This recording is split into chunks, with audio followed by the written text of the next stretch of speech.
Just Hey, sorry for being a little postponed at technical issues, but we are live and we are here for the live sweat. Myself and Jimmy Gomez. He actually was just talking about a live bet. You want to take that one away, Jimmy?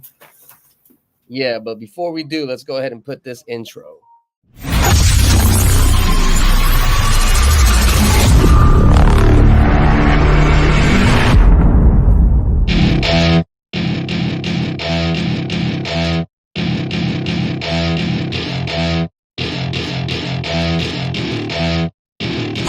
Welcome to my party, we're just getting started. A life is a dream or a nightmare scarring. Hand me a drink cause I think I'm going all in. Get me a streak who can catch me when I'm falling. Cover up my scars, flip the handlebars. Crashing in my car, wake up in a bar. I'll be a superstar, just on my avatar. This world is so bizarre, empty out the reservoir.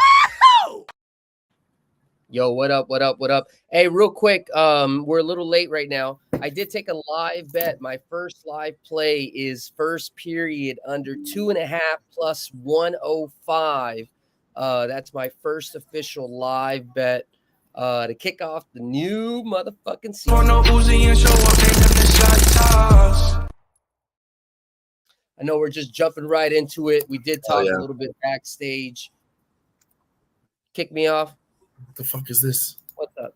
What's up? Somebody's hacking us? Is My it the fault. Chinese? What's going on here? You know? No, Hey, I was trying to create a banner and I started typing stuff. Long story short. Hey, but long story short, I also took the live under 6.5. You can still find that at plus 100. That's my best bet for this game today. It was actually Panthers money line. But it was real juice, and obviously we saw that line go away from us, scored 2 quick goals. I was hoping that Boston was going to be able to score 1 goal, and then we'd be able to get a better money line with the Panthers. But at the end of the day, we already got 2 goals. It should slow down the second and the third period. The way that I capped the game, we should get somewhere about a 3-1 game, maybe about 4 goals expected. So they got their goals quick. If you haven't already, under 6.5 is a play that I've given out here at plus 100, and we're also on the under minus 2.5 at plus 105. So let me go ahead and put that on the ticker, and then after I put that on the ticker, we got something exciting Put that on the ticker. in terms of what we're going to be able to keep track with. But go ahead, Dylan. You want to talk anything about tonight while I'm working on the sticker?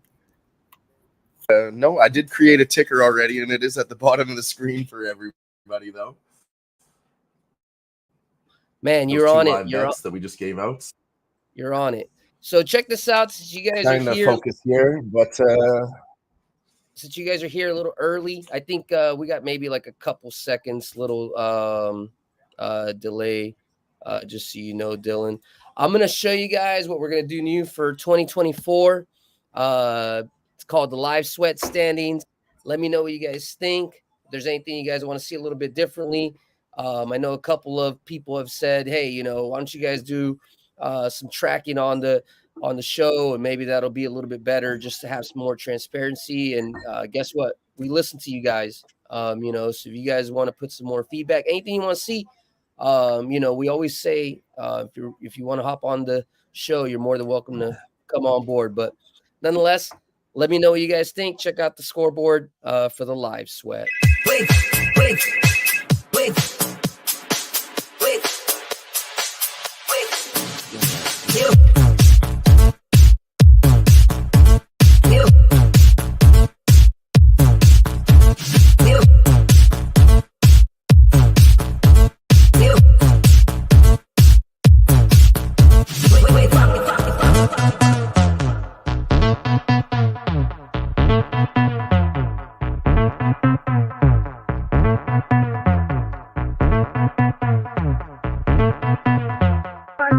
Let's go.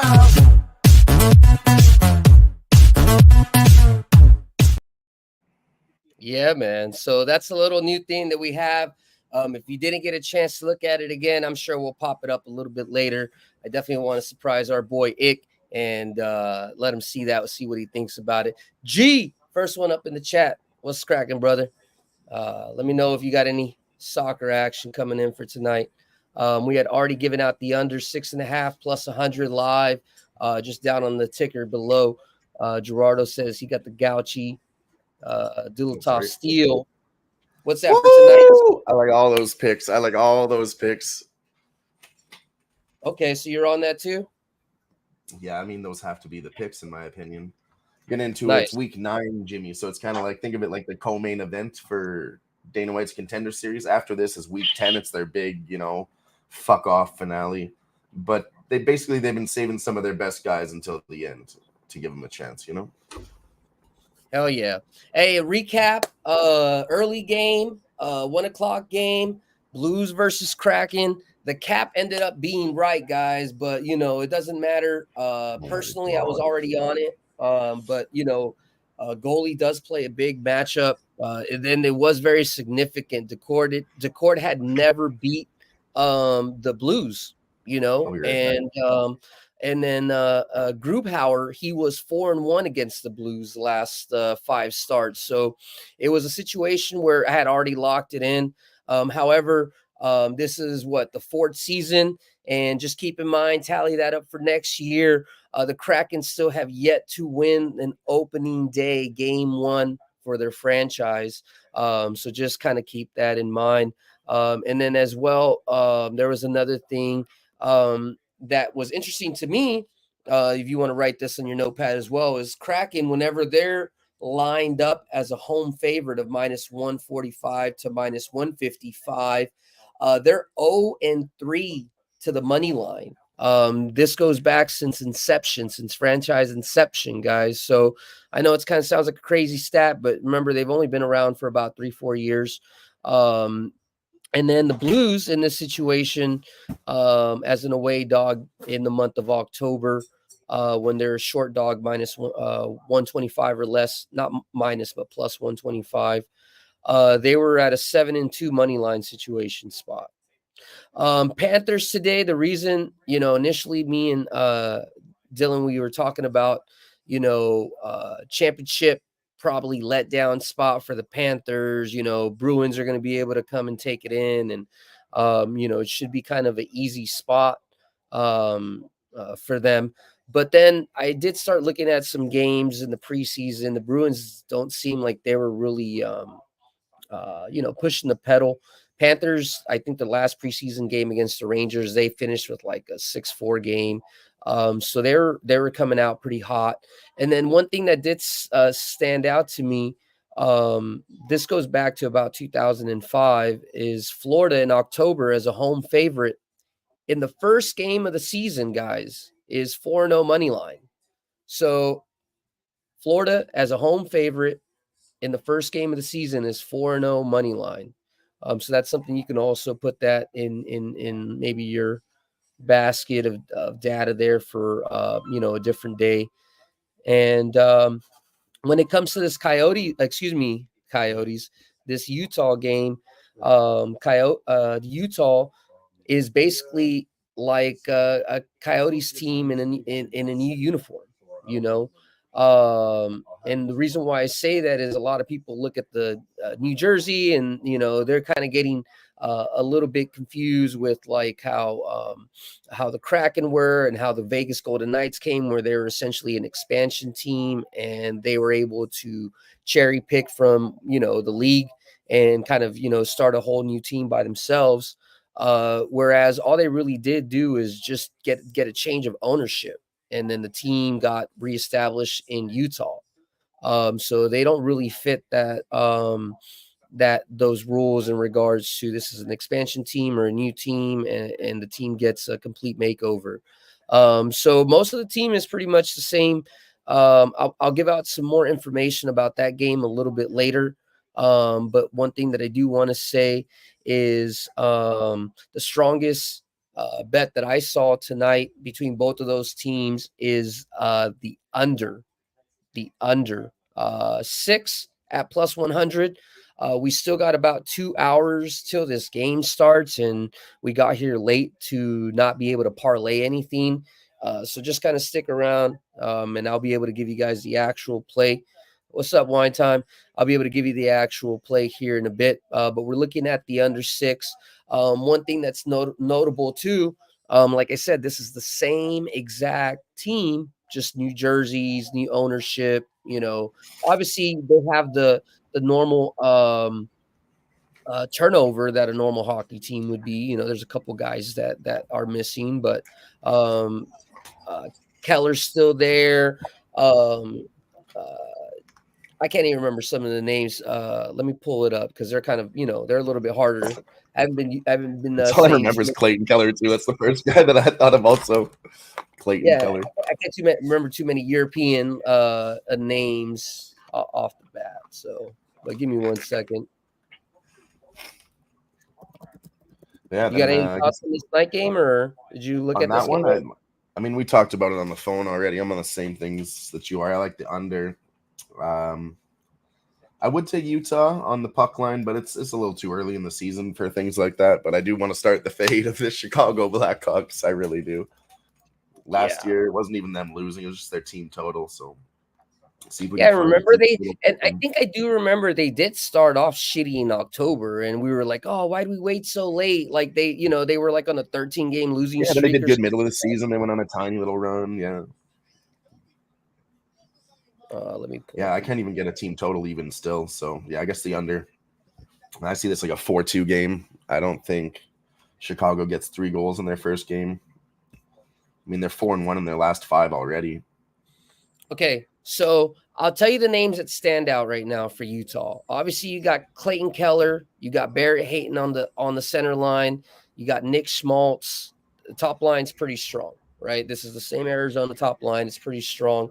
Caden Keller and Barrett Hayton, those guys are both young kids. Caden Keller is like the captain, so he's like in his 6th, 7th season, so he's not as young. He's like should be getting his prime.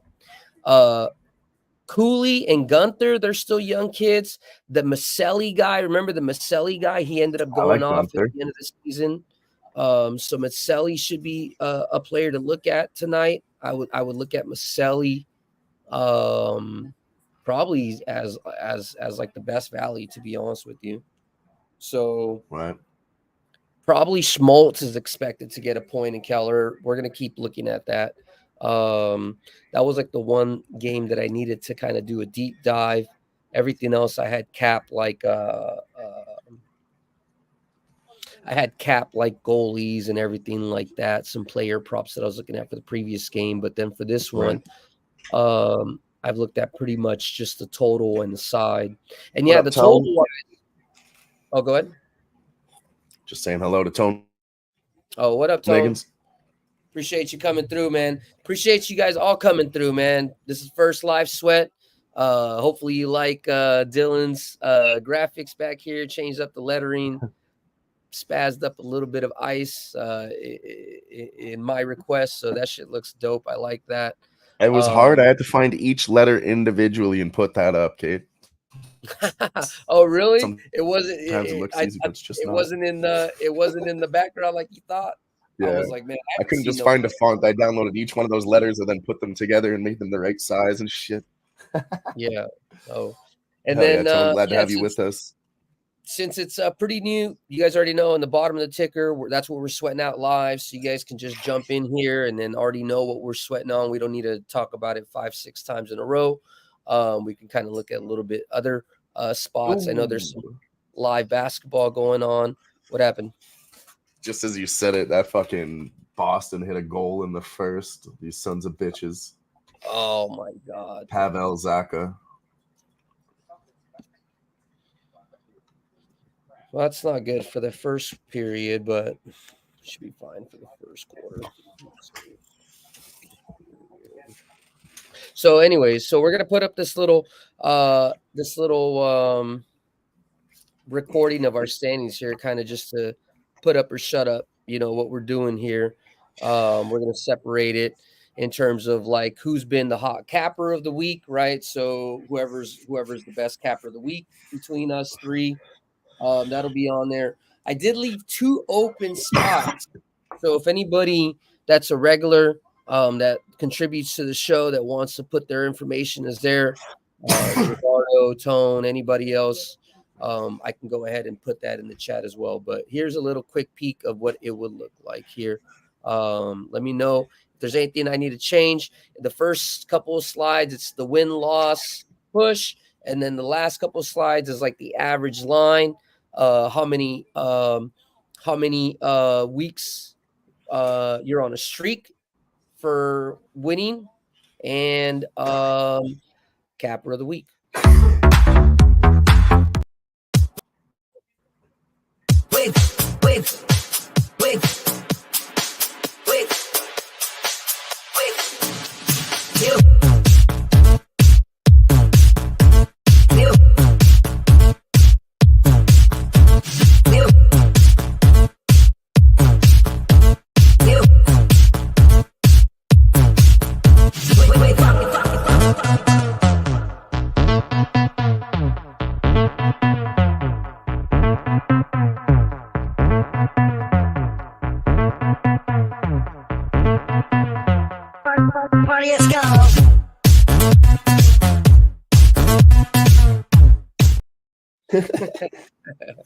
Yeah, so let me know if you guys like that. If I should put anything else in there, we should change something up.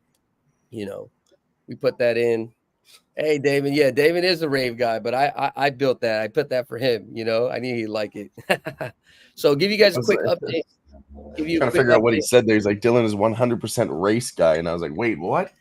Yeah, you're all race. You're all cracker. No chocolate. Oh, man. Hey, I appreciate you guys here. If you guys haven't hit already the like, the retweet, share this shit. This is the first time we're back. We need your help. If you guys didn't make it to Vegas, we're working on a little mini video. That'll come out here in a couple of weeks. We're going to take our time. That might be in a month or two.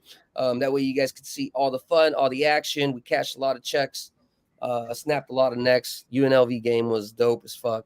So a lot of firsts too. And my first ever paper ticket, ripped up my first ever paper ticket, cashed my first live bet live at the actual fucking game. I mean, there was so many. First horse racing tickets, first tennis ticket. I mean, it was incredible. Let's see. Do we take a juice? You take a juice 4.5? No, I already smacked it for 100. We're already in at 6.5. I'm just gonna stay patient.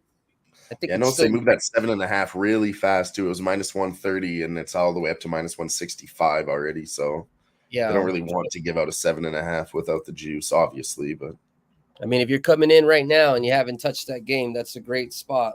So under 6.5 is plus 185 now. So I mean, that's not bad. I would still.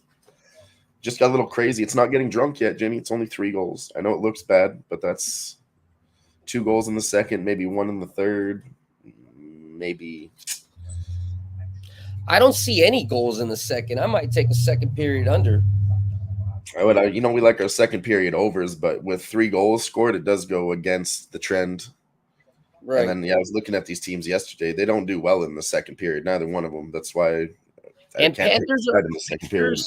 Bobrovsky's only supposed to give up 1 goal. Korpisalo, even though he's a bad goalie, against these guys, he gives up about 3, maybe 4, right? Average is 3.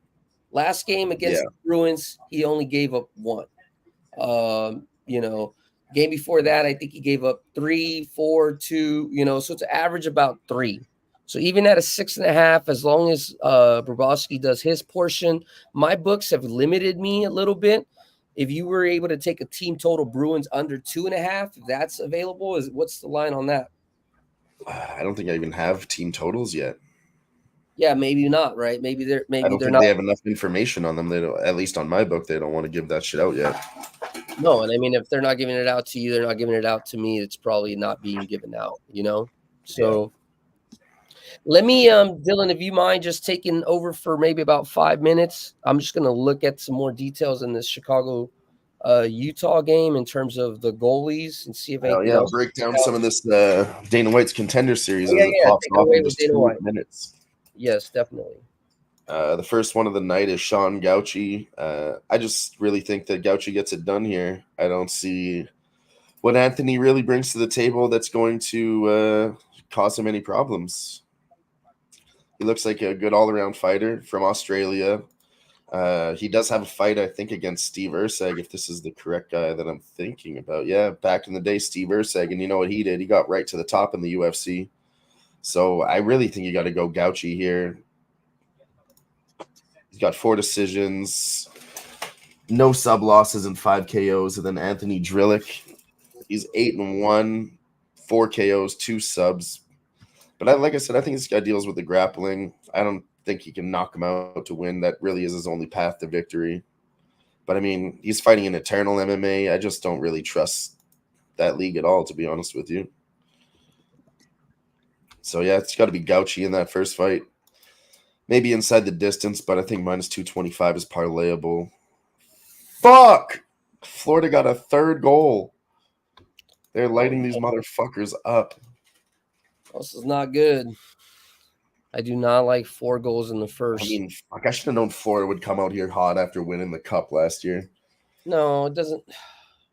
I know it doesn't work like that, but it seems to happen every year. It just happened with the Chiefs. We'll see if the NBA can make that a trifecta this year. Nah, but hockey is so much longer than. I would really take a 7.5 now, but I don't want to keep pushing this bet on the first game of the year. No. Yeah, that's what I'm saying. We're in. I'm not going to stress too much. No. We've made our spots. I'm looking at this NBA preseason, and obviously the bets that we do here, it's preseason, so I'm definitely not going for like 100 or something, maybe like 10, 20 bucks or something like that. We got the Cavs. In that fight, he's minus 225. I think it's actually fucking started now. So I wanted to parlay him. It's basically G's parlay, honestly. I might take a dog shot on the middle fight, Mario Pinto and Lucas Camacho. And I'm really undecided on the main events. So I'll have to do some more work there. I do have Cody Steele inside the distance. I like that one. If anybody wants to get on that, it's plus 150. I think the KO is plus 500. I think you could ground and pound him for sure, but it could be a sub too. So I would just take a safe number at plus 150. We got WNBA off too as well. Even though I don't have he's still minus 286. If you get Cody Steele, and then I know it's juicy at minus 800, but I really think this Russian is in a spot to just crush this guy. I think it's a clear setup spot in my opinion. So those 3 fighters, like you said, gets you over even money. Wow, they scored another goal, Dylan. A 4. Okay, it is getting drunk. Jesus Christ. The Bruins just don't have it together yet, hey? Like, fuck. 5 goals in the first is a little unheard of. My God. The fuck? 5 yeah, this guy doesn't look good at all, Drillich.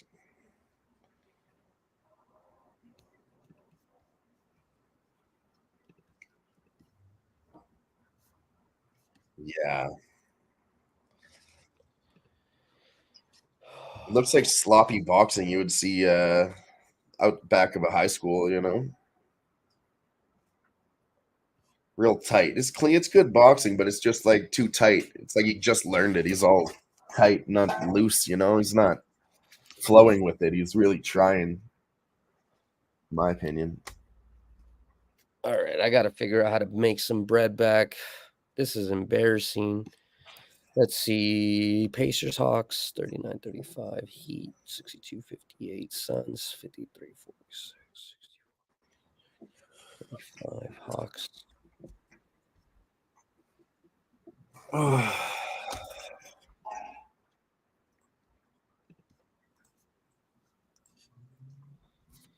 Okay.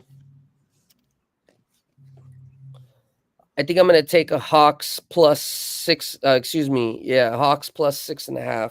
Pacers are out to an 11-0 run. 8:57. Plenty of time. First quarter, they won 35-1. So there should be some sort of fucking retracement. I'm putting that in for $50.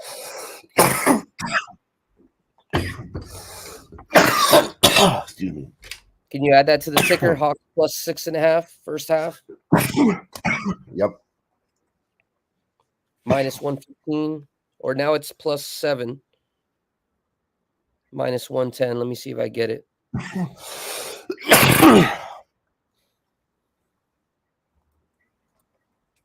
Minus 6.5. I still can't get it. I mean, plus 6.5. Excuse me. Hawks. Minus 115. I'm trying to get it right now.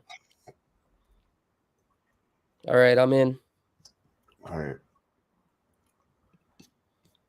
All right, let's slowly fucking hedge out. Not hedge out, but need to make money somewhere. Excuse me. Seems as though I don't know what's going to happen when this goes on, but Gauchi cannot get the takedowns. If that's his only game, he might be fucked.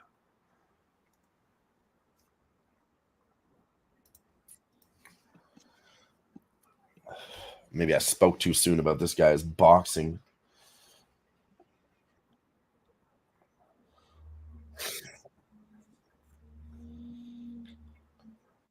All right, I'm hitting it for another 67. Let me see. I'll let you know if I get it or not and what number. Okay. I got it at plus 7.5 minus 125 for 67. All right, so I'm in for 117 in this fucking preseason game. Let's fucking go. Let's sweat. Sweat this bitch. Sweat it. Let's go. I'm sweating the first fight of the night already. Woo! Let's go live sweat. Make sure you're checking out the Fight Lounge. Hey, boys. This is a really beautiful time of year. We only have 2 weeks left where we're going to have everything all at once for all of us, boys. We might even have some NBA all at once. Yeah. But I never have my fights on Tuesdays with you guys. It's fucking a beautiful thing, I tell you. Yeah, I know. It's nice for you. That's how I feel about Januaries when everything's going well. I really should have just bet this shit myself. I mean, I did well on it, but then I had to give some money to our fucking other co-host, Sniz, on our stupid fucking contest. That motherfucker had a horseshoe up his ass. Was it week 3 or 4? Good thing we weren't playing for real odds, Jimmy. I would owe him a lot of money. That motherfucker hit a plus 400 dog and a plus like 1,000 dog all on the same night. Jesus. He was smoking them, and he was putting his bets in too, right? Yeah. So he made some those bread. are bets that I took. You know, like the game is he's forced to take the other side. So of course I took the big favorite, and the fucking underdog comes through. I was like, oh no. What up, King James? Happy to have you here with us. Yeah, we're through round 1. Round 2 about to start here for these flyweights. I talked a lot of shit about this other guy's boxing, but this other guy, he's just a grappler, so he's definitely got the better boxing. He couldn't get the takedowns. This guy's now a favorite is Anthony Drillich at minus 180. So we'll see what he can do with it in round 2.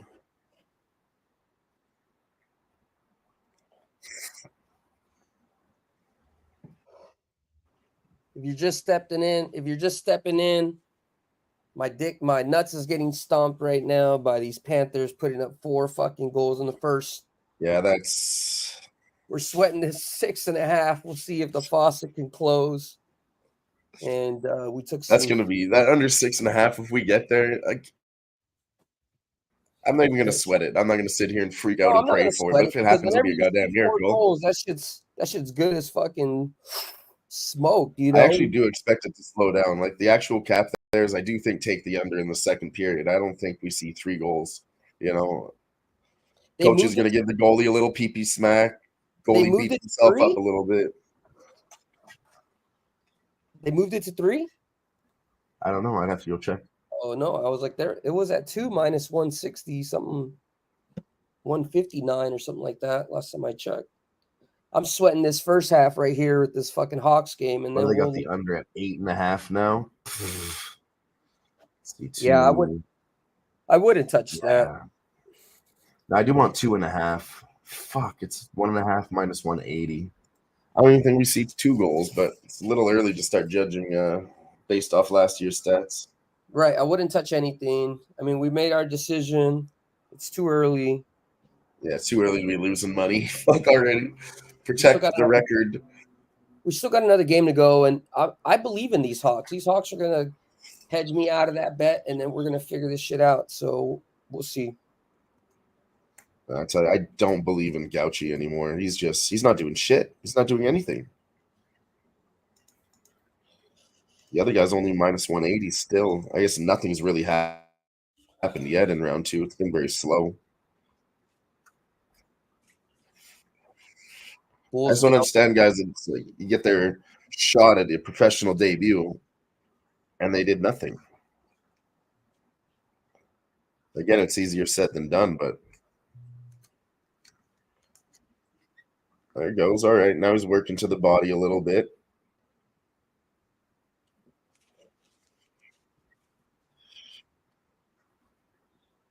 Sun's up by 7.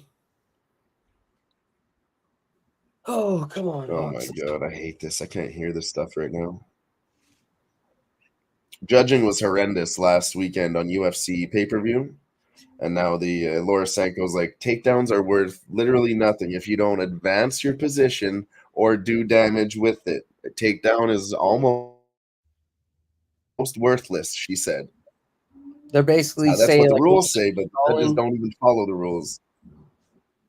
Yeah, they just think like they're just using it as like a rest technique or some shit. Well, they recently changed those rules to, help fighters not get in those shitty situations, because UFC doesn't like those stinkers either, let's be honest. Dude, and I feel like the judges have not read the new rules. Energy to take somebody down, dude, coming from a wrestler, 4 years. It's not. I know, but still, that's bullshit. Then don't be taking a guy down, don't be trying 10 times and just holding him up against the fence. And if you are, fucking knee to the body or work some hooks to the stomach. That is true. I don't like the fools that try to rap and then they just like be holding on to like the back of their fucking thighs and shit. Just they look like fucking little tards. Yeah, he's not even advancing position, or like, if you got into full mount with it, I'd be cool with that. And then sit there. But you're not even getting a position. You're just holding. Yeah, that is true. It's literally not a position. Like you said, holding the guy's legs. It's not like a named position in the fights. You just be holding the guy. It's called working towards a better position. What's that? It's supposed to be called. Pacers 50, Hawks 45, 5:22 to go. Pistons making a little run. They're down by 2.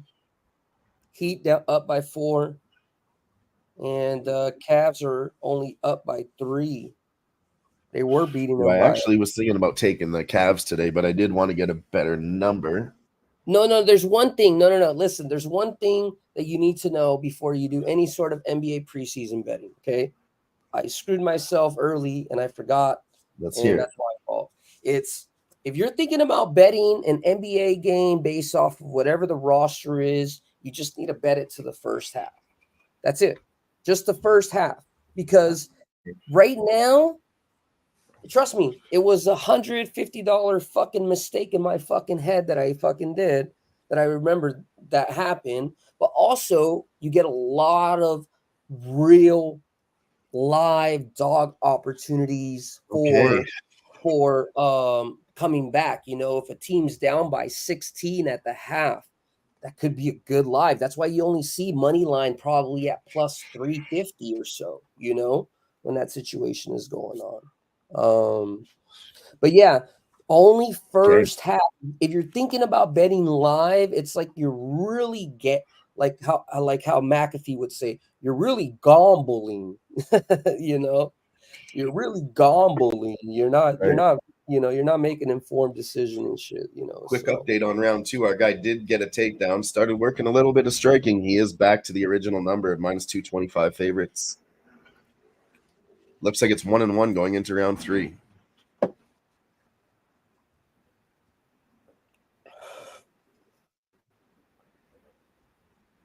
It also looks like neither one of these guys is going to get a contract, Jimmy.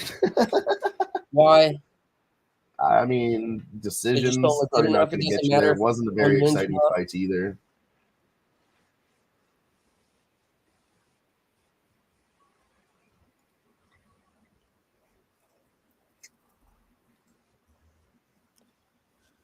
Oh, come on, Hawks. They're fucking going the wrong way.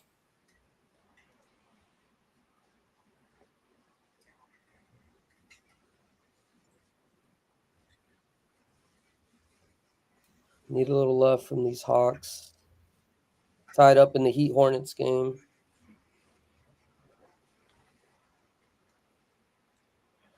Suns back up by 9. Oh, man.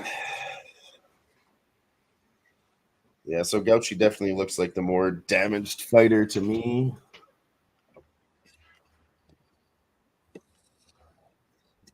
Yeah, see, they're still talking about it on this broadcast, saying last week was horrendous for judging. It really was. It was 4 split decisions, terrible scorecards on some sides. Like, motherfuckers give him round 1, and you're like, how is a split decision? How did he get round 1? You got the fight backwards, but you got the right call. And there's one judge in particular that did it multiple times, Mike Bell. He recently took a break, Jimmy. He said, he made a bad decision. He said, I clearly don't, clearly not making right decisions. Let me take a break, read the rules again. I'll come back fresh. This motherfucker took a sabbatical, Jimmy. He came back and fucked up 3 fights. Like fucked up as in a bad way? Yeah, you got the wrong calls. Like, it was definitely Raquel Pennington, round 5. I remember that one. Marina Rodriguez, I think, round 1 or something. She should have won that round. Just bad judging on all the rounds and making it splits for everybody, ruining people's careers. Yeah.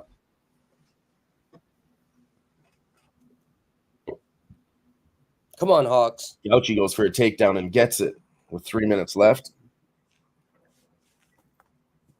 Fuck, I need some shit. I need a series of stops. Come on.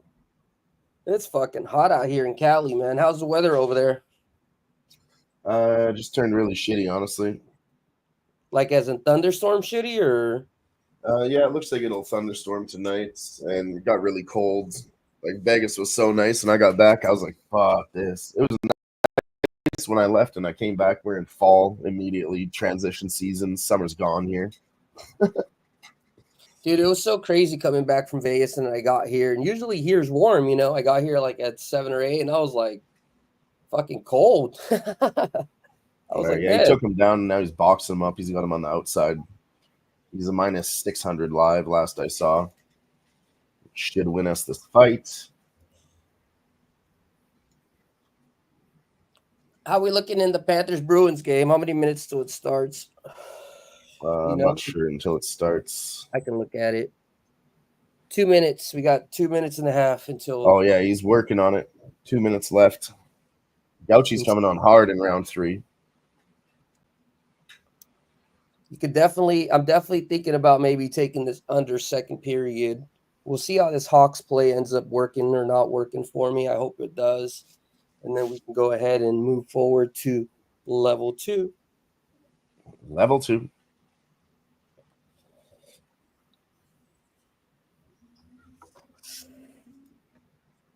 Oh, and if y'all missing my boy Ick, he been putting that fucking hard work. So, we'll see him.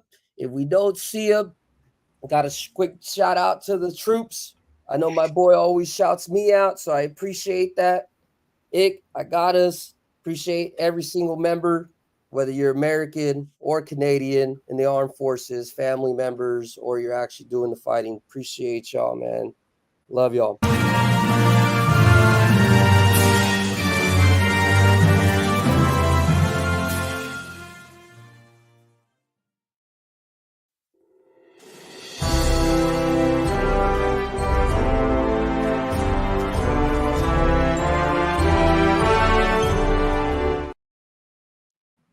And that's real shit, man. All this shit's popping off around the corner. It's getting real crazy. You guys, if you guys know anything about history or all that shit, there's a guy named Nostradamus that said there's possible some craziness happening in 2025, end of the world type shit, blah, blah, blah. But on realness, though, 2025 could be a hot year. It's already fucking hot. Let's say it's been a brewing, Yeah, it's popping fireworks. And if you guys, he took him down. He's got him on the ground for the last round 3. He beat the shit out of him for the last minute. I think we'll secure that decision. Maybe he will get a contract. He did come back pretty hard. Won the last 2 rounds. So, I mean, that shows heart. If you guys know anything about history, you guys know that, wars don't go from one night to another. Countries get fucking dragged in, and it takes years, So this could be a start already. We don't even know it, So fuck. God be with us. Let's go, baby. Knicks, or excuse There's me, a move, Hawks. small move on the Hawks. under 1.5. It was plus 130. It's down to plus 120 now. What is? The under 1.5 for the second period in the Panthers Bruins game. Damn, it went to 1.5. It went quickly from the 2, huh? Yeah. Then it moved to plus 130, plus 120. So That's not a good bet. Then I don't like that. I don't like that. I don't like 2 goals. I want under 2.5. I don't like the 1.5. Right. We could get fucked. One That goal each. sounds I could see that. That sounds like they want you to bet the under, and they're gonna keep shooting. So I'm fucking real nervous now about my under. You know. Yeah. They both got shorthanded goals too. Like, what the fuck? Yeah, it makes no sense. But, I mean, it's the first game.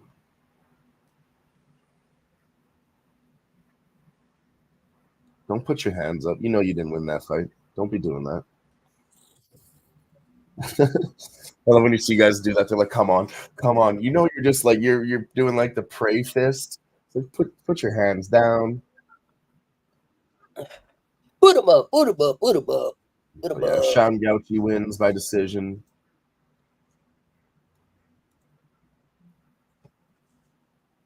Hasn't lost in 7 years. This guy. Gauchi? Yeah. But he's not good enough to be in. He might get it. It's hard to say. And that's the first leg of G's parlay too. Let's go, G. Hey, put some music for him and put some music for me. Cash some fucking first 2 live bets for the fucking Hawks. Got that bread back and some, baby. They ended up finishing at 5 at half. Fuck yeah. You know how my guy does it around here.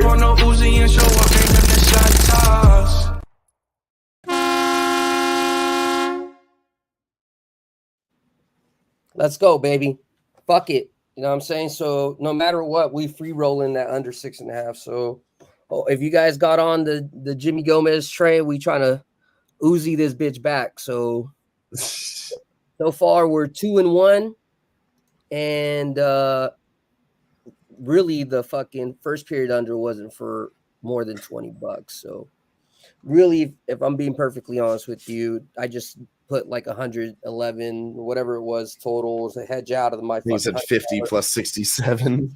Yeah, so I can hedge out of this fucking Panthers under 6.5. So it's not like a win-win, you know, for the night, but for the show purposes, we're 2-1 live bets so far, and we will go ahead and update that. If you're barely hopping in here, I see we got 1,900 of y'all.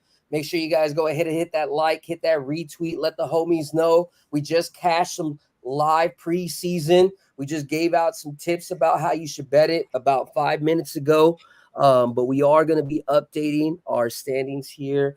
And next week, if you can see exactly where we're at and how we're doing, fade us or love us, whatever you want. Wait.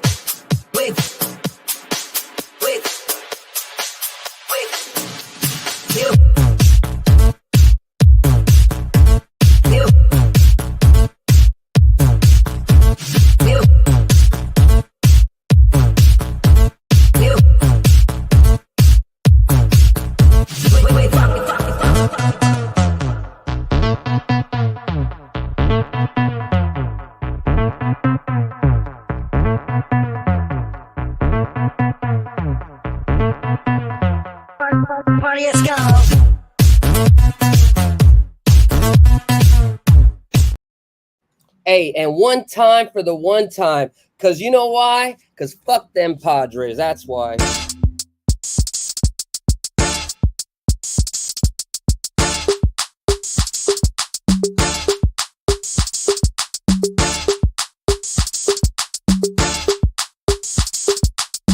it's a ticket talking Mazda for the biggest. That's a comma and a comma and a comma. Gotta get it. And it's a ticket talking Mazda for the biggest. That's a comma and a comma and a comma. Gotta get it. I'm a comma and a comma and a comma. Gotta get it. Comma and a comma. Gotta get it. And it's a ticket talking Mazda for the biggest. Let's go. Hopefully that's my little good juju for the game tonight. Mookie Betts, you better fucking snap out of it, bro, or Kiki need to fucking come in for you. I know you got us in there, man, but I don't know what to say, man. We need production, man. We need bats right now. Hell yeah. It's looking bleak. It's looking bleak for our See what we got Dodgers. in this fight. And you guys already know, I told y'all since the beginning of the season, that's my team, but I'm fucking nervous. I don't think they're gonna. I don't know, man.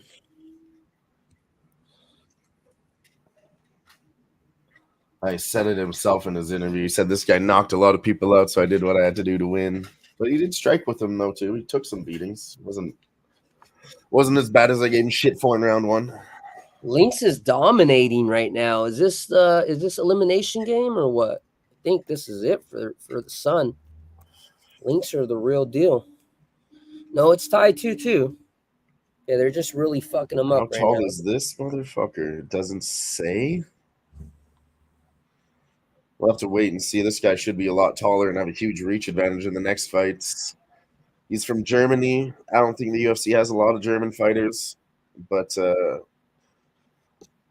he's a minus 800, plus 500 on the Brazilian here.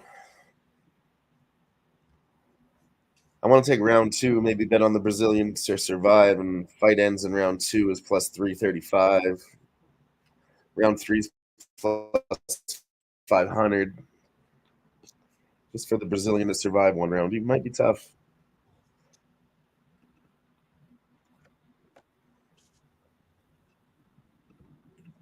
All right, let me pivot to what let me pivot to what you're working with. What's the next fight that I can possibly tell, either from you or from G?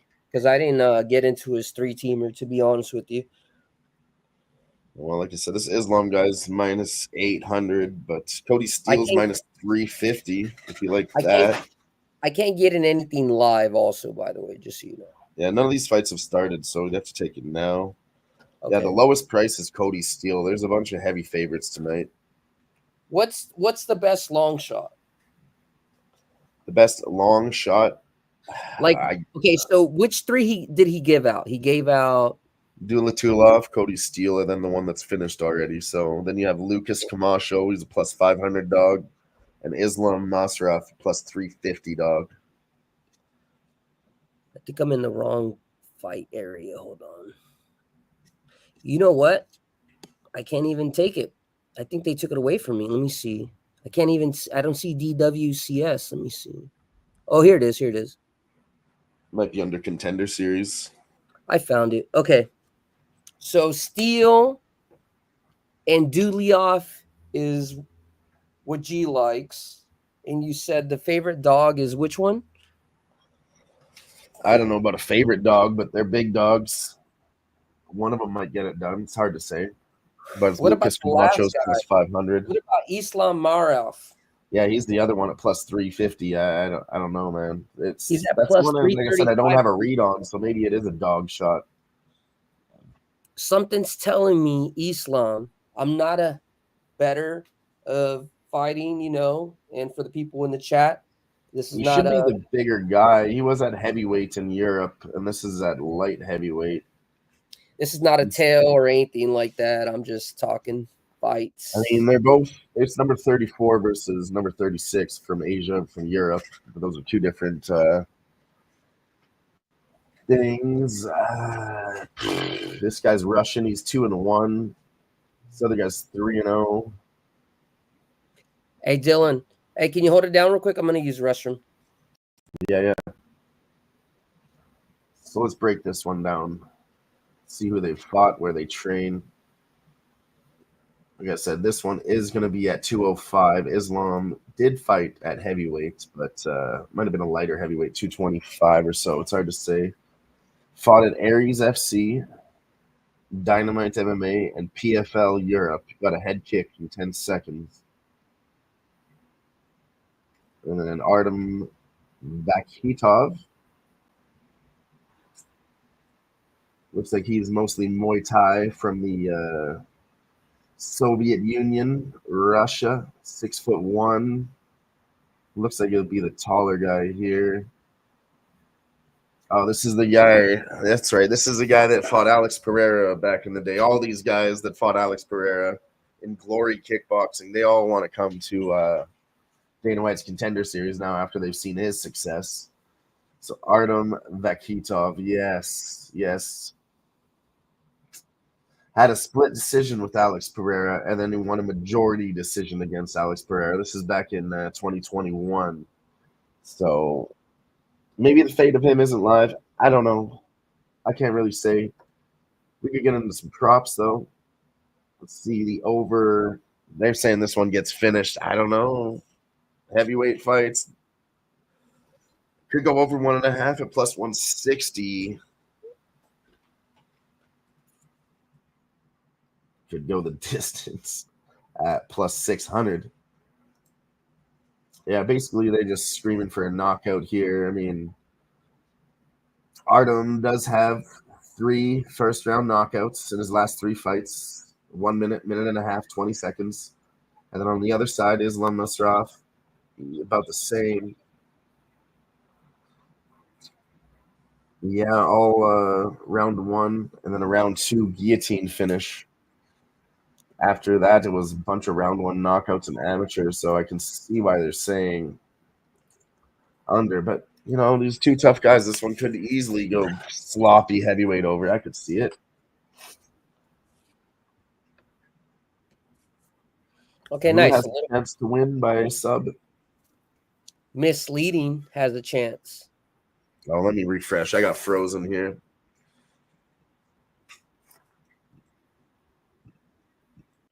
Speaking of frozen, where the fuck is my money at? It's frozen. Give me my money. Just give me my money. There we go. You heard me? No, I just got back. Just give me my money. These books are still holding on to my shit, you know? It's halftime, so I know Did you how hear it what I works. was saying about this Artem guy? You're asking about Islam Martef as the dog there. What about him? Artem Bakhidov.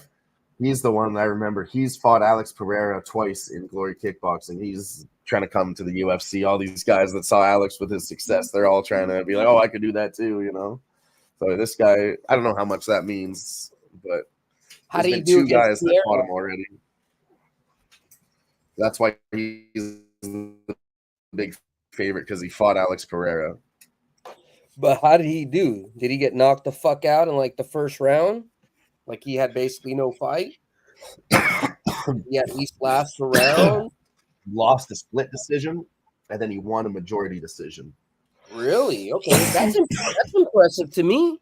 I mean, just because if there's, Good. you know me, Dylan, if there's one It means fighter, he's a high-level kickboxer. I don't care what anybody says, you know. and he's also disciplined enough not to get fucking fucked up before the rounds are over. I was looking at the he has over. The other guy could be tough too.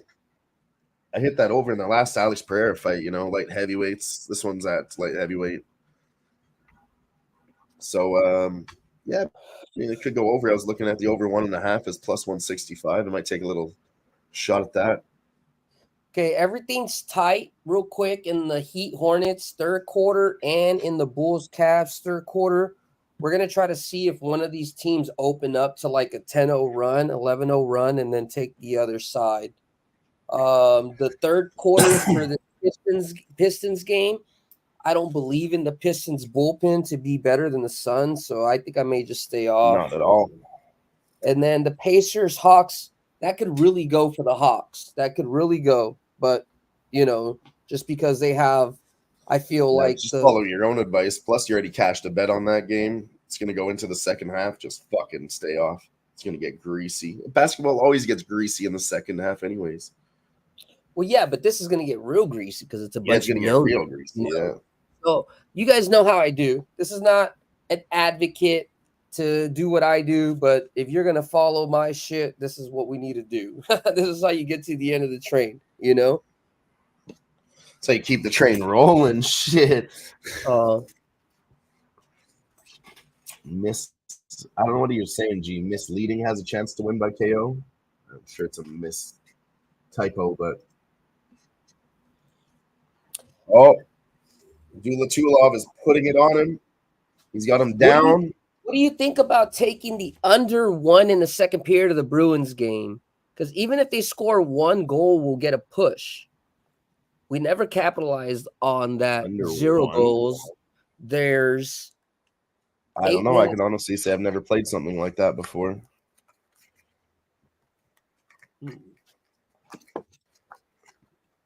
I mean, I know it's kind of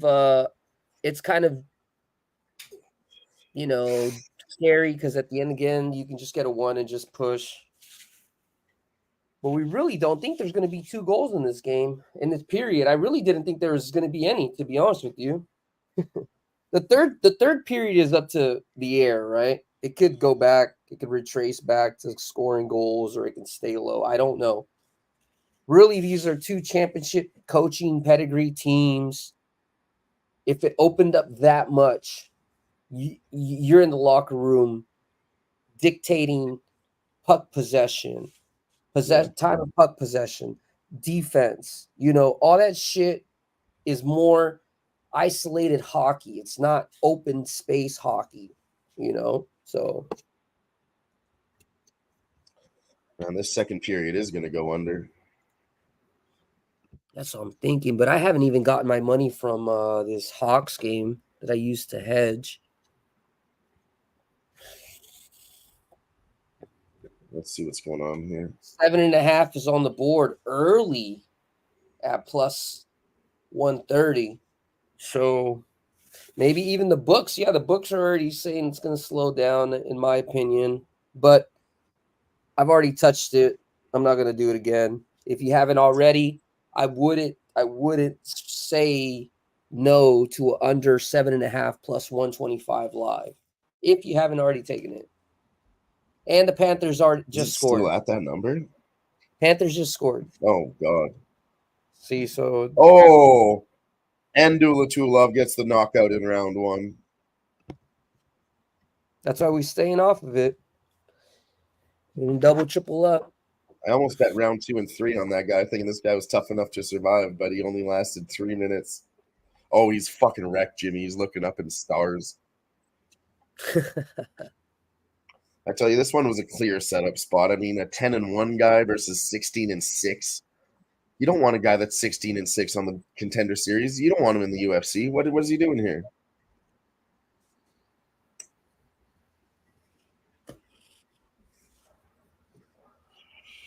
Damn, we missed the third quarter Hornet spot, I think. It's okay. Comes with a left, right, left. Oh, and then a hook. Goes for the kick, and he comes with right, left, right, left, right, left. Throws him to the ground with submission attempt. He gets back up, swings the hook. I think this is where he catches him to the body and then just swings for his fucking head. And then he catches him with an elbow and drops him. He was dead. He was dead.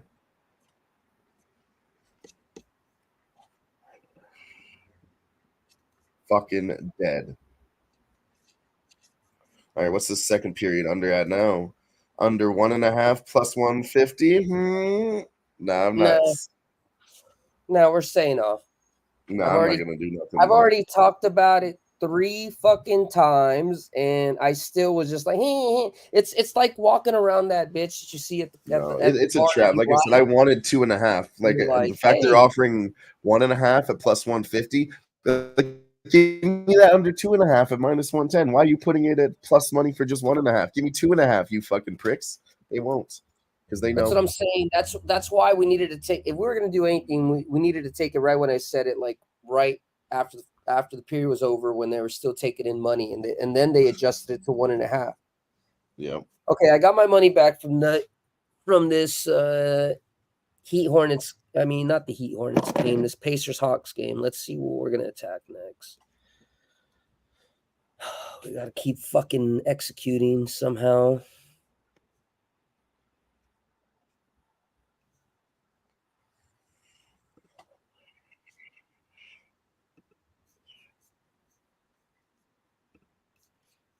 Yeah.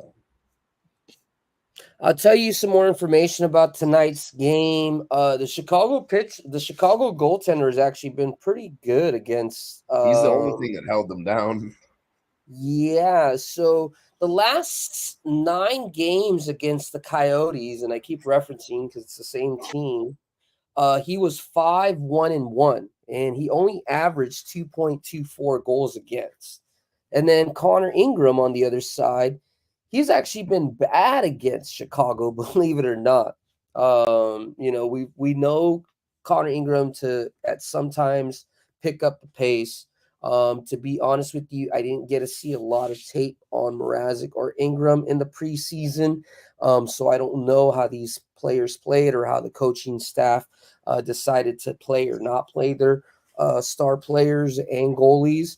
But Connor Ingram against the Blackhawks, he usually gives up about 3.2 goals, and he is 1-3-1 in the last 5 games. I mean, so we know, Yotes suck, but then we know Chicago sucks, right? So, and Chicago's been obviously getting Connor's number, So, as much as I would love to be, there's an outstanding 9-0 trend that would back up the Utah Hockey Club than Coyotes. Coyotes, as a home favorite in the month of October, whenever they're lined as a minus 180 or more, they're 9-0. So whenever Vegas decides to book them as a home favorite in the very first month of the season, as a heavy favorite at that, they win. They win. And then the Blackhawks on the other side, as an away dog, being a line of 140 or less, they in the month of October, they're 9-19 money line. So not a perfect correlation, but goes that way. So you have a lot of conflicting information. So what do I do when I can't figure out a side? I always feel that hockey totals are easier. There's a lot of people who say that. Nothing in betting is easy, but totals in hockey are easier, just like finding some people feel like totals in NFL are easier, or betting. Like for me, it's easier to bet a side in NBA than it is to bet a total in NBA. That's what I like to do. So in this case, we're getting a 5.5. Last time I checked, it was a 5.5 plus 100. Let me see where it's at now, but that's what I liked. I liked the 5.5. It moved up to a 6. So maybe that's good, because honestly, that's how the St. Louis Seattle game was. It was a 5.5 and it moved up to a 6, and I was able to get a good number. So it's the first game of the season. People are just looking to get action. I feel like there's going to be money on Utah, but do I think they're going to win? I think we have to eye test it, because you know why? I fucking seen them play against my Ducks two like preseason games ago. They just happened to be playing the Ducks in Anaheim, and I was just at home, and the Ducks whooped their ass 5-2. Look out for the Ducks. Okay, guys? Yeah. Honestly, I know last year was a shit show. I feel like this year, they got Vrabik, not Vrabik. Is it Pat Vrabik? I think that's the head coach. Forgot the coach's name, but they got a good young core that's ready to fucking hustle. There was a couple of guys that they were holding back in the AHL to wait for basically a turn of the guard with some of the older dudes, and they kept who they wanted to keep. They kept the Butcher, and I think that they're gonna do real good. They have this kid. What the fuck is his name? Let me find the name real quick. I think his name is Gauthier. Yeah, Cutter Gauthier. Man, that kid's fucking nice. And then Dahlstall this season, we saw glimpses of it where we can kind of trust in him for a longer period terms. Oh, nice. Cash that shit. Fuck my fucking little speech. This ends in round 1 minus 115. Ends by KO plus 125. Nice fucking work, G.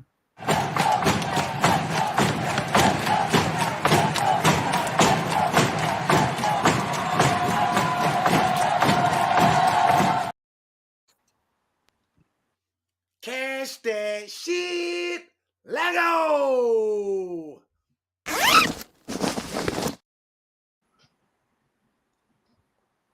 Hell yeah.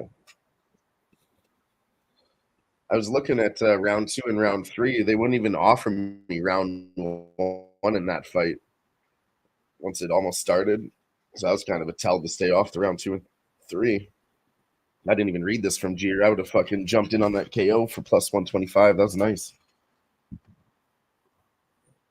Especially since he had both fighters in it at plus 125. I'll be back 1 second, sir. All good. I gotta close the door. All good. We'll break down this next fight. It's Mario Pinto versus Lucas Camacho. I'm seriously considering the dog here at plus 500, but it's a long shot. So they're saying this one will go the distance at plus 130 for the scorecards, but I think somebody could get finished in a heavyweight fight.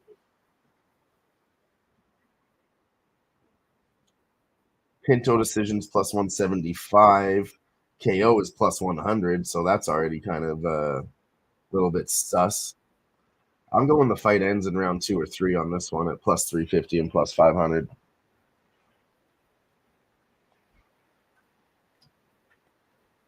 That's what I have to do.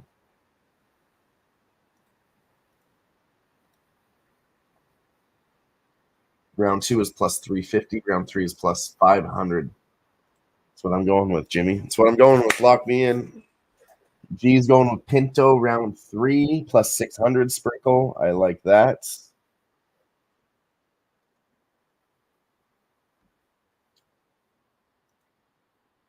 Of course, you know, you got to lean towards the Pinto side. Like I said, he's a big, big favorite, but I think plus 350. Camacho's 6-0. Big fucking Brazilian. So I got to get a little bit of him in there, I think, just in case. Plus 350 is still great on round 2 and round 3 plus 5. So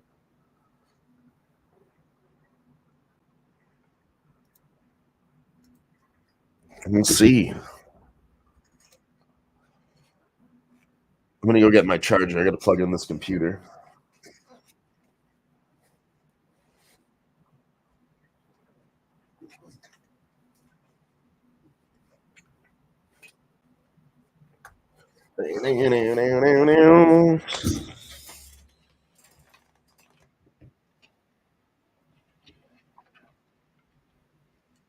Jimmy, you're on mute. Mama.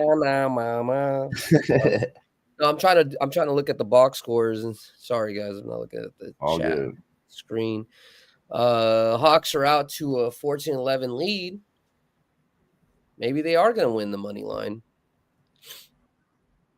I don't want to just take it on maybes. I want to see nice openings on these fucking. Let's see, Pistons making a little run. That shouldn't last too long. 82, 72, 36.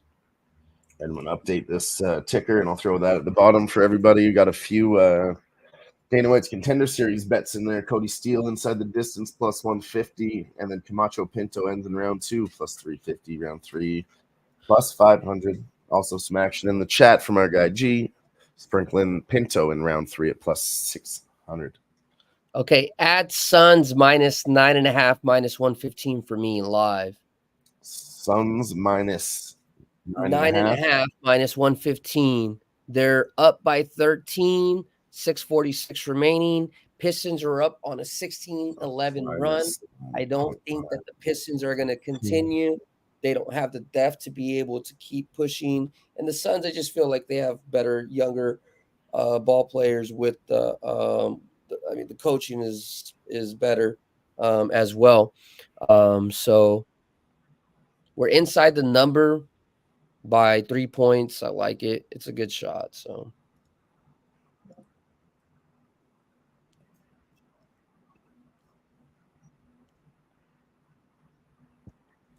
shit. I don't know, man. Honestly, people say that I'm a better hockey capper. I like to think that I'm a better live basketball capper more than anything. And I don't know. To be honest, 7 already in this fucking game. God damn it. Yeah, they took my bet. Boston scored. Yeah, that's what I'm saying. That shit's fucking, yeah, fuck. I'm glad we didn't place that second period bet. I don't need to get over-invested in this shit. No, that's what I'm saying. I already moved on. As much as I love hockey and, you know. Yeah, we can't be doing that on the first. Literally, we need to just chill. We got so much hockey ahead of us. Yeah, we got another game in about fucking an hour. So. Well, I mean, the whole season. We don't need to be pressing the first game just because we're horny. Cheat. Because we're horny. I don't know, Gerardo. I would say I would consider myself like a good capper, and I would say I'm like a bit of a streaky capper in terms of I might get like on a 1 month hot streak or something like that. And that might be during the place of hockey or baseball, So I've had experiences where in July I fucking made like 6,500 in 1 month, and that was cool for me. And that was through baseball. And then I've had months where I made 4,500 through hockey in a month. And the unit size were only about $1, 100. So it was a great month. And that was hockey mixed with basketball, honestly. So I would say my worst sport to cap, probably who knows? Probably NFL, but fucking NFL is hard for everybody, right? So Yeah. if you know a capper that's hitting more than 70% NFL, let me know. If you know a capper that's winning 70% or more in NFL, you know a liar.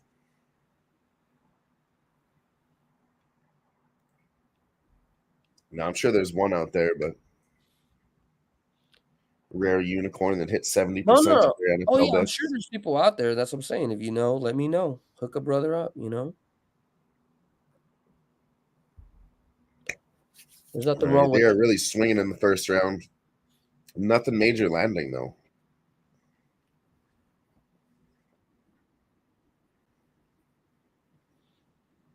Oh! Get up! No, he ain't getting up. It's over. Pinto by knockout. You guys got it? No, it happened early, right? Round one. Damn, he whooped About his 2 butt. minutes in, he fucking crushed him. Mario Pinto. Like I said, I was pretty sure he was going to win. I just wanted to bet on that guy to survive a little bit. Would try again. Jesus. 96-84. That guy's got power, man. He clipped him, and it was over.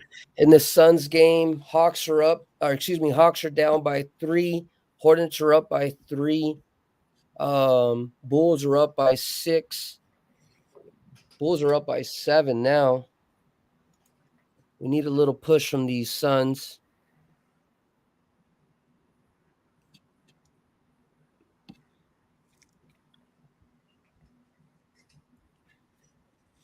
What else we have here? Oh yeah. Okay, I'm gonna hit the Suns. Nah, never mind. Let me not get too cocky. God damn. What a knockout. I feel like it might get away from this, and you might see Suns minus 16, 15, but I'm gonna be patient because sometimes I get very loose and it's working. Sometimes it's not. Yeah. Right now. I'd love to see you if you have time. If not, enjoy the time with the kiddos, Damon. Yeah, man. Dave, come through. We need to talk that ish. Just kidding, man. Let me know. He wanted to get on and start talking beef between the Padres and the fucking Dodgers. I'm going to leave. If you guys get into that, I'm just going to get out of here. Let's go. Fucking Suns scored again, man. They're up by 18. I should have fucking pushed the button again just for a little nibble more. No, you shouldn't have. You did the right thing. It's all good. Hornets are up by 5. Doesn't look like there's anything there. He trains with some big guys too. God damn, his fucking corner's bigger than he is. Cavs are down by 2. Doesn't look like there's anything we can bet there. Pacers and Hawks. We're gonna have to wait till the fourth quarter. Honestly, there's not enough opening there, unless the Hawks somehow open it up to like a 9-0 run or some shit. We can bet the Pacers side. Break time in the Lynx game. Lynx are up by 19. The total is 87. Wow. They're smoking them girls. Not that.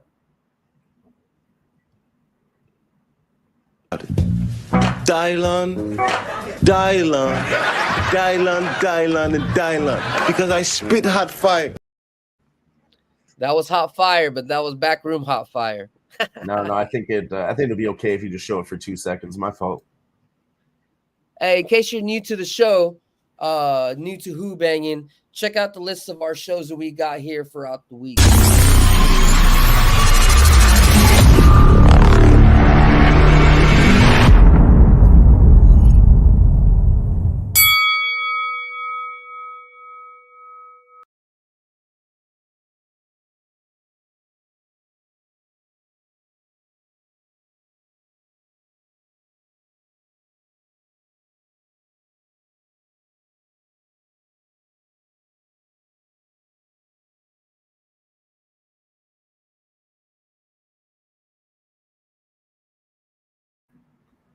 And we're back. Appreciate y'all. Had to put a fart in the air, you know. So I'm just kidding. So much for covering it up. Jeez. Oh shit. But what's really cracking that we're worried about here is the Suns. All right, come on, boys. 431. That's 2 round 1 knockouts in a row. You're gonna get another one? Another one? And Maybe we Cody should just bet it Steele? for the hell of it. I'm already on Cody Steele inside the distance. It's on the ticker there. It's plus I'm betting 150. I'm betting. I mean, I've heard people say they like the knockout and the sub. The Let's knockout's see. plus 500. You could take this guy down Where and the fuck- ground and pound him. Why is this always so difficult to find? Let's see.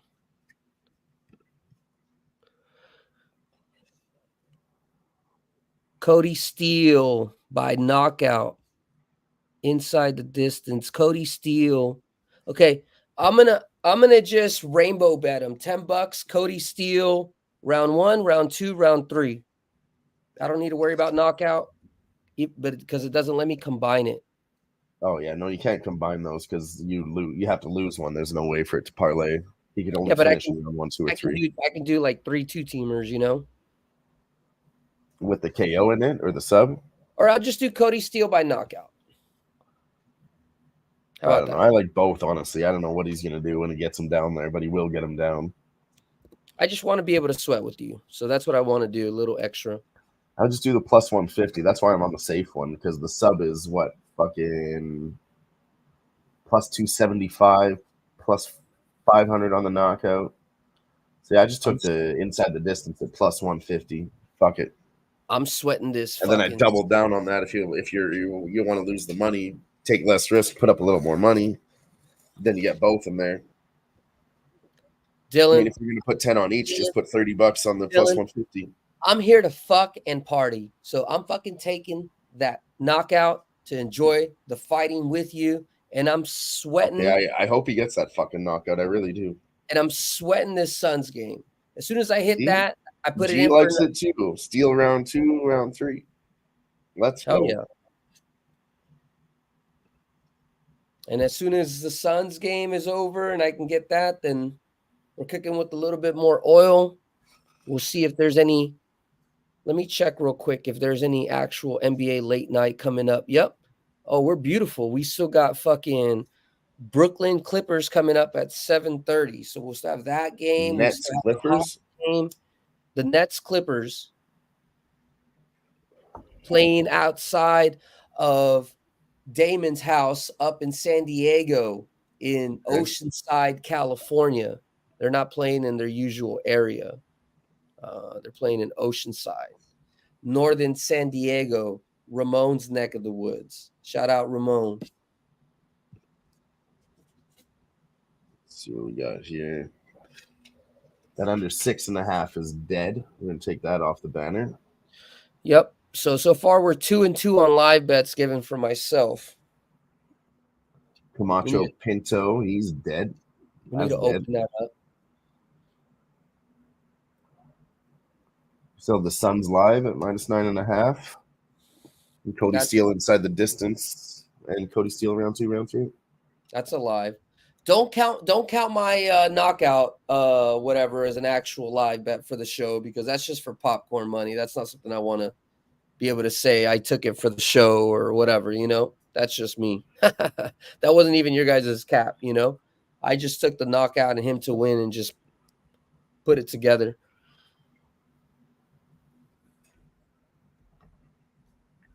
Let's go. Bulls, Cavs. Cavs down You by want it on 2. your record when it wins. Yeah, but I mean, everything else I've been doing 25, 50, 40, you know. That was only $5. So I mean, for something like that, it pays $25. You know, put down your 5 to win your 25. It's not that big number. Bet it's smaller. yeah, you're right. You're right. It was an appropriate bet for the win amount. I'll be honest with you guys. That's something about how much I'm putting on these round 2, round 3 bets. About $10 at most. If they pay, you know, $60 or $80. I only got to cash one, and then I'll cover everything else. That's why I love the UFC betting. I really do. Yeah, whatever you're betting, you know, your cap is still your cap. You know, like 1-0 Dodgers. they scored. Let's fucking go. Woo! Who did I it? stayed off that game Who for a done it? side. I didn't Who like done it? if I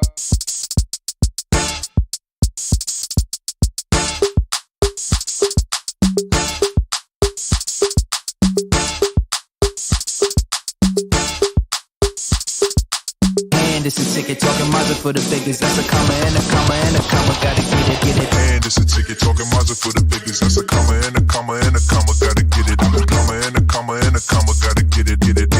Comma and a comma. Gotta get it. And it's a ticket talking Mazda for the biggest. Let's go, baby. Let's go. It wasn't Shohei, but it's still a Dyer.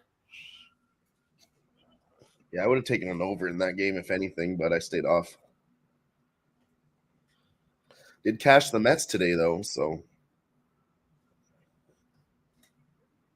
Hornets up by 4, 3:01 remaining. Bulls 33 seconds are still up by 2. Suns timeout. I think right now they're still up by 14, 3:01. And Pacers Hawks. Maybe we'll have a fourth quarter bet for this game. They're still going back and forth. Hawks are up by 7. This is actually not a bad spot to take them. We probably missed a spot when they were up by 8 or 9. All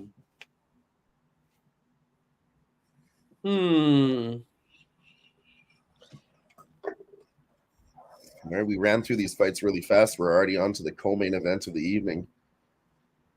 Comes our guy Cody Steele versus we didn't really talk about the other side, but it's Chasen Blair. He's a plus 220 dog. He's 6-2.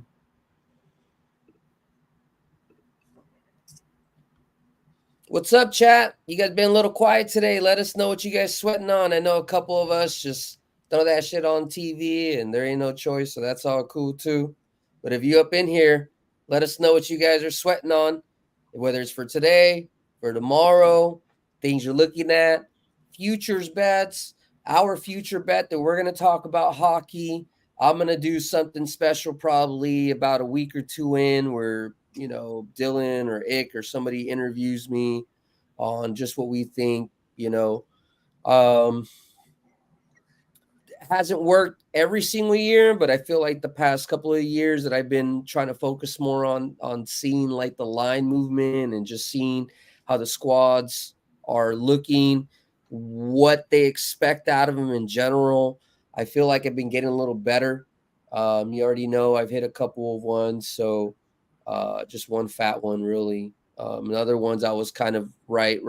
If you guys remember, live sweat back in the beginning of fucking baseball, we talked about the Royals making the fucking playoffs.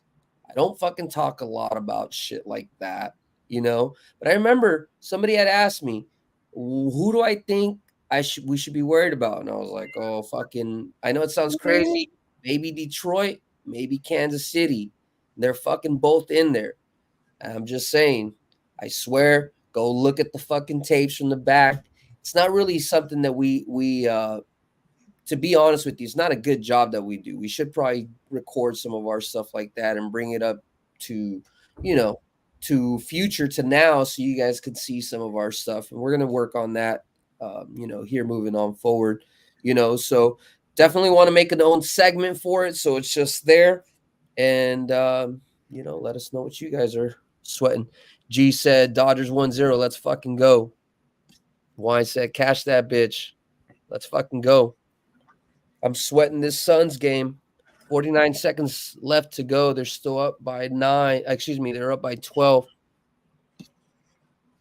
See, then I like the prop that I have too on the broadcast here. They're saying it's down to plus 130 on whatever book the UFC advertises. Let's see what that line's at now. All right, Pistons are at 9. Come on, Suns. Oh yeah, it's not even available right now, Jimmy. What?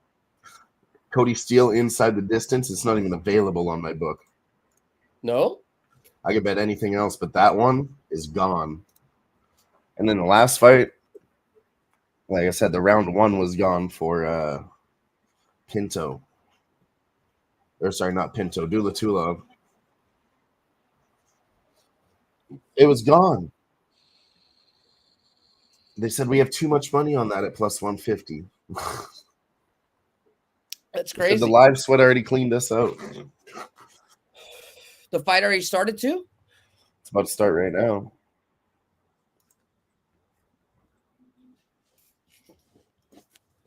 Yeah, they won't even offer it. Let's go. Also, Jason Blair is coming in on short notice. He fought 18 days ago, so not good for him.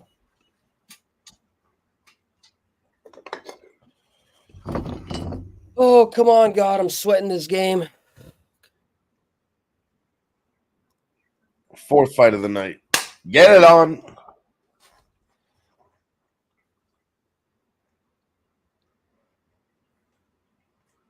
Blair comes out popping a double jab.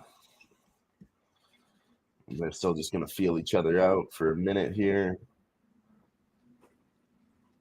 He's going to, I imagine, Steele to throw some feints, try to feel this guy out, and he'll strike with him if he's winning, but he'll go for a takedown soon, I believe. We'll see how Chasen Blair's defense is on that. Oh, nice combo. And Steele shoots for the takedown and gets stuffed, almost head kicked. Not good.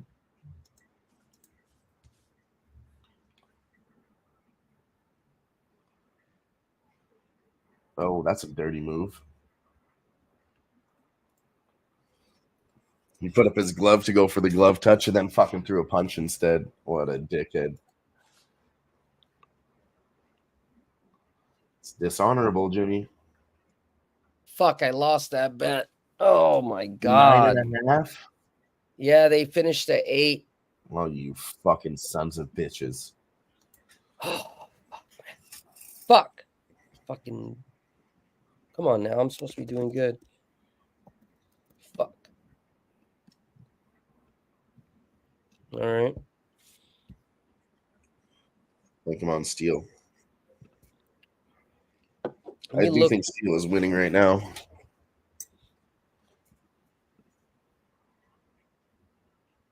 Oh, got him. Cody Steele got caught with a stiff jab.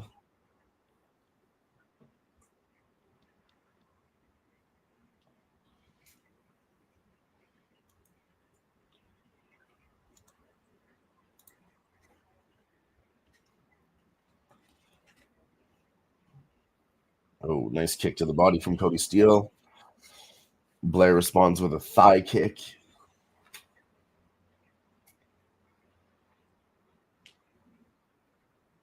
Yeah, it's pretty slow and patient fight from both sides here.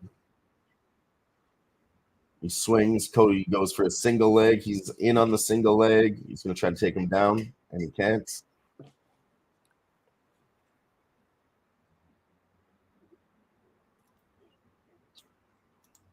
Cody's still a minus 285. He's got to work the striking a little bit and tire this guy out before he just shoots for a takedown. They exchange leg kicks. Nice jab from Steele. Nice combo from Cody.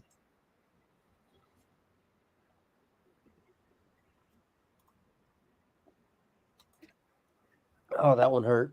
That one fucking hurt. All right, let's get to the next one. Let me look real quick at these player props real quick. And they're swinging for the fences, though, here.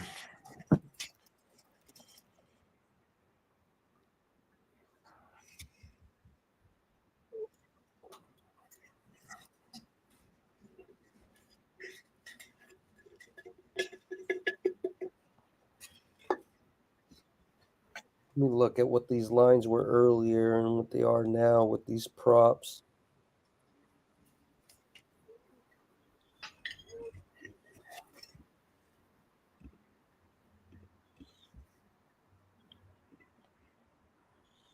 Well, there's money coming into the over, looks like. Let's see. Hold on, let me look at this real good. Let's start talking. Your KO bet might be looking good now, Jimmy. He can't get the takedowns, but he is striking with him, though, and he's doing the better in the striking exchanges. I need that, man, so I can get at least a little something back. Fuck. Let's go, Cody. 30 seconds left in round 1. We want the round 2 finish, and we want the KO. He still can't get the takedown, so if he gives up on the takedown, it could be a KO in round 2 or 3. He's up to minus 450 live. Oh, yeah. Chess and Blair is gassing, dude. We might get this round 2 or 3. Let's go. Oh, yeah. He doesn't want no part of this shit, boy. He want no part of this shit, Jimmy.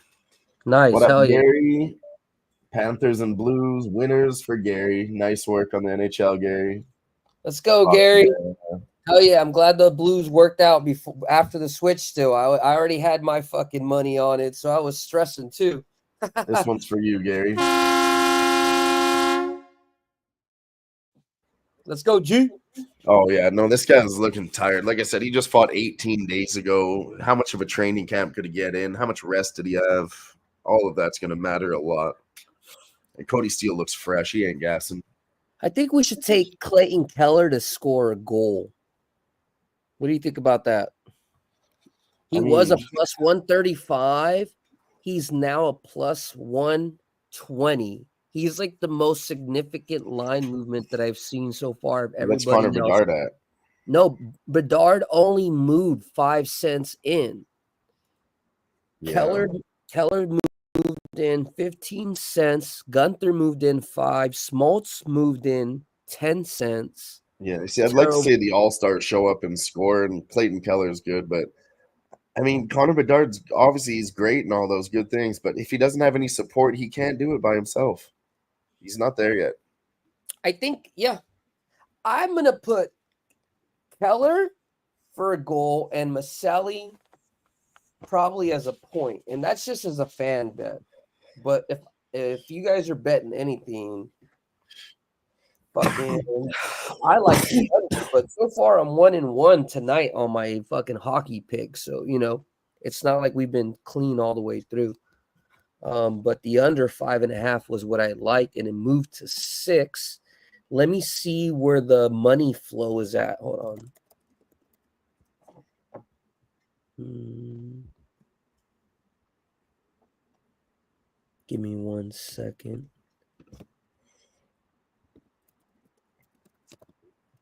I expect this guy to show a little bit more wear at the end of round 2.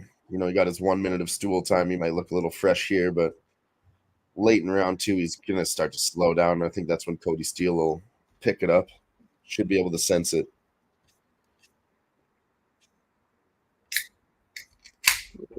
Where is it? Having a brain fart, nice guys. Body shot.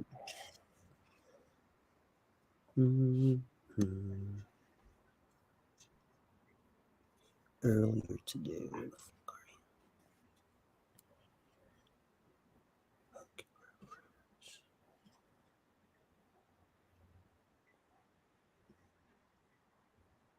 Come on, Cody. Get in there. Rip to the body.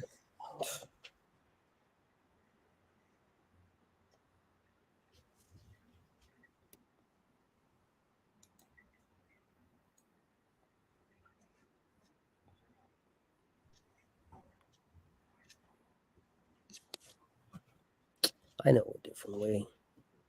Here we go. I'm so dumb. All right, here we go.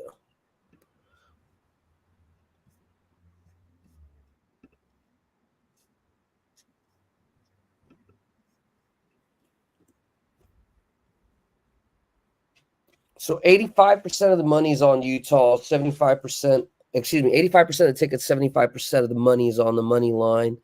On the puck line, there's 46% of the tickets, but 70% of the money on the Chicago plus 1.5. So there is people that do like for them to stay close. And then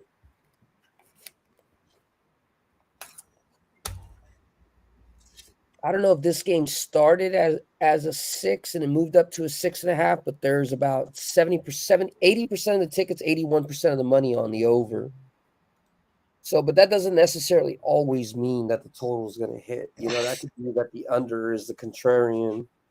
All right, 2 minutes left. Our guy Blair is looking tired as fuck. He did throw more significant strikes this round, 32-15. So you're saying I'm not going to get my knockout? There's still 2 minutes left in round 2. He's eating shots, though. I don't know. Yeah. His numbers are crazy to me, and if he's throwing that heavy, he is going to get tired.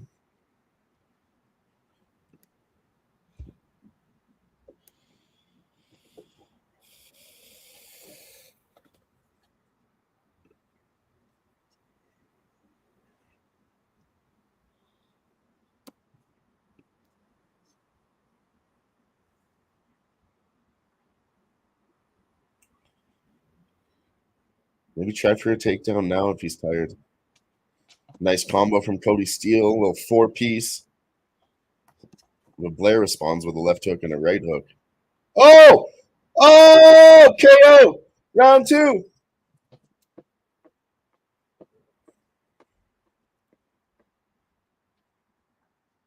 Let's go!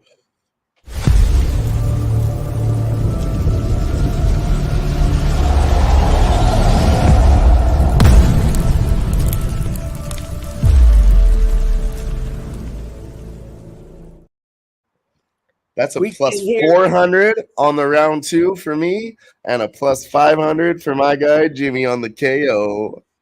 Ooh. Let's go. Look at this. So he comes with a right hook and a left hook to the liver is what it was. He just dropped out of nowhere, and then he went with the ape shit ground and pound like this, Jimmy. He literally went like this. Hey, what's the next one? Let's focus. What's the next one? Let's go. Money's in. Let's go. What's the next one? What are we looking at? Let's bring it up here. The next one is the Islam, right? Yeah, Artem Vakidov, the guy that fought Alex Pereira versus Islam Masraf. And you said Artem fought Pierre, right? Twice. He fought him to a split decision, and then he won a majority decision. Islam, you're right. I don't think we can. It's not worth it. Okay, I think we take Artem he's fucking juiced at minus 350. Oh yeah, he's huge. You have to. Maybe the fight ends in round 2 or 3. You have to take Artem in round 1. It's the only way you can take it. If you wanted to. I mean, round 2 and 3 are also options. Huh? Round 2 and 3 are also options. This guy could survive one round. We don't know. If he knocks him out, do I still get the point spread? Yeah, a point spread cashes if you knock him out, yeah.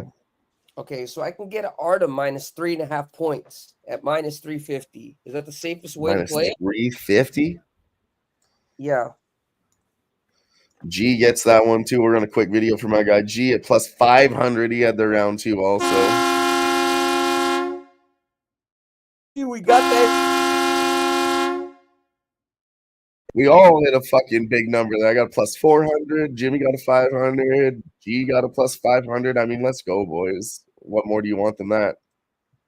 So really, there's no value play in this fight. But the safest play, you think this Artem minus 3.5, right? I mean, it's not bad. It's juice, though. Yeah, juice to fuck. Round 1's minus 150. I just like to kind of be contrarian and go round 2 and 3 here just to get some plus money. But I really didn't watch tape on this fucking guy. He hasn't been knocked out, though. We got that going for us. Yeah.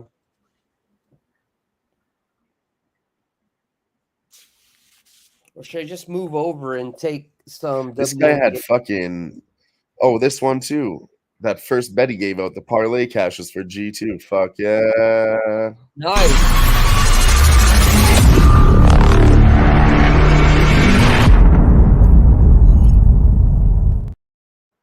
Let's go, G. Go. Hell yeah. That's the hit we needed Sure, today. my boy. So I had round 2 plus 400 inside the distance at plus 150. And then I took that parlay with G too. So thank you to G for that one. Just smacked 3 bets on that one fight. Let's fucking go.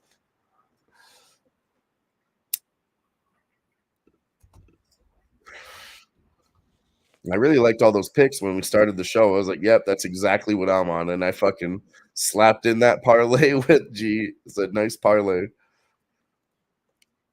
Love it. But yeah, this main event. We really just need to decide round 2, round 3. Or we can go with over 1.5, which gets a little greasier at plus 165. I just go fight ends in round 2 because that gives you the full... The first 2.5 minutes of round 2 also, and it's plus 335.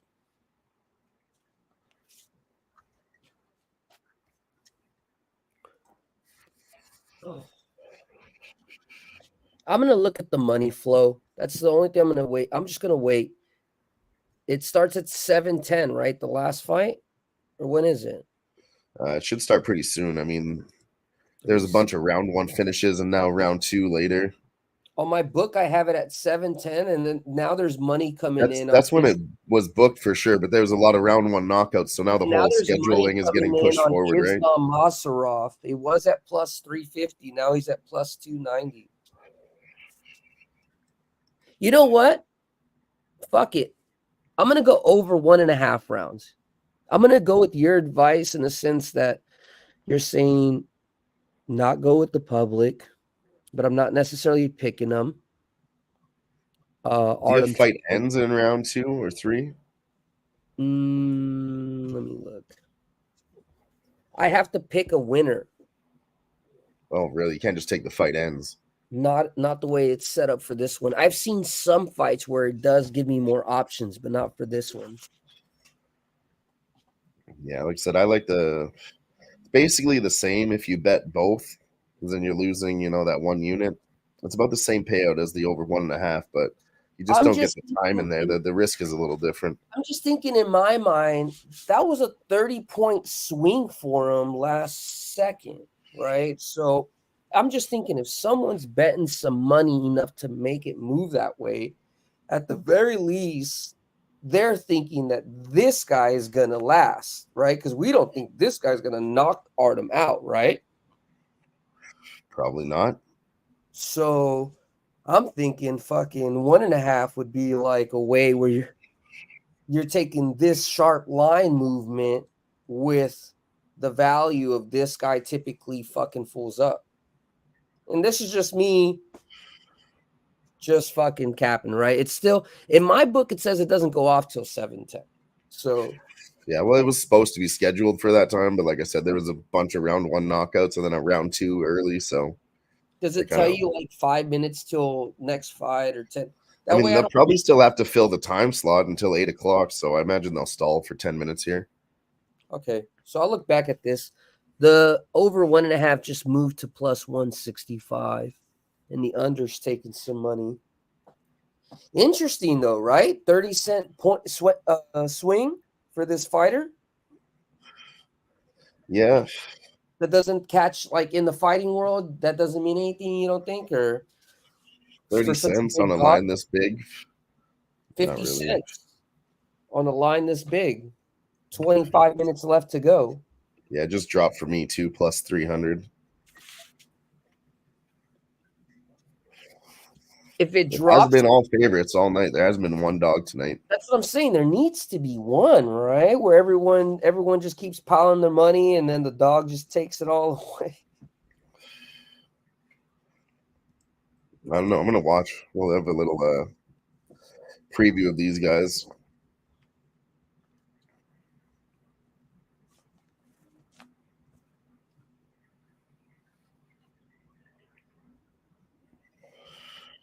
Okay, I'm gonna take just a nibble, just $25, nothing crazy. I'm gonna take a under on the Sun game, under 148.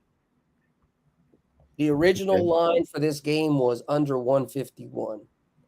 This series has been trending to the under, like not the playoff series, but the overall head-to-head. But I think the last two games have been going over. But when they went over like right from the rip. It was like 160s, 170s at halftime. You would see the live bet. So I'm not telling you guys to take this. I'm just telling you this is my next live bet that I'm actually giving out.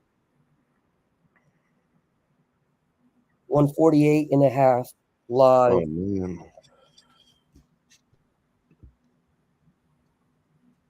Starts at 6:45. Okay, thanks, G. All right, let me go back to that screen real quick.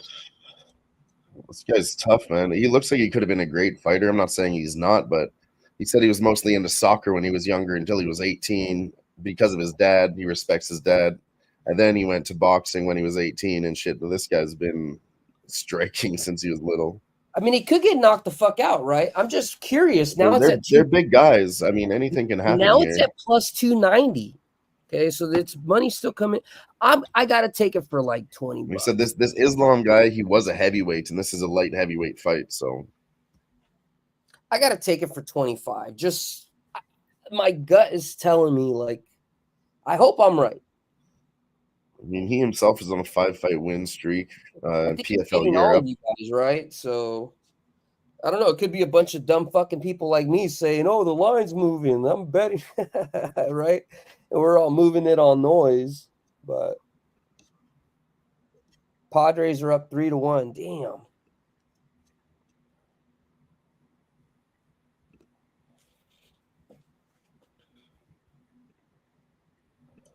These guys are older too. I mean, this guy's 33.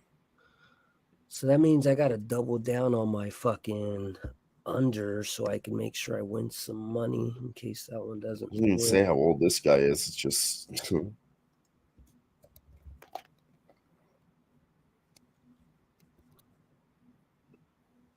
Okay, I'm putting another 50 down on that under 148.5.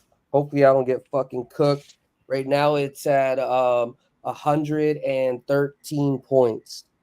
So we have about 45 points of cushion. They only scored 26. The quarter should get tight. Remember, they're tied up 2-2, so it's not necessarily like a must-win situation, but these girls play really, really like possession-intensive, like pace. I don't know how to explain that better. I guess the easy way to explain it is they play slower.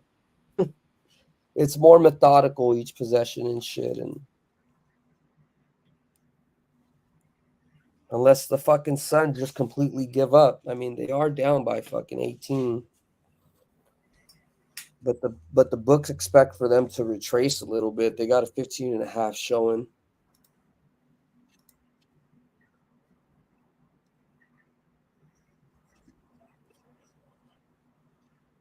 Panthers I think I'm going to take a shot at this over 1.5.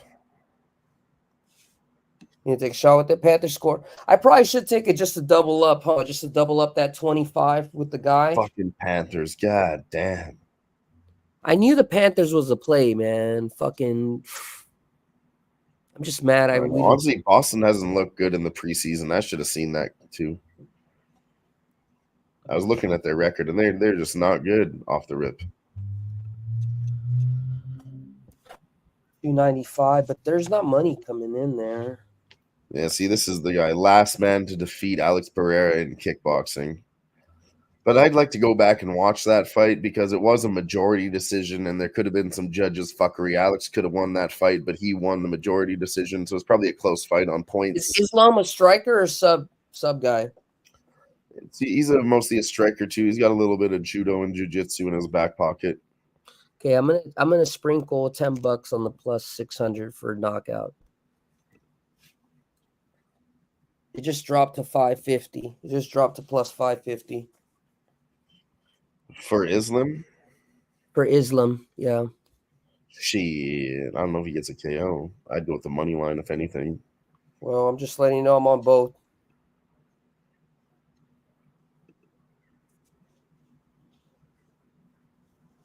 I'm on both, and you let me know when that game's on. I'm sweating this WNBA game. They're just walking out to the ring right now. Should go off in about a minute. Yeah, I'm just gonna watch this WNBA game and just. Oh, I remember this guy now, Jimmy. This guy had a highlight reel. That's why his head kick ended in 10 seconds in his last fight. I remember it now. This guy walked out there, Jimmy. He didn't even want to be in the fight. I swear to God, he walked out there like this. And he The just dog? stood there like this. No. His opponent in his last fight. He stood there like this and just got kicked in the head, instant knockout. He didn't even try to fight. The favorite. He threw the fight. The favorite. This guy, Islam Masref, his last opponent. It was his PFL last- Europe, Mikhail Grog. Yeah, straight up. I've never seen anything like it. Like he didn't want to fight. He wanted to say fuck you to the organization. I don't know what it was, but he walked out there with his chin up in the air and got head kicked in 10 seconds. Like everyone's like, why did you do that?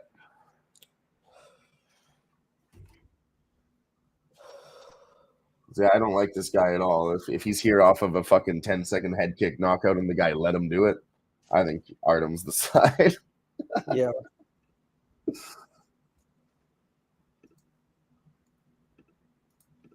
I gotta find that clip and send it to you.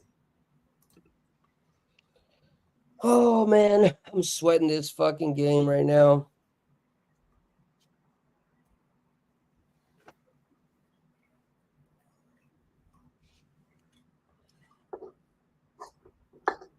You've already scored fucking 9 points. Jesus Christ. Last quarter, they only scored fucking 26 in the whole fucking quarter. This is not good. I need to slow it down. Oh my.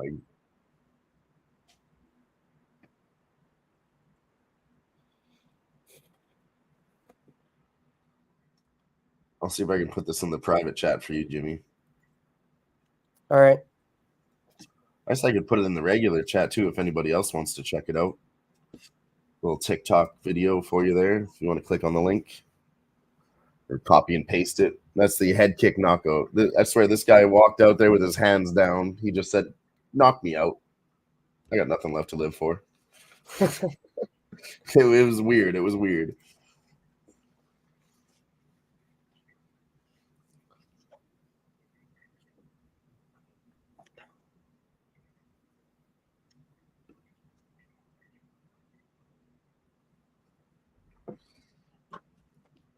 Come on, girl. Slow it down.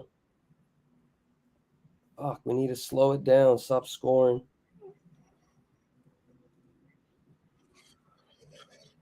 All right, this guy's grappling with him up against the fence. So far, this is good for the over. 3.5 minutes left. Damn, so I should have took the over, huh?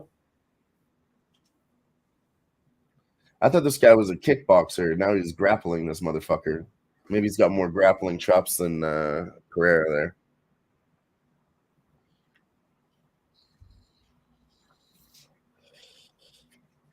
Come on, girls. I actually think the dog might be live right now, to be honest with you. He's moved down to plus 235. Well, let's hope. Let's hope. I put it in for Did you 20. end up sprinkling the dog? I put it in for 25, yeah. So I really need that, especially if this links doesn't come through. He shoots for a takedown of his own. He doesn't get it, but he does get away from the fence, and they're back to striking, so that's good. Leaves Bakatov looking a little defeated if he can't get that clinch work or grapple. Whatever his game plan was, he couldn't get it going. Down to plus 150 is Islam. Come on, slow it down, girls. They got 13 points in the fourth quarter. Technically, they couldn't score more than 45. So I think mathematically we're still doing okay, even though it looks scary. It's up to under minus 152. Currently, there's total of 126 points scored. So it's going to be a sweat. All right, now Vakitov does have him up against the fence, but he's not doing shit with it. It's looking good for the over. I don't want to speak too soon, though. Knock on wood here.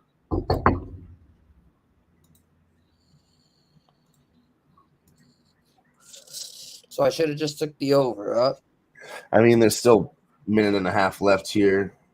Vakitov does get him down, feeds him a couple shots on the ground, but he gets back up. What's the line now for the fight? Gets out of it. No line.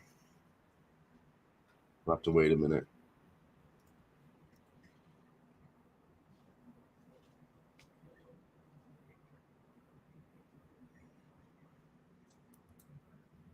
Just over a minute left. They got 17 points, 6:24 remaining. It's still very fast. We need them to fucking start Vakitov shoots for a takedown, but he gets kneed in the head instead. Come on, girl. Stop fucking making shots.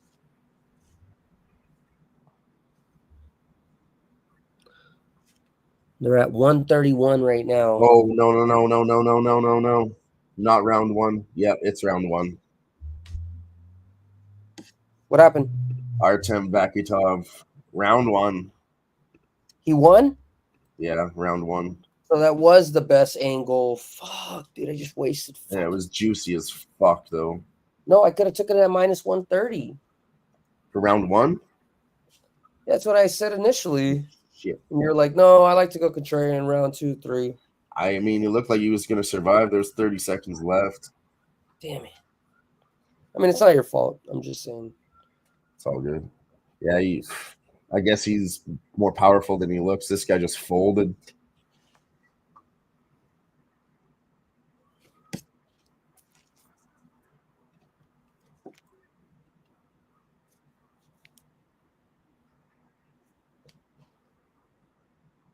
This guy might actually go pretty far if he's got a little bit of grappling, enough to defend that shit and keep it striking. It's more than Alex Pereira had when he started. Oh, he fed him a dirty uppercut and it dropped him. I didn't even see that one. He goes to the body, pushes him away, and then punches him. Right hand, another right hand hits on the shoulder, and then the uppercut, just nasty. Folds him.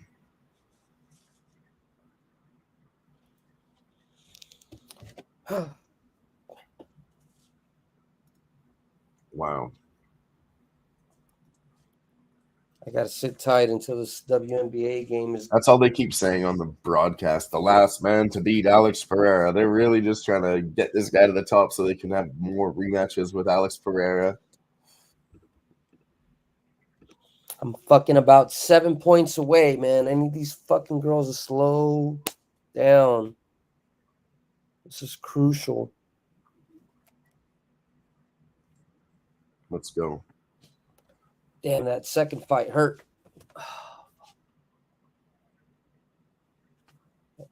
I should have put the money in like I did in the second fight on the fucking first fight.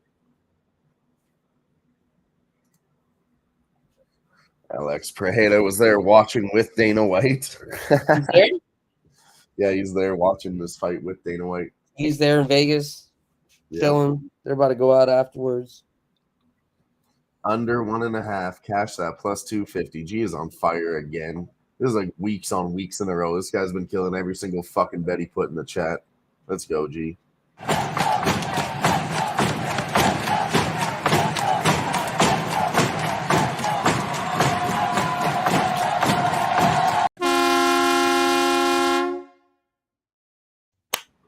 Let's go, G.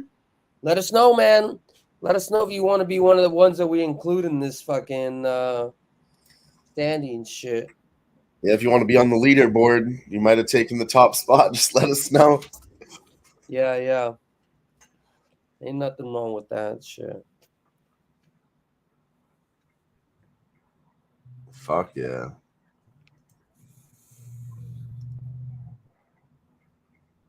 Come on, baby. Slow it down, girl. Slow it down. Papa needs for you to slow it down. Fuck yeah. They've scored 20 points. Our limit was like 45. There's still 549 remaining. So we can go like on a 2-minute drought, maybe even just like a 1-minute drought. What was the number you got? I have 148 and I have 151. It's at 153 right now. 155. It's fucking dirty right now. And you want the over or the under? I need the under. That's what I'm saying. Fuck. And it's getting greasy, I'll be honest with you. No, I know, but I know it's some. I know, yeah, no, I know. I saw it initially when they went up 9 fucking points, man. Then there's nothing I can really do, to be honest with you. I mean, they really should just play some defense. 20 points ahead right now. Yeah, that's what I was fucking thinking. Like, fucking, what the fuck are you guys doing, man? Save your energy for fucking the next game. You're not coming back from a fucking 19-point deficit. No. And then the other team, though, like, why are they still scoring? Like, I don't know. It's hard because then that's the same thing that the Lynx are. What you would say, like, well, why are they playing defense up 20 points? You know, so we just need them to fucking miss shots. Take their time and miss shots, right? That's what the coach should be saying when they're winning by 20 with fucking 5 minutes left. Hey, fucking slow it down.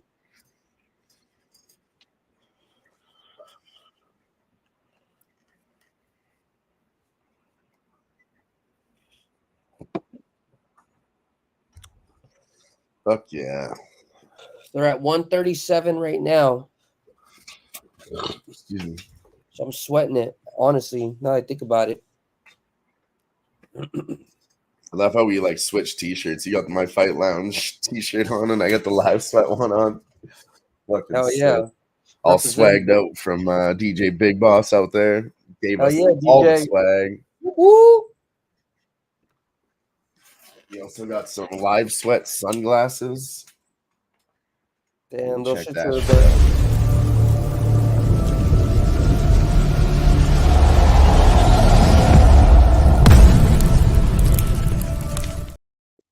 Fuck, my bad. I forgot how long that video was. I was trying to say those shits are the bomb. Yeah, one does. We should just have the bomb instead. Yeah, like a quick Bomb. This guy's still getting interviewed right now.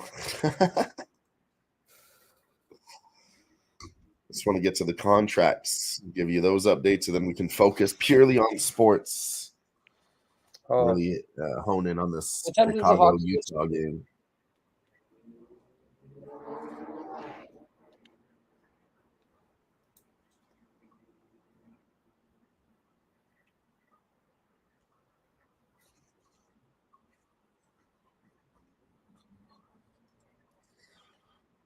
Yeah, that's crazy. What time is the hockey game at? 7:10 or 7? It's supposed to start in 3 minutes, but it'll probably start at 10 or 15 after. Okay.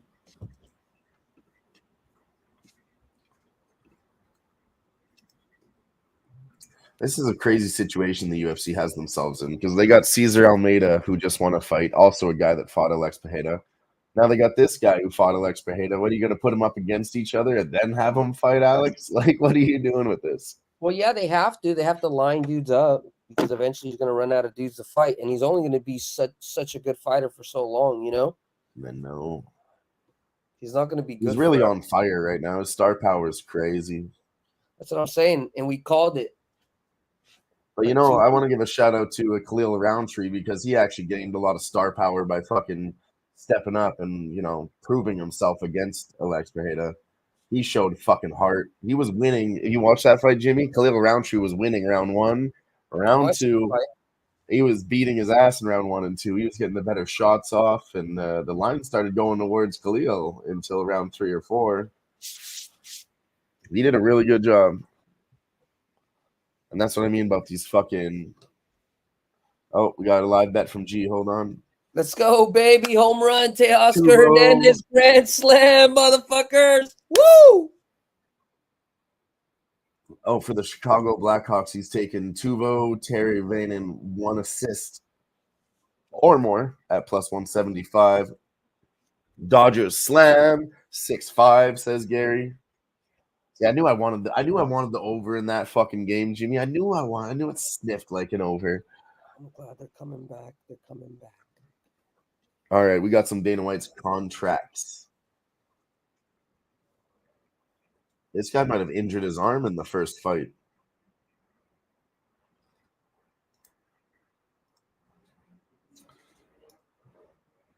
Sean Gauchi, like I said, doesn't look like he gets the contract, and he's got a busted injured arm. That sucks. Islam Dulatulov, he got the round 1 knockout. He gets a contract. Round 1, 2 minutes and 44 seconds. That's a contract. Dana White says, come on over here, buddy. You're in. And then Mario Pinto also got a round 1 knockout. He gets the contract. I don't even have to watch this.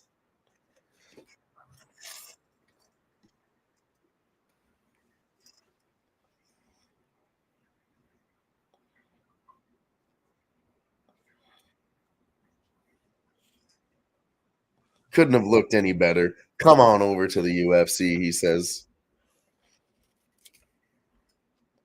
That's Mario Pinto getting a UFC contract and Islam Dulatulov both with round 1 knockouts. Cody Steele versus Chasen Blair. He's going to start with Blair. He fought 18 days ago. Ton of respect for him.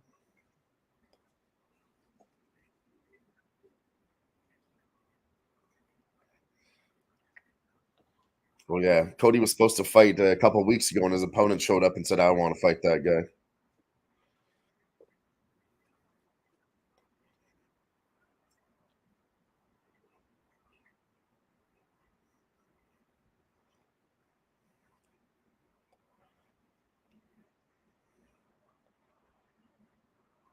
Oh, man, I'm sweating this fucking game.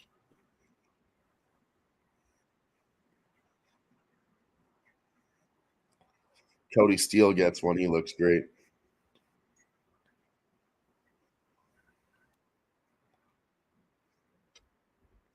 Sounds like he might give Chasen Blair another chance because he knows he was on 14 days notice. Dana White knows what he gives to him. So I wouldn't be surprised if we see Chasen Blair next season on the Dana White's Contender Series.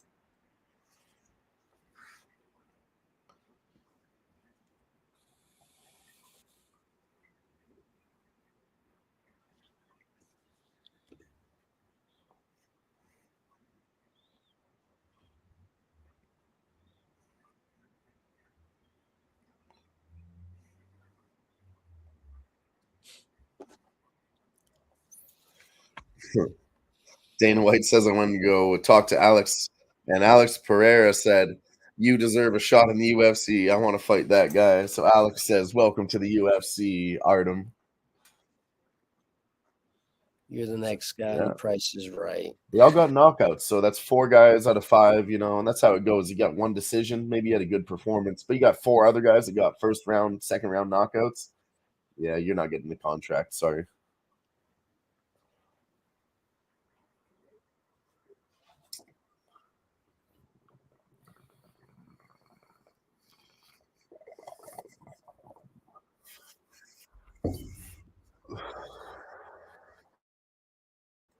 So there we have it. 4 contracts given out.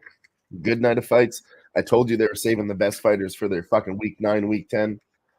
I think even week 10, all the favorites probably smash. Dana White's Contender Series, probably the most rigged you can get. They literally pick these guys to get them into the UFC.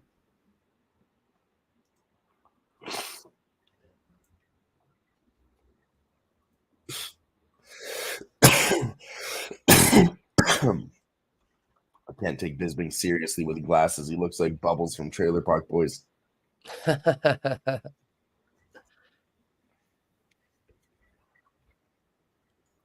Fade your buddies. They are the general public, G.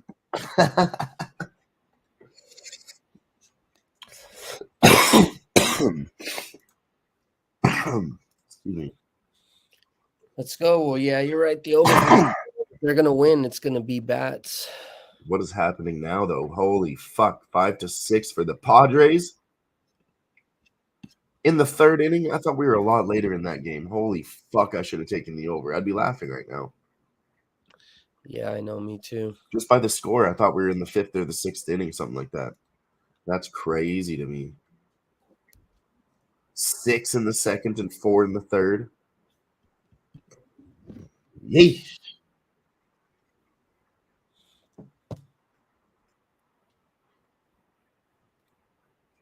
It's incredible, Jimmy. It's fucking incredible. I know this game's fucking crazy, dude. You have anything on this Lynx game? I heard you talking about that. The Lynx and the Connecticut Sun. No, it's over. They have 157 already. Oh fuck. Yeah, it's over. That sucks. And what is this? The playoffs, right? Like where are they at in the That's playoffs? 5.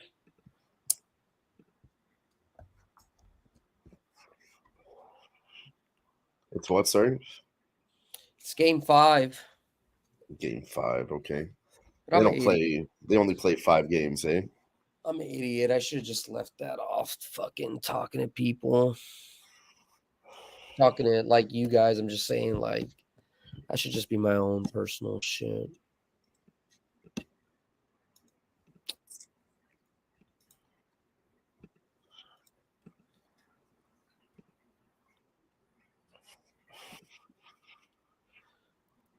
Damn, this hockey game is taking forever to start. It's only 5 after. Yeah. It's starting.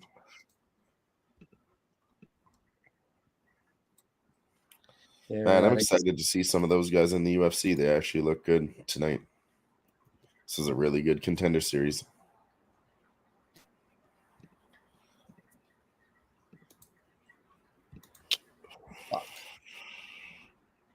Throw on the hockey game too, just to be ready.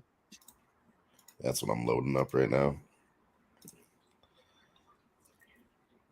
A tangle in the corner. 3.5 to go.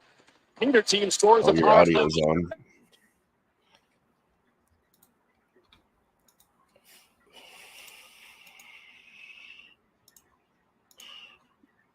My bad. All good. I didn't know that it went over. I thought I had like click something. Come on. I'm having a hard time finding NHL already. It's crazy. Bruin scored another goal, man. That shit did get drunk. 9. We gotta remember that, Kev. If it goes drunk, we bet the second period over. We have to. 3 or 4 goals in the first period. They'll get 3 probably, especially this early. Fuck, nobody's ready. Well, I'm just pissed. This should have been an easy peasy Florida win.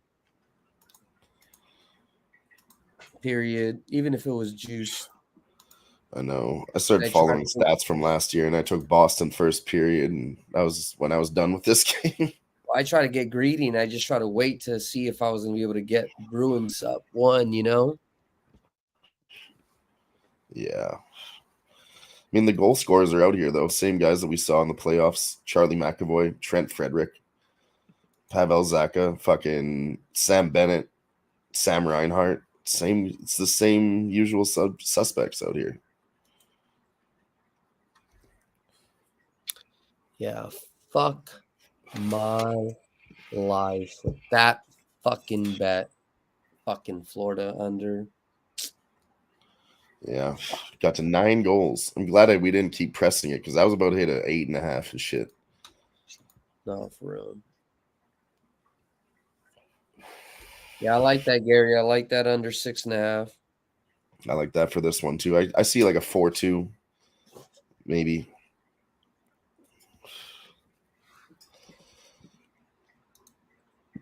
I want to take Utah on the puck line, but like I said, I haven't seen them yet, even though they are Arizona Coyotes, like we had said earlier.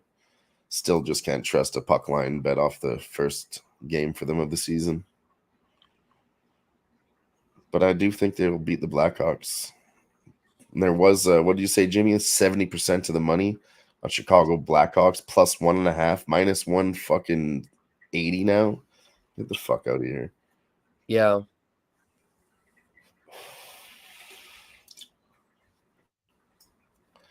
Plus 135 on the minus 1.5. Nah, don't say that, G. I've been I've been capping it right, but I just haven't been betting it right. So it's just, give it about a week or 2 or 3. Hopefully not too long. And we'll figure this shit out really, really good. I was on Bruins first period too. I really thought Bruins would do more than this. I'll tell you, my caps the cap was day, if anyone got to the lead, they would, try to play defensive. Both teams do that, and then neither team did that today. Florida just went hard. So maybe they changed their style. It's hard to say. My caps for today it were worked for them to get to the playoffs. Maybe they don't want to play defensive anymore. Florida money line and under 6 in this hockey game. So those were my best bets, whether I bet them or not. I bet the St. Louis one. I thought I fucked up because the goalies changed. I didn't bet this one because we got in here late. And I'm on this under 6 plus 113. And that's pretty much all. I'm going to just end it. Yeah, I mean, there's nothing else to do right now until the game starts. Yeah, but I was just saying, I already got sweaty with all the other shit. I'm just going to enjoy that. This baseball game's close. I can't pick a side here according to what's happening live. And then same with the fucking over. You want to go under 15.5, obviously, 16.5. But I'm not even comfortable with that shit right now. Yeah.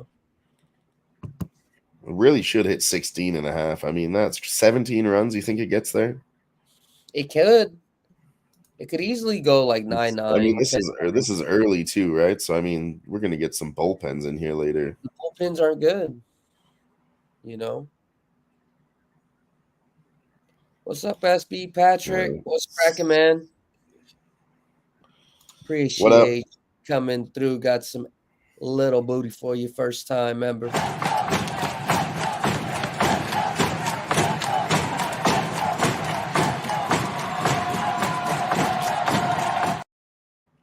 Bruins scored another goal. We need to make a little video for whenever we get somebody that we haven't seen or something like that. New member. No, yeah, new member too, but also new face. I hear you. Face. That's crazy. See, we got to follow our guts there too, Jimmy. Even if it's early, we said 5 goals in the first period means a game is getting drunk. Take the over. If you guys missed, if you guys aren't following Who-Bangin Sports, I'm gonna try to do more videos of breakdowns. This was the video for the breakdown for today's Blues game. So make sure you guys are following. I'm gonna try to, even though I'm not gonna go live myself, it's easier to just put a couple of Cliff's notes in there and give you my play. But just a little example of what it looked like today.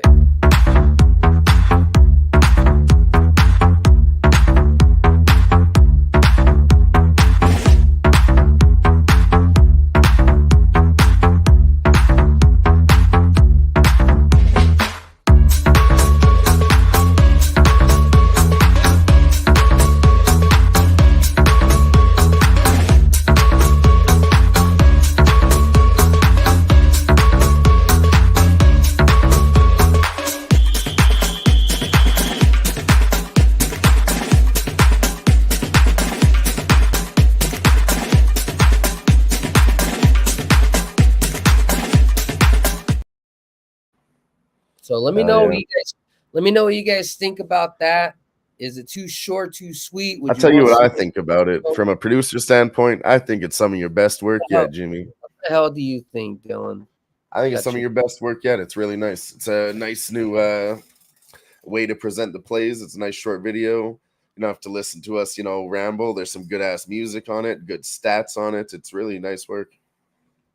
Yeah, I like it because you don't got to see our ugly faces on there, just enjoy the music and get the facts spit out to you. You guys know how I am. I'm very analytically based. So all my caps are coming from analytics. I definitely use the eye test. I'm trying to watch as much, sports, hockey, basketball. I definitely don't watch as much live because there's so many games at one time. But I do get on YouTube and watch all the recaps and shit and try to get some insider info from maybe some people that are like the podcasts, like maniacs for the teams or whatever. We always try to work, but all my bets stem from numbers first. If the numbers don't make sense, I'll rarely be on a pick that doesn't make sense number wise. What's up, Gas? Appreciate you coming through, man. Shit, I thought you were gonna come in Vegas. I know you live somewhere down the street, but we missed you, man. Hopefully you'll come out to the next time we come out to Vegas, bro. Hell yeah. Shout out to Gas Station Sushi. It is classic. I was saying earlier, I saw all these runs. I thought it was later in the game. I was like, oh shit, this is only the third inning. They got this many runs. I should have been laughing with the over today, but here we are. And Gary says he likes your winning breakdown. Nice work, Jimmy. Nice. Thanks, G. Yeah, try to make it easy to digest. Tomorrow, we'll have something tuned up. We got a little bit of time. Let's look at what we got for tomorrow. Oh, I can tell you one thing. Edmonton Oilers playing tomorrow. Oh, nice. Who are you guys playing against? The Winnipeg Jets. Got 5 games tomorrow. You guys playing against the Jets. That'll be a nice matchup.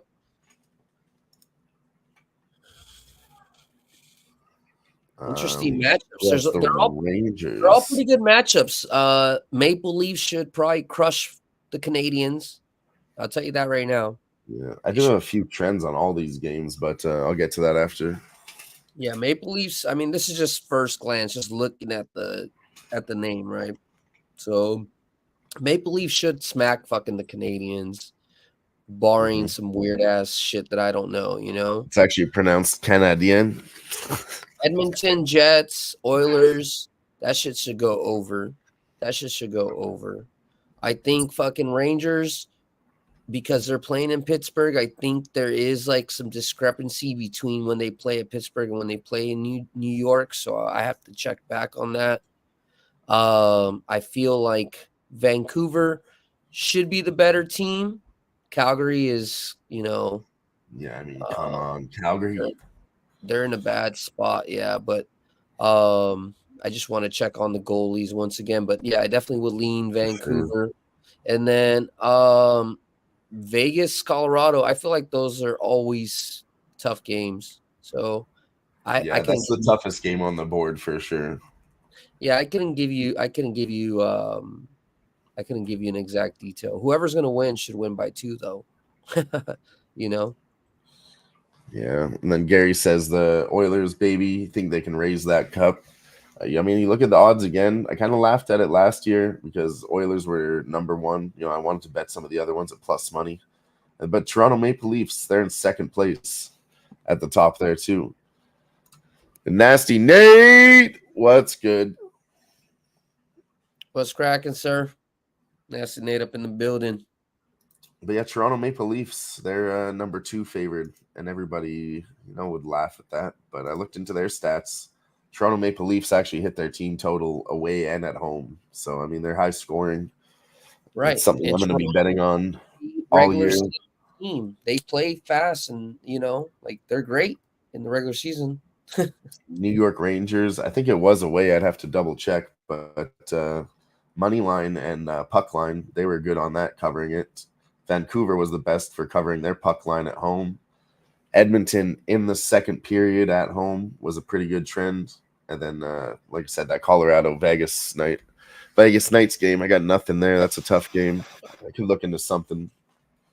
Yeah, we'll definitely tonight after the show's over, I'm going to cap some shit. And then, like I said, we have that platform set up with the picks. So tomorrow I'll have something drawn up there at the very least. Just to keep giving you guys a little something as a thank you. And eventually I know, you guys will take care of us. At the very least, all we ask, everybody here is family, just word of mouth. Make sure you tell people in the chat, people in other chats, people at the bar, friends, family, people at the post office, whoever. That's kind of our way of having you guys thank us for doing this little show. Really, everything else is just extra, man. So I appreciate y'all kicking in with us. Still waiting on this fucking hockey game, huh? Yeah. What's going on? Like even now, Edmonton's second period is minus 160. So all those trends I talked about, the books are definitely onto them too. They're all lining up at decent numbers. Like even Vancouver's puck line minus 1.5, plus 110. Oilers second period minus 160. Rangers not very good on the puck line either. So they're probably onto those trends from last year. Why wouldn't they be? Once again, last bet that I'm on, Utah under 6 plus 110. Let's go.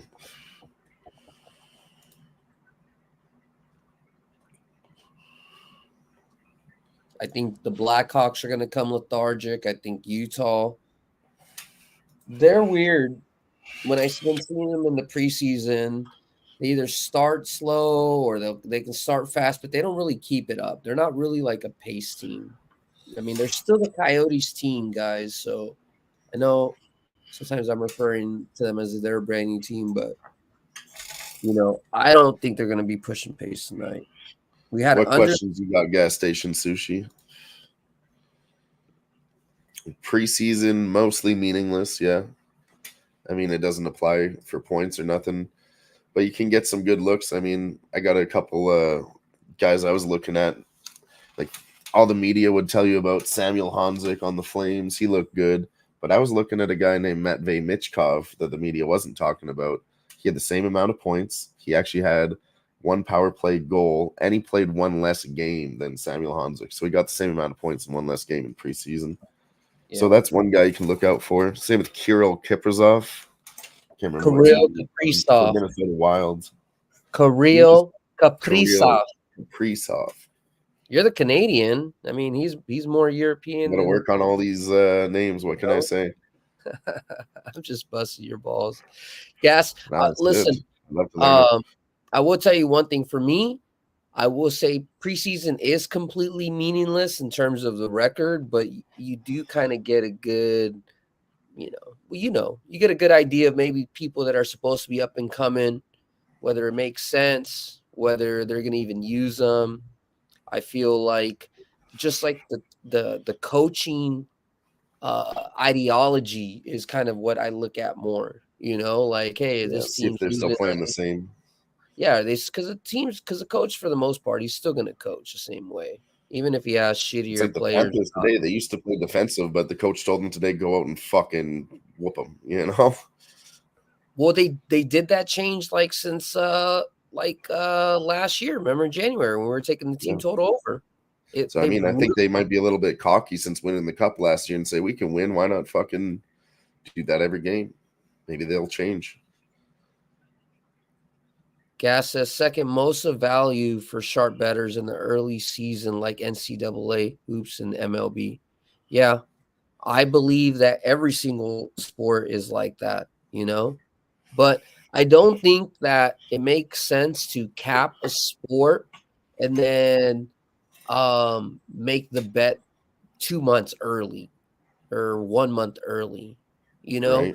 I understand you're trying to lock in a better number and this and that, but unless it's like one of those bets where you're specifically out if he's not playing or whatever. Like, I just don't like taking a bet and then what happens if somebody important is out for whatever reason, DUI or something that's just not really controllable. So that's the only thing that I like. But yeah, definitely being able to. I say if you can isolate the first 5 to 10 games of any single sport, including hockey, and you can easily subtract the jersey and just start identifying the actual trend or the streaks and understand who they're playing and who they're doing it against. I think it makes sense some cases, right? Like in baseball, it's very fucking like roller coaster. So you can see it, but there should still be like a lull. Like no team stays hot for fucking 100+ games, you know? True. No team. But in hockey, what is it? How many games is hockey? Like 85, 84? Let's see. Some like like 70 75, 80. some shit like that. So don't quote me. I'm not a fucking genius in hockey, but whatchamacallit? Like, I think that you can really see some significant value with some of these teams earlier on, just like in any other sport that maybe finished the season kind of ending up hot, you know. So Oh, got a couple live bets in the chat. Gary is going to take first 10 minutes, no goals. And Gerardo likes the Dodgers team total over 7.5 plus 120. let's go. We're already down to 5.5 quick, right? As the puck drop, basically. That's good. Yeah, I'm going to see if I can get a 6.5 when they score a minute and a half into the game already. Yeah, you never know. I might dabble again. I have a 6. I do got to kind of even up a little.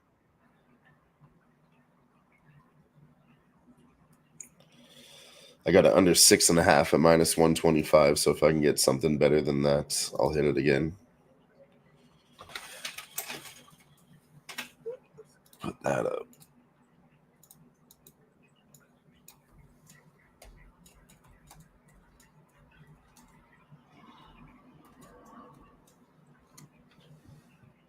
Oh, God dang it.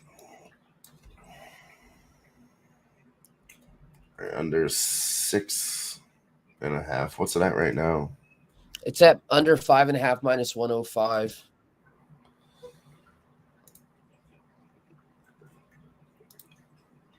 Well, I hope some people got in on that 6.5 right before it started.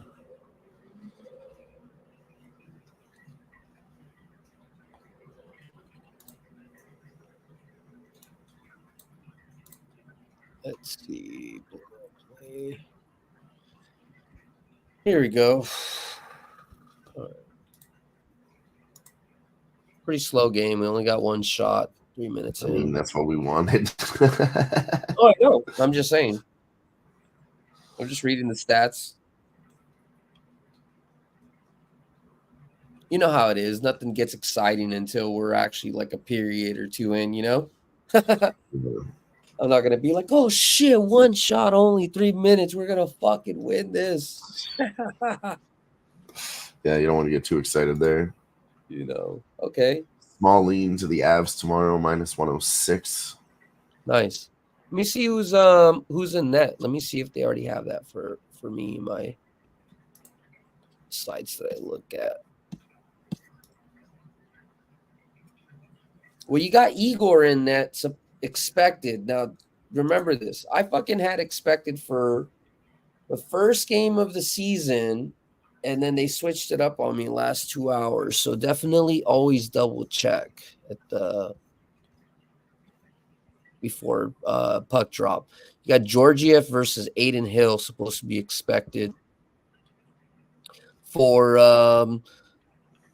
the Avalanche, you have Neskushin, Lenkinen, and Landeskog. They're all out, injured reserve. For Vegas, you got Gustafsson. I think that guy used to play for the Jets, and Carlson, and Robin Lenier, the goalie. He's out for the Golden Knights. Just I guess might as well talk about injuries. Calgary only has Sharangovich out, but he's a decent piece, right? Vancouver has Suter out, Thatcher Demko out. That's why they're going with Lankin and their number one goal. Their number one goalie. Demko's still out? Yeah. So that Wasn't might he be in at the end of the playoffs? Or no? I don't know. I'm looking at it right now. It says IR. Here, I'll even click it just to see what it says. Estimated return 22 of October. Okay. Yeah, so that's only 2 weeks away. Yeah. No, he wasn't in. Edmonton defeated Vancouver. Sorry, carry on. Oh, no. So I was just going to say, so maybe it's not a Vancouver spot. Another right? live bet from G on the team total. Sorry, carry on. Nice. So we may need to dig into some numbers, see how Kevin Lankinen, because Kevin Lankinen was kind of a shit goalie for the Blackhawks, so got to dig into that one a little bit I more. was gonna say, I remember different goalies for Vegas. I think they might have had a goaltender switch up, did they? They did. They had one goalie go to I can't remember off the top of my head, but they had one goalie go somewhere else, and then the other goalie's hurt. Jets have Gustafsson out. He's a center. He's an important piece. All these other Jets, they don't really. Aiden Hill got traded. Aiden Hill. Evander Kane's out for the Oilers. Everybody else is there. They're up and running. For Pittsburgh, they have a lot of injuries. Carlson, Listenet, Nijelgovic, Matt Neto, Brian Russ. A lot of players are out. And the Rangers are pretty much full strength. They're missing Lindgren and Jimmy Vesey, which is not like too crazy, but definitely Rangers look like they're nice and full strength. Toronto has a lot of injuries as well on the defensive side. So, I still think that they're going to win, but maybe it might be an over. Maybe it might be more open game. Hockenpah is out. Jarka, Nick Robertson is day-to-day. Jake McCabe is day-to-day. Those guys are somewhat important. And then for Montreal, Patrick Laney, a key piece, he's out. I don't know how long he's out.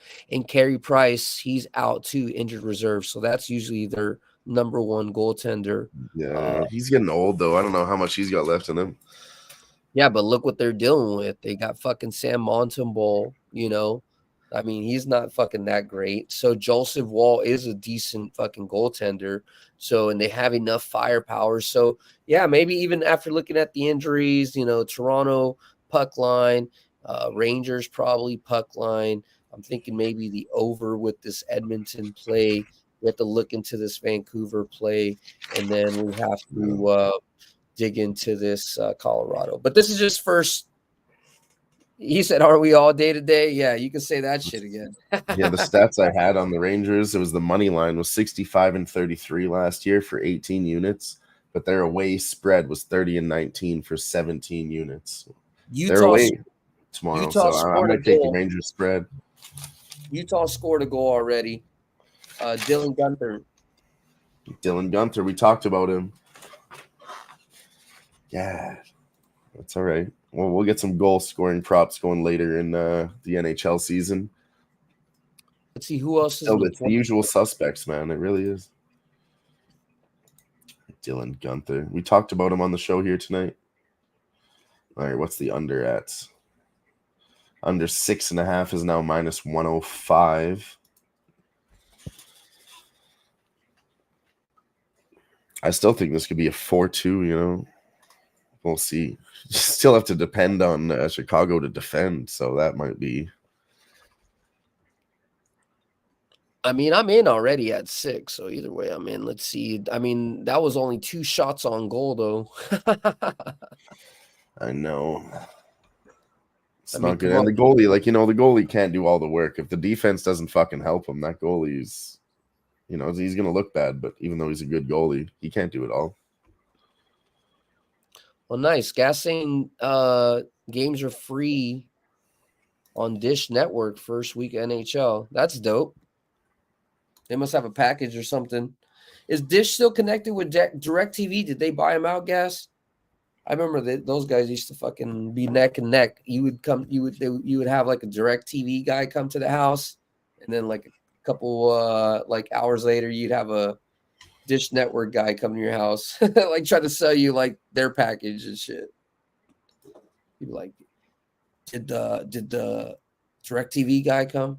He's like, fuck that guy. It's like fucking UPS and FedEx, like it's like a fucking commercial beef. Like the fucking like Anchorman. Remember Anchorman 2 when you got the 2 fucking radio stations that go out there and they try to beef against each other? Hey, that's what I think of every time I see UPS and FedEx. or AT&T and Verizon. My best friend works for AT&T, so whenever he sees a Verizon guy, he's like, "Man, fuck that fool."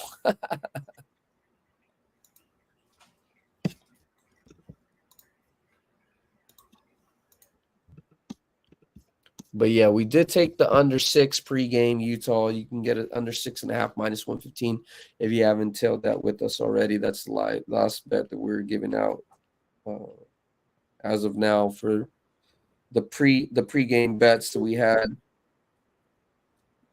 I mean, Patrick's asking the over 6.5 with 5 at bats left is possible, but can the Dodgers score too? I mean, our guy G in the chat, he liked the Dodgers over 7.5 and over 6.5 at minus 130. So he's usually pretty good with it, and I think they could get 2. It's still early in the game. It's not crazy. It's not crazy at all right now. Yeah, it's real early in the game. It's still bottom of the 5th. You still have half of a game left. There we go. Chicago has a shot on net. Oh, hold on. Chicago has a shot on net. Just a shot.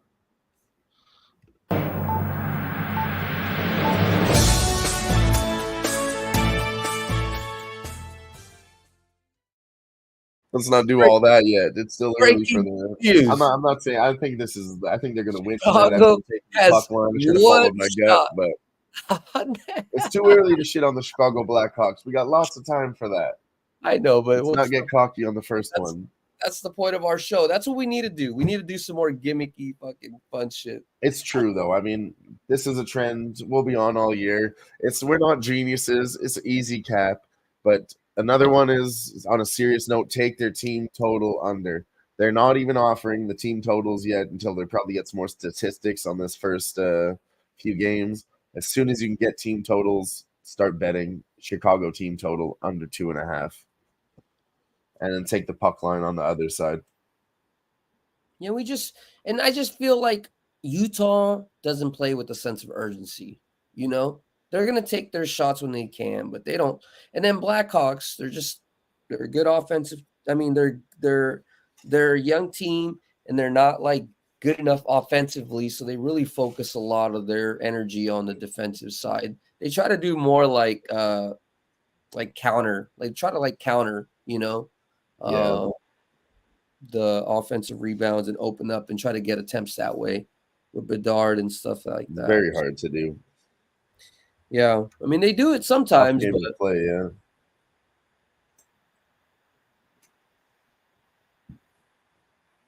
What I should look at is which teams the Chicago Blackhawks beat last year, so we can know when to fade them too.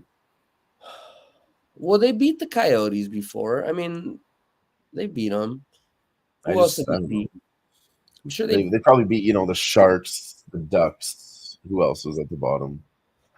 Right. The Ducks actually were probably like the top from the bottom teams. They were the best. Yeah. We'll see how the Ducks do. I got hope for them. I bet on them a lot last year. I mean, not too much, but every time I tried, it was like plus 500, and I only bet on them a few times. So they're a profitable team for me last year.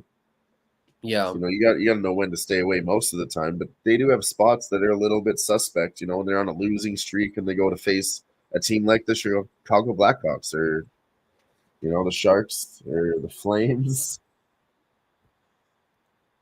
or even just the travel schedule. Can mean a lot. Yeah.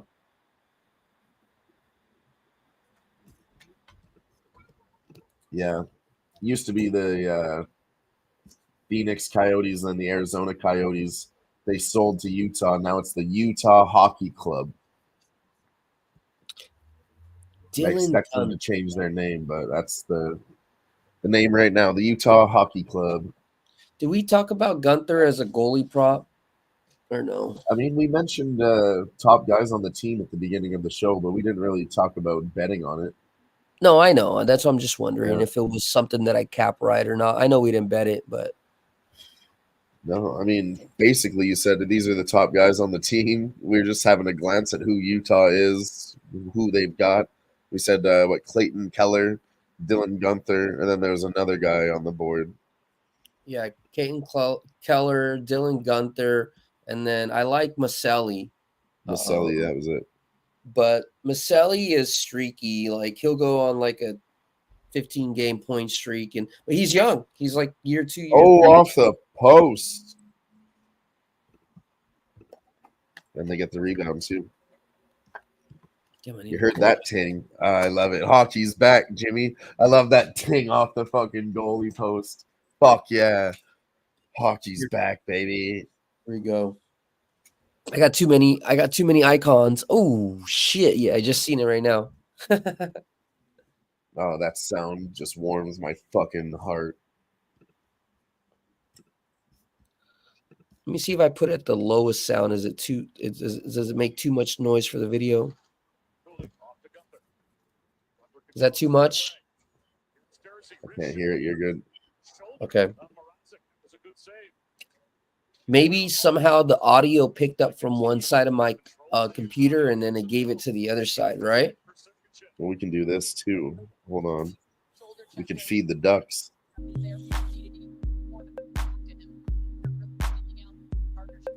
Mellow out a little bit. 7:39 Pacific Standard Time on the West Coast. Enjoying this Gary says they got Sergachev.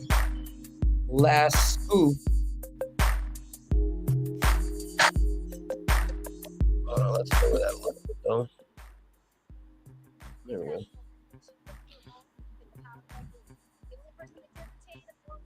go.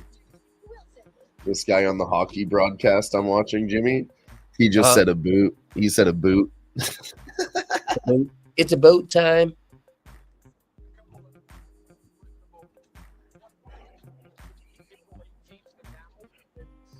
Yeah, Utah wins by 2. Who are we kidding here? Well, minus 130 now. I might take it at minus 130. But I'm gonna wait. I'm gonna wait a little bit, try to get a minus 120. I like the under more. I think I would rather endorse a plus number at 5.5. That's why I want to wait. About to get in on the Blackhawks live, but he first needs a Dr. Pepper and some Advil. Don't bet on the Blackhawks live.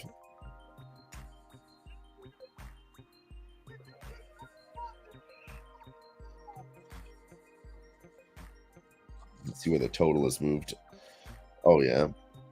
Back to 5.5, plus 110, minus 150 on 6.5. Move to minus 140. Let's go.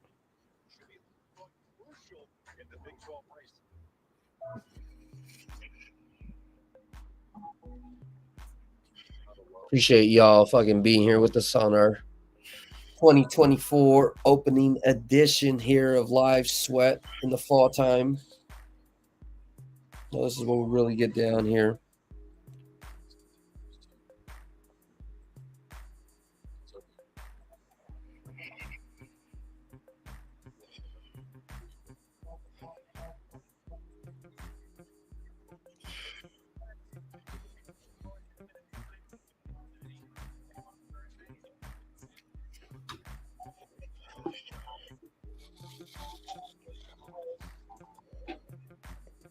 All right, we're back.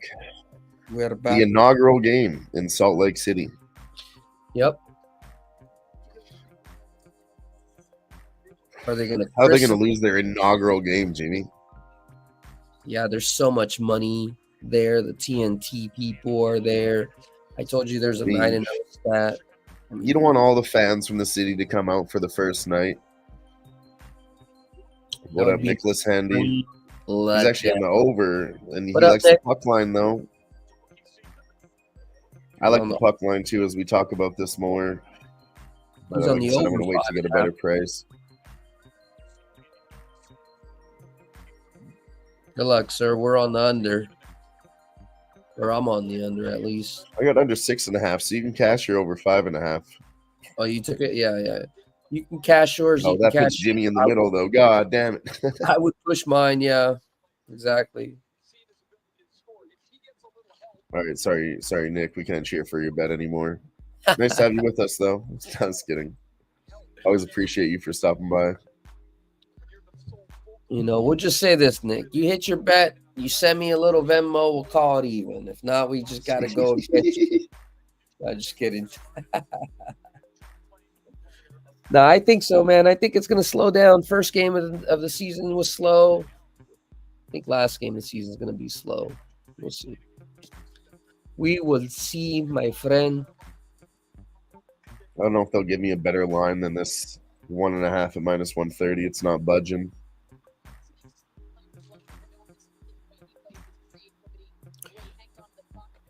And the -2.5 is +120. That just feels like trappy, but still, it's low.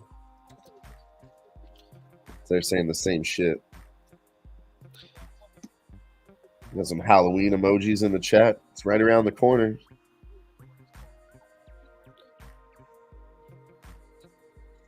Halloween was on a Tuesday last year. I'm not sure it's going to fall on a Tuesday this year for us.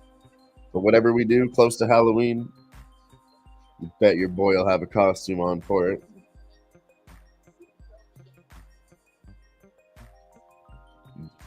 But 2 days before Halloween, the 29th, we'll have the Live Sweat Halloween edition. We did really good last year on some, I remember the Halloween parlay I gave out, and it cashed at the end of the night, so. All right, guys. I'm going to take another NBA shot. The Clippers are up 9-0 against the Nets.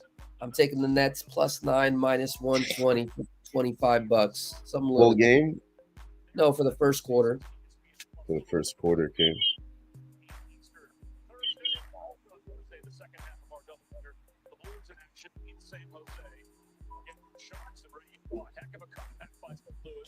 Let's see if we can work a little action back.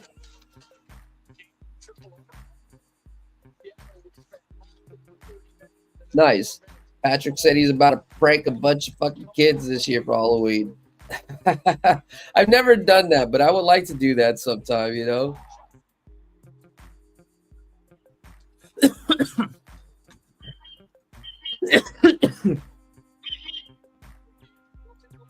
What's your plans, Patrick? What you gonna do?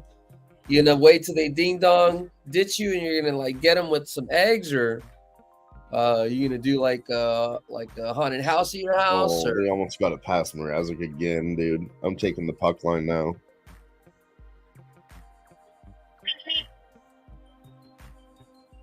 I don't know. I don't want a middle. I don't want to sweat aside in a total.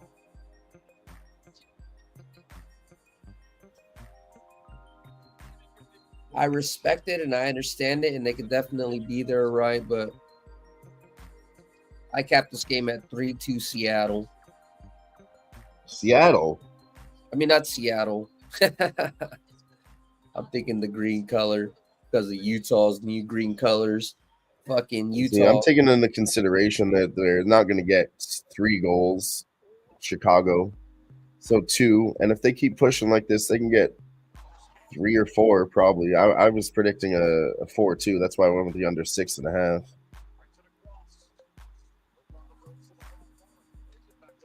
It's like, I don't know, maybe Utah wants to put on a show. I don't really consider that kind of shit into my cap, but and they did it just now. They're up by 2 already. No way. 2-0. Who scored? Clayton Keller. Fucking told you. Yeah, they're bringing out all the all-stars. It's so easy to see now. Maybe there's a little bit of marketing here. Oh, look at Dylan Gunther. Look at Clayton Keller. Put him up against the shittiest team from last year in the first game of the season. How much fucking more do you need to say? I mean, come on. You know what I mean? Do I just sound nutty? No, you're right. But it just sucks that we're saying that and we didn't get on early. You know what I mean? I got a -130. It's not the worst. But yeah, it was plus money. Like I said, there was all that money on Chicago Blackhawks plus 1.5 at what, -160? Get the fuck out of here. That should have been enough of a tell. But then, did the eye test. I'll wait and see what happens, because Utah, first game at home, whatever. They're doing it. Like our guy said in the chat, Mrazek looks lost. So I placed that bet just in time. Clayton Keller. And our reads are good for NHL so far, so that's fucking sick.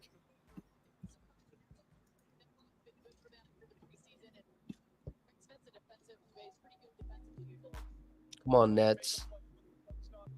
Fucking pieces of shit. Get your shit together. You guys were a decent first quarter team last year. A little bit. It actually seems a little bit suspect now that it was that easy, you know? Dylan Gunther, Clayton Keller, puck line. The under might not get there. Utah might just fucking... He just said it in the chat. Utah playing on fire, lots of pressure. Yeah, they really are.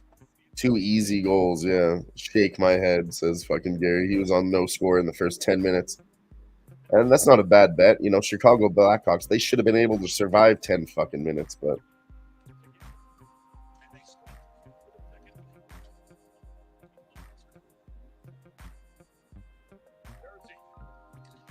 They're excited. They're excited. A lot of energy tonight. It's equivalent to like a playoff scenario for Utah.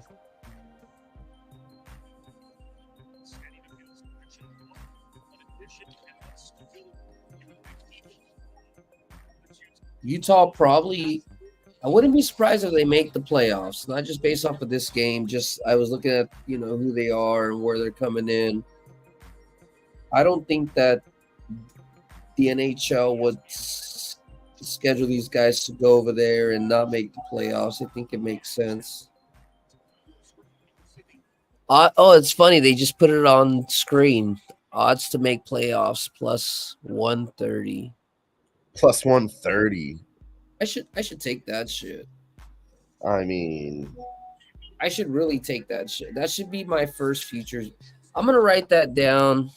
Yeah, I'm not going to give it out on this show because I want to be able to make like a show about it. But all right, nobody listen to what he just said. Don't take that bet yet. Just saying. If you're here, you're listening to it first. I probably will end up taking Utah to make playoffs at plus 130. I mean, everything we just said, it sounds like, you know, it should be hooked up. Coyotes were decent last year. They were. Utah power play now. I don't want to get cute with it, Jimmy, but I really do feel minus 2.5 is minus 175 though. So now they moved it. There's a little bit of bait there for a second. Are they really gonna do it? They scored. They're like, yeah, fuck yeah, they're gonna do it. Now it's juiced to fuck. Maybe you have to wait till after the power play though. I wouldn't press it any more than minus 2.5, though. If they do, no, I wouldn't go. I wouldn't push the spread higher than that. I'm not going to get that cocky. Fuck no.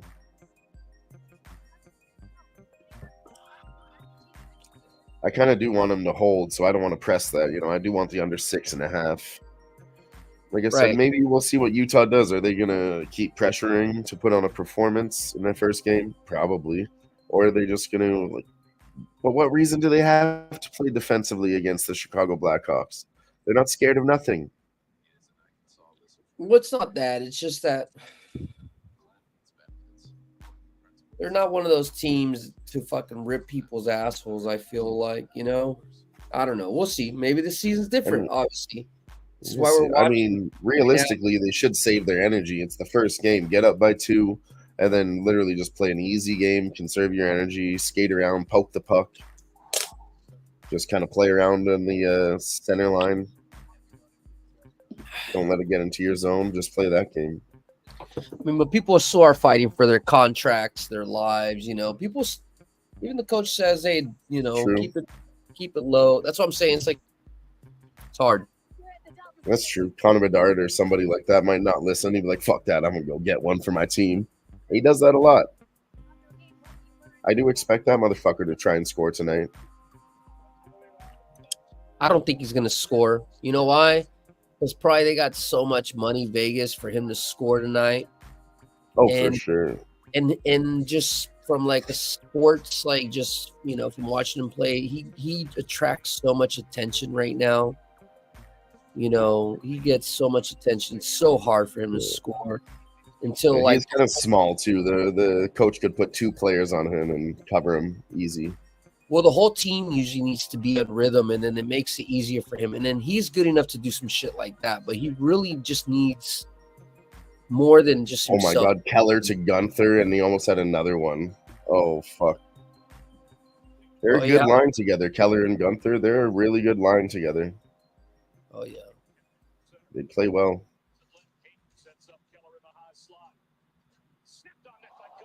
Ooh.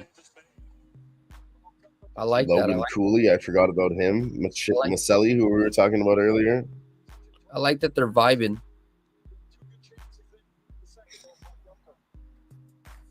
And it's like it's like a new team, kind of. So you kind of can root for them, right? They're not the Coyotes. They feel a little bit more sexy. I mean, I really have nothing against them right now. I'm neutral as fuck.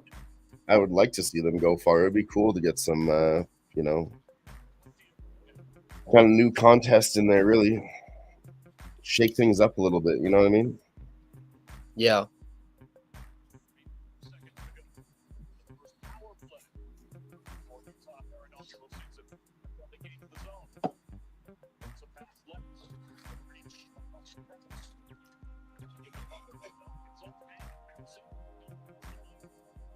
Chicago does kill the power play. Not a bad job there. Well, the coach should be saying, "Hey, if you can't score, you guys better be fucking playing some defense. Yeah, you better be defensive." Yeah, we're not They gonna still only have 1 shot on goal. We're not gonna get embarrassed out here, and these guys is fucking home ice. You know, like you better fucking play your ass off. I mean, I would have to say Chicago is playing pretty defensive. Utah only has 5 shots on goal still. Pretty low shots. Yeah, look and see how they're I mean, I know they're dumping it to change lines, but there doesn't look like there's any sort of fucking actual plan of action on offense. They're just trying to get it. Going on the road for 4 games after tonight, says Nicholas Andy. Islanders, Rangers, Devils, and then the Ducks. Oh, they're gonna get their ass handed to fucking. They're gonna go at least 2-2. Yeah, I think 2. I was thinking they beat the Islanders fresh on the road. Rangers smack them, Devils smack them, and then maybe they beat the Ducks at the end of the road. That's 3-1, you know. So Islanders. No, I think they beat the Islanders. That's like the only one I would pick. You know, maybe they beat the Islanders. After that, Rangers and Devils probably fucked them. But they could be 3-1 on that for sure. Yeah. Urgency is the word you were looking for. Yes, no sense of urgency. Yeah, there you go. Thank you, sir. They're very lethargic.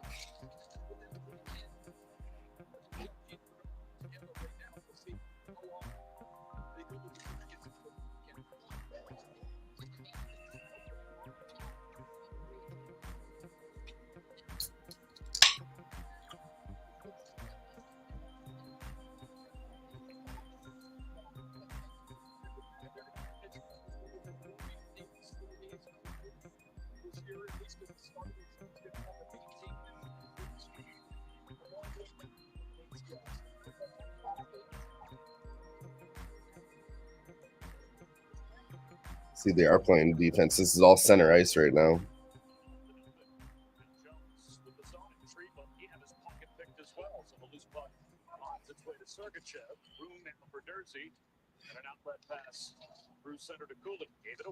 Oh, Taylor Hall is on the Chicago Blackhawks now, hey? Yeah, he went back. Tore his ACL, and now he's dealing with that injury still. I'm not sure he's back.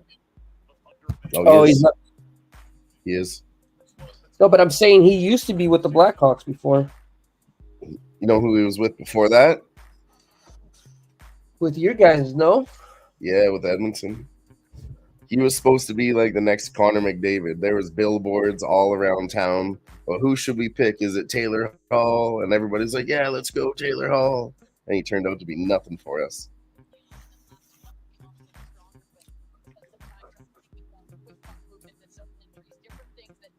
That Ducks Utah game should be interesting to me. That should be an over. I'll tell you guys that right now.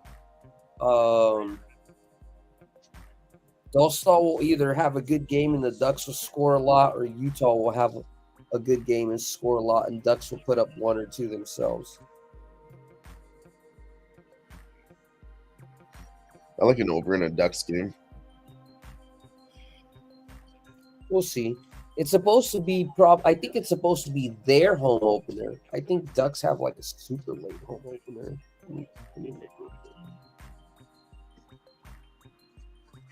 Let's see. They don't play tomorrow. And there it is. They scored again? No, end of the first period. But we are at the 7th inning, top of the 7th in this Dodgers-Padres game. Still no score through 4 innings.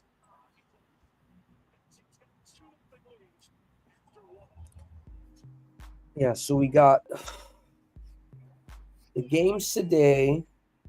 Nobody's going back to back. Boston will be playing Montreal. That'll be a good spot for Boston because Montreal will be coming off of a back-to-back facing Ontario. The Maple Leafs. So Maple Leafs will come into town, probably beat Montreal, and then Montreal will have to fly down to Boston. Boston just got their ass whooped.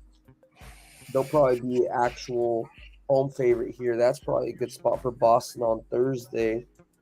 Then Ottawa, Florida on Thursday, just looking ahead. That feels like an over. Yeah. Florida's not stopping, and Ottawa's been scoring. Ottawa's very good. I do have a trend that I'm going to follow this year, and it's Ottawa second period at home. Second period overs in Ottawa at home. So if those line up, we're absolutely taking the over, Jimmy. Nice. Nick said he's a Sabres fan. From a betting perspective, I'm going to be betting the under and the other side until they can show that they can score. Yeah, I know the wheels kind of fell off a little bit for the Sabres. Who are they playing against first game? They're going to be playing the Kings, and they're in Buffalo. Okay.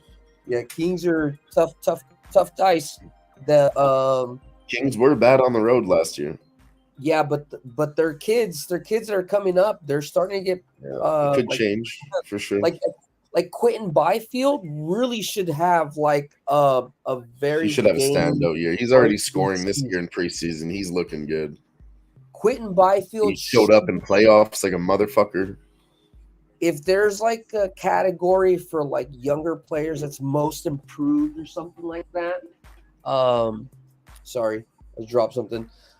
Category for player that's most improved, maybe on the younger side. I don't know about overall, right? Because there's a lot of competition on the high end, but I imagine he may be up there.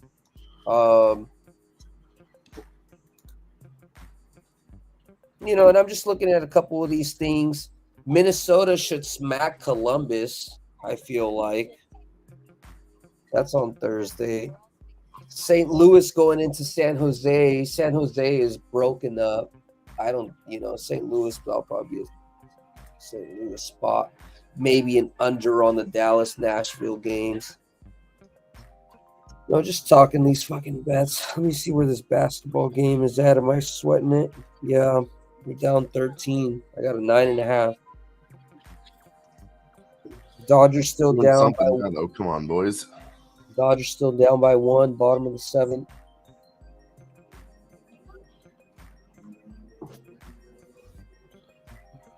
Brooklyn's got free throws. Come on now. Do it. But do you see how they're down 13 and it's only like a plus 370?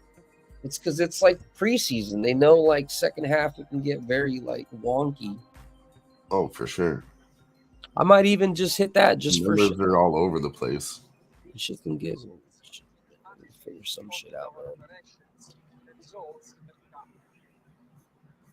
Yeah, Dallas is a hot ass team, man. They're good. They're another team that should be taking the next step up. I mean, ultimately, I've always been scared of Dallas as an Edmonton fan. When we had to face them last year, I was like, "Fuck!" Yeah, I didn't want to do that. I mean, they've been so close every year. They got a reason to fight. My pick this year, my favorite has to be the Rangers this year. They're like Panthers been doing. They've been getting one step closer, one step closer, one step. They did really well. They almost, arguably, if they would have won that last series, they could have won the cup. So yeah, and I could argue they got better from last year. they absolutely did. I'm going to be on the Rangers money line and spreads when they're away all season. That's one team I'm going to fucking smack all year. Starting tomorrow with minus 140 versus Pittsburgh. Sorry, give Puck me one line plus 165. See, it's so high too. If they cover the puck line and you cash a plus 165 or plus, have their record here in front of me. Away, they covered the spread 30 and 19 last year. You'd be up 17 units if you bet the Rangers spread when they're away all year last year. And then Rangers at home on the money line got you 14 units. And away, you get an extra 5 units if you want to slap that in there too. They were 65 and 33 for 18.65 units last year. So, yeah, I'm on Rangers money line all year and the spread. I don't know. This one's greasy. We're on the under, so I don't want to double dip, but yeah, you're the master of the second periods, G. I would say I'm not double dipping. I got the under 6, man. I don't want to go. Yeah, that's exactly what I said. I don't want to get cute because I'm double dipping. I'd fucking bet Utah to get both the goals. Like, fuck. Maybe bet Utah second period money line. I wouldn't be an advocate. Minus 140. I wouldn't be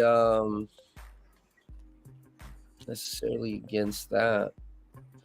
Yeah, they could score 2 goals, 1 each, and then you'd still push. But I don't know if they do. I really don't know if they do. Chicago Blackhawks score, it'd be nice. They scored 2 in the first, 1 in the second, none in the third. Everyone's happy. Well, everyone besides Nick. Oh, no, wait. Who was he over? He's got 2 bets on it. He'll be fine. Oh, yeah. No, he has the 1.5. Yeah. Nah, but you know what? I will do this, man. We got a lot of people in the chat. We got 43 viewers, whether you're watching through the Twitters or on here through the YouTube.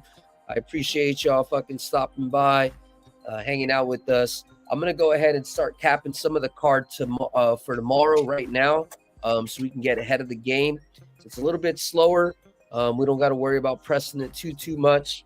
I probably will end up on Utah for the second period, to be honest with you. And then I'm gonna look at some of these games and see what we can find here. So give me a second.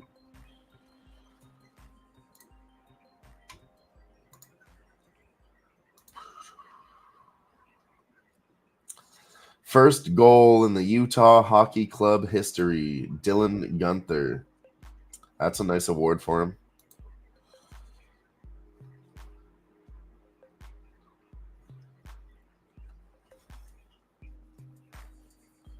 They're really not going to change that name from the Utah Hockey Club, though, eh? If they go far, they probably won't. If they don't, they'll probably change it up. Watch. That's my thinking. Because I think the problem is that they couldn't get all the branding and sites, websites, and things like that for everything that they wanted. I think they'll change it next year. I think it's just a generic name for the first season. Either way, it's going to be cool, even if they change it up. People are going to wear the old school Utah Hockey Club for fucking year 1, I think it's cool. It's not the worst. Like I said, it's just a generic name. It's funny that it comes from Utah, the Mormon town. They're all just so boring over there. They don't even drink beers. Just call it the Hockey Club. Fuck. They just don't care. Grandma's Hockey Club. No, Nicholas Andy makes a good point. How the fuck are you gonna get how are you gonna adopt a mascot? Was it gonna be? They're gonna fucking have a Mormon, Nick. They're gonna have a Mormon fucking holding up some pamphlets and shit instead of beers. Hey, have you heard of the Book of Joseph? Have you heard of the Book of Joseph? Or whatever. Pamphlet. Maybe they'll walk, and in the halftime show, they'll put a fucking doorknob, and they'll fucking do a door knocking competition. How many doors can they knock on? How many doors can you get through in 5 minutes? Please, sir, do you have 1 minute to talk about? Oh. You never The name will know. come from the mascot, says They'll Nicholas. probably Andy. put a 50-foot by 50-foot barn and throw fucking no, that's the Amish. I was gonna say you throw fucking 30 of them motherfuckers and move it from one half court to the other and see who's the best. Looks like they have a mascot on the broadcast. Looks like it's an owl. Is it? Nope. He's got binoculars. It's a bear. It's a bear. The Utah Bears. Nicholas called it first. Really? The Bears? No, that's what their mascot is. He said the name will come from their mascot, and Utah will adopt that. Okay. So it's the bear right now. Utah Bears isn't that bad, is it? Nah, they would have to be like the Grizzly Bears or like the Black Bears or Brown Bears or. No, you can't involve color in 2024. You don't want no racist shit, huh? No, it can't be. Fucking Puerto Rican Bears, like, oh man, they'll just have to change it in the next 2 years. You know what I mean? Watch out for the Utah Dominicano Bears. You can't call yourself the Black Bears. The Utah 9 non-binary Bears. No, then you'll really get the fucking Mormons up and running. Yeah, I can't be doing that over there.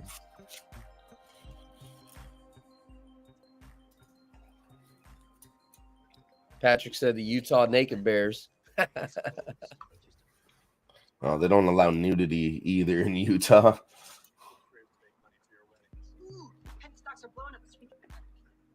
Seriously, if you guys didn't know, they don't even serve beers at the stadium. You can't even buy a drink when you watch this hockey game. No alcohol. It's a dry state. That's always been crazy to me.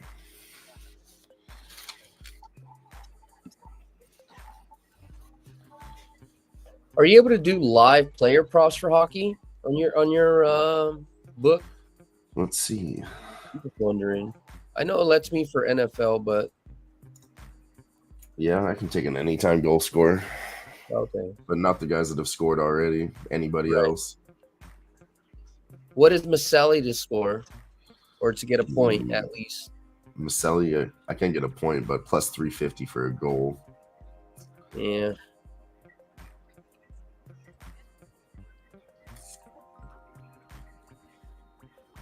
Yeah, I wouldn't go with anybody at this point.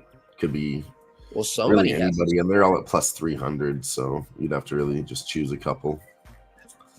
Logan Cooley, Nick Schmaltz, Josh Doan, Barrett Hayton, Jack McBain. All guys I don't know except for Logan Cooley. Well, Nick Schmaltz is an OG. Logan Cooley. He's at the top of the list at plus 250. And then Logan Cooley's plus 300. And then plus 350s, you have Josh Doan, Barrett Hayton, Jack McBain, and Lawson Krause. And Mateus Maselli. Then it gets how much is Nick Schmaltz? Plus 250.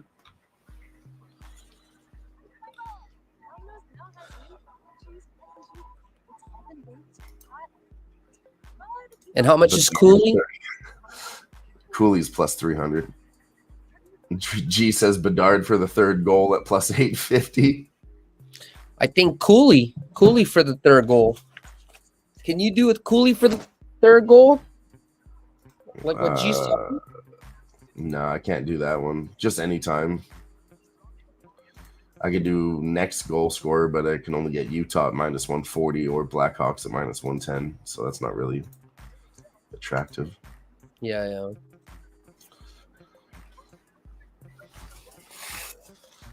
Nah, we already missed our opportunity on the fucking goal scorers. Both of them got it done already. That would have been sick. Well, they still got to score. I mean, it's not a bad point either. It's only 2-0. I mean, this is not stopping. I'm telling you, it's not stopping. They're scoring at least a goal or two more. There's no way they don't score more than 2 goals. Not in this fucking Asian hockey. Yeah, they're gonna get at least 2 for sure. We're gonna get to at least 5. 4-1, 5-1. This is going to be Hopefully a for the 5 under. goal game minimum, and if that means that the Yeah. Blackhawks get blanked, you know, I think Blackhawks have to get 2 to get that team total over. It's not going to be, 4-2, 5-2. Sorry, it could be 4-2. I don't think 5-2. We'll see though. I kind of just want to throw in fucking Maselli and Logan Cooley just because they're plus 300. But I know if I don't put in the plus 250, I'll kick myself in the dick. can you do Logan Cooley and like minus 2.5? What's that? I can't parlay those together. Okay. And this is just me and Dylan talking, chat. This is not you know, this is Don't be just doing all this degenerate shit. chilling and just throw a couple bucks on there. It's not a $20-$50 play, you know. Trying to Not figure at out all. how to beat the system a little. Let's see if I can get that in on this other book. All right. Goal scorer. No, I can't even parlay that shit live.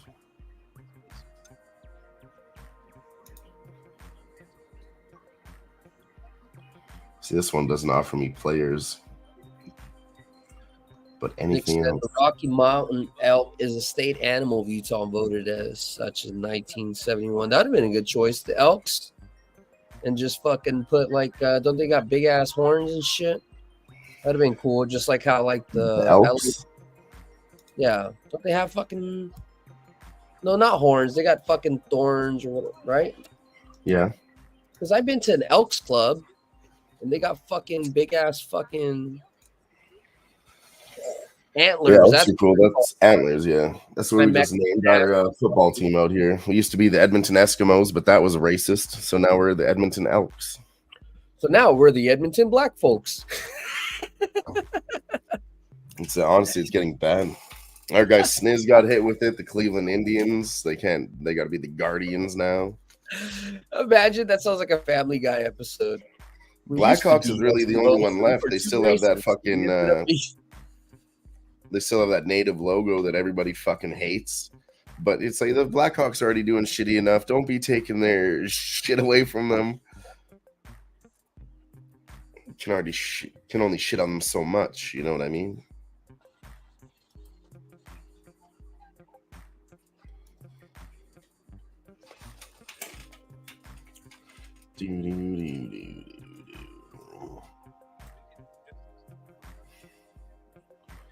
All right, I'm going to go for a small bet on each of these guys. Schmaltz, Cooley, and Maselli. Schmaltz. One of the bigger one hits. It pays for all of them, but we can get two of them. We can get 2 of them too, so let's go. I like it. I'll start small with some player props on NHL. See how that goes. I think so far I'm doing well. I know I won my first bet on the first game. What was it, Seattle? Go back here.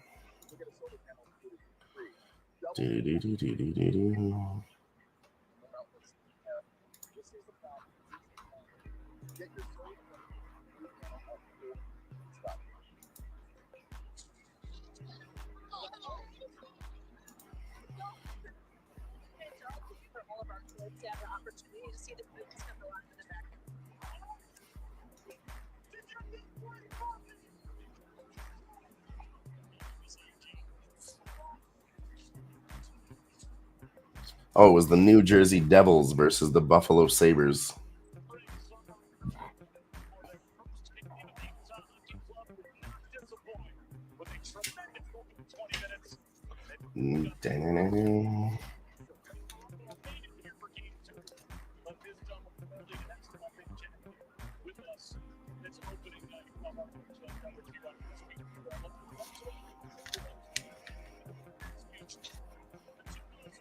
I bet I'm trying to figure some shit out on my phone.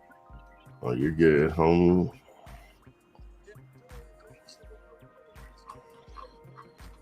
So I won the first bet, and then I did go in on the New York Rangers preseason. So that put me at 1-1 so far for NHL.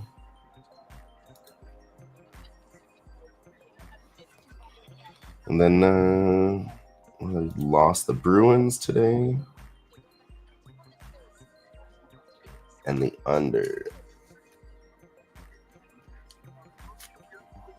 All right, let's go. So that's 1-3 with Wait like 2 one minutes, pending bet. Let's go. 3 minutes, and then bet Utah Hockey Club money line. Who just snapped one? Somebody get one already? No. I'm listening to my thing. It was Chicago. What are you trying to take on Utah? I want to take this money line. You know what? The money line is like minus 1,100. No, not for me. It's minus 141. Oh, We you're should talking about the second period. You need to be more. I was like, you ain't know placing that. Dude. You know what? I'm taking the second period under two. So even if they get 2 goals, then we push. I'm sorry, G, if you ended up taking the over. I'm taking the under 2. Total match now is back down to 5.5. Oh, it should be. You missed your 6.5 that we could have got. I'm fine with that. Let's see some good just back and forth hockey. Probably enjoy. If you got to go take a piss, got to go roll one. Actually, I was just about to say that. I'm going to go do that right now. Yeah, you got to go do any of that. This is probably a good time because I think it's going to be nice and slow for a little bit. So if you're coming in a little bit later, check this out. A little bit of standings that we're going to make. We're going to start introducing to everybody. If you want to be on this board as well, just shoot us a DM message. But it looks a little something like this. Wait.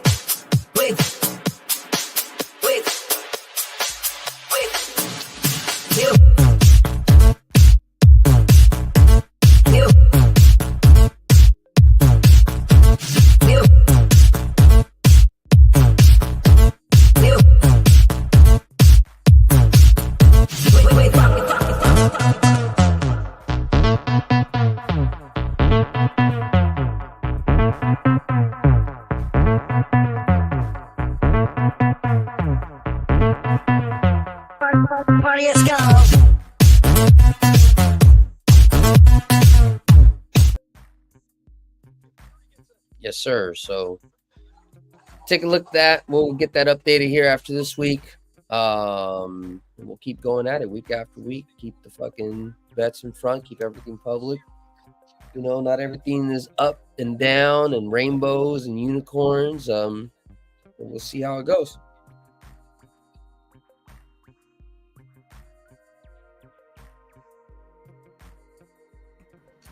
Yo, what up?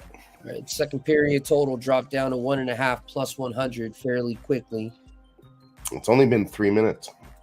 I know. This is about the spot that we would take it. You know, on any other game, we really liked it. Right. This time I just decided to 3 or 4 minutes. Foresight a little bit and just take it ahead of time, you know? Because I'm telling you, I've seen this Utah team and they don't really push pace. They're winning by 2. Their coach is going to really just say, you know, just hold it down. Obviously, they're still going to take their breakaways and things like that, but it's not going to be – there's no sense of urgency. It's like a sense of relief. You open the stadium, you're up 2-0. Now you just got to not blow it, you know? Yeah, maybe score 1 or 2 in between. Don't go crazy. It's a perfect plan. Yeah. And then if Chicago scores 1, they're going to have to be forced to clap 1 back. Yeah, exactly. Because they'll open up empty net or they'll just score 1 on their own. And they can still empty net it, right? And then we'll still get a 5-1. And that would be bad for the Sticks. But 6.5 would still win. I'm not worried about all that shit. All I'm worried about is the second Second period. Nick Schmaltz shot on target. Let's go. No goals getting scored, Dylan, until the third period. I'll take it then. We're putting that shit out. Putting this shit out. I'll take it in the third. As long as one of those guys gets there, I'll be happy. Second period, still minus 140. What do we have on a total? 5.5 minus 115. Yeah, drop quick. Mm-hmm. I mean, now it's been 4 minutes, almost 5. At 5 minutes, that's where you get nervous about the second period overs. Still fucking mad, man. All my pregame caps were good. I should have did a better job. Tonight, I'm going to fucking do a good job. We got to stay up.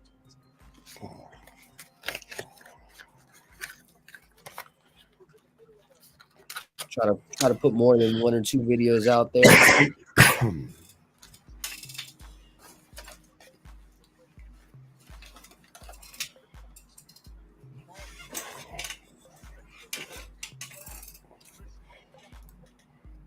Turn this game on again.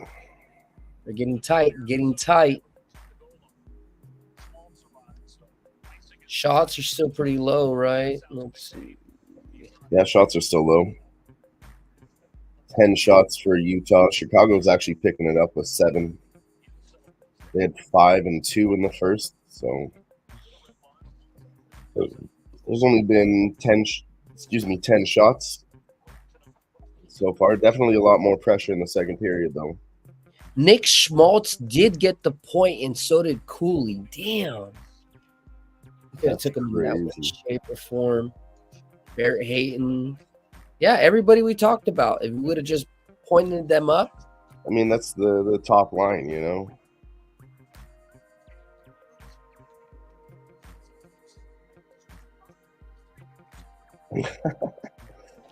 Under 1.5 is now juiced. Brewers got robbed. MLB is rigged against the small market teams.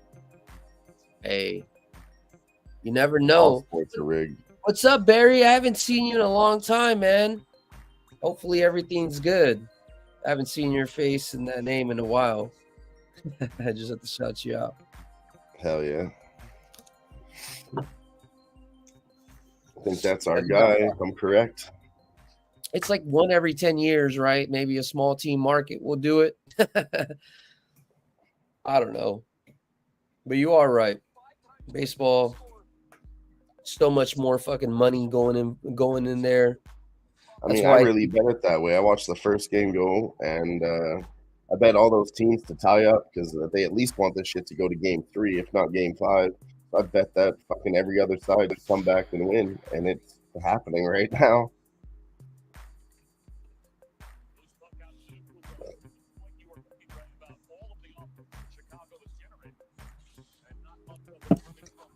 So I'm going to take a quick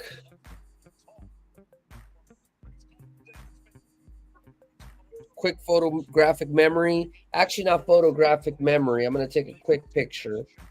Something you guys want to do. Sagan Desnitz in the house. What? We're trying to troll us, Jimmy. Sagan Desnitz. Sagan Desnitz. What's up, Dave? Just kidding. Are you in an airport? No, it's just a background. Airport. No, this is one of the local little spots up in Vegas. This background right here.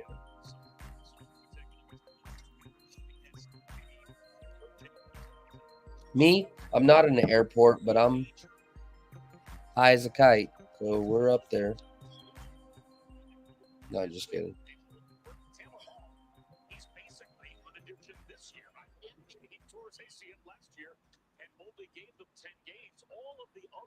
On this list are new this season. Yeah, and they give such good look in the NHLC. Look at that in the right column. The fact that they can give that experience, and you know, one thing that this team really struggled with. You talk about scoring goals. They were a really bad road team.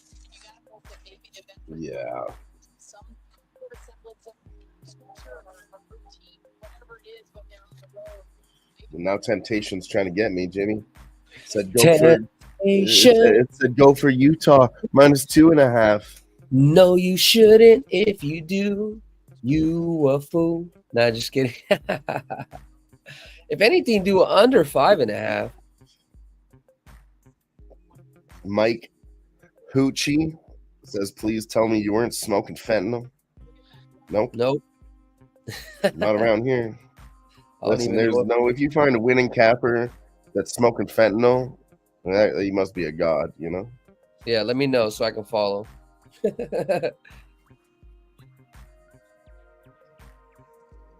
Let me know, Mike. Yeah, I mean, he'd probably be one of the best cappers in the world smoking fentanyl. He'd be like seeing the future and shit. He's like, I was there, I saw it. This little birdie literally told me. Probably mixes it with opium. Oh, I've been there, sir. Bet the 9 horse.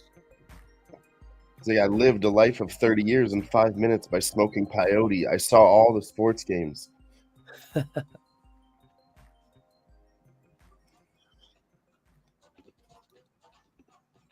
Well, now these fucking piece of shit Nets want to play ball. They're only down 1. They went on a 29-13 run in the Of course, they want to play ball in the second, those bitches. Fucking pieces of I should have shit. kept tailing that. They were coming back, even if they lost the first. Oh, Bums. Both of them. Clippers for letting that lead, and Nets for fucking not being able to hold it down. Clippers gonna clip, man. How many times did we see that last season? That's what I'm saying. Fuck. It's okay. At least I took second period for this hockey game, so I also have some little action to move around after that's done. I believe. Good. I want 1 goal from Utah. I took them to win the second period. But if they lose, it'll be a push. Like you told me, yeah, be a push. It's moving down. It's -130, but the 3-way is +175 moving up. So I think you're in a good situation because in mine, I still have a -141. So I feel like they should still expect them to still score maybe 1, Oh, we almost had 1 there too. Lots of time, 14 minutes.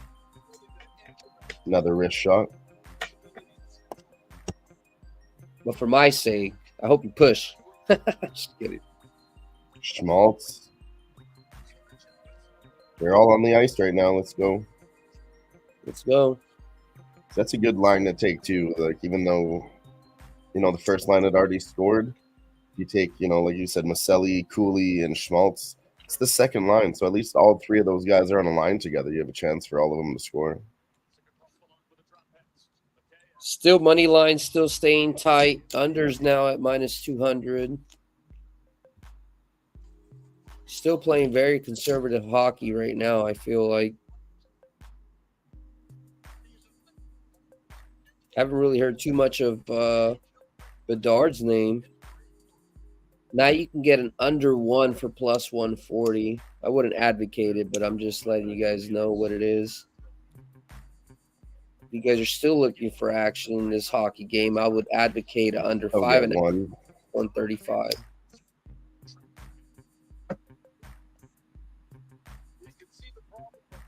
Cap this game at about 5 goals, so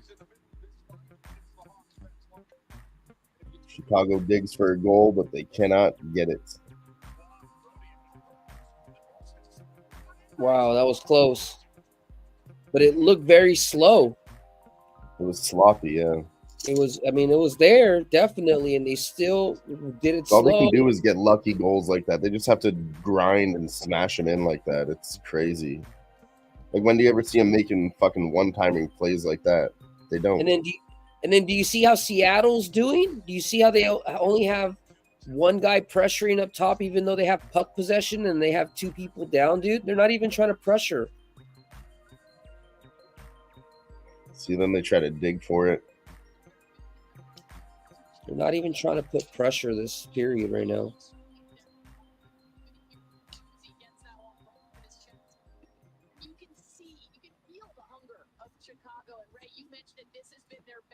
Just because you're hungry don't mean you ain't going. Just don't mean you're gonna eat.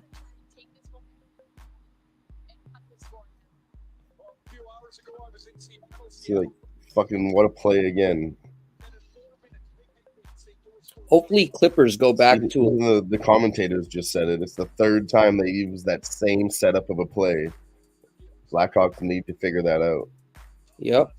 But that's fine for the under. If they keep trying to do the same thing, that doesn't work again and again and again. No, Utah set up a nice one-timer, and they let it happen 3 times in a row. Chicago can't defend it. Oh, that's what you're saying. Okay.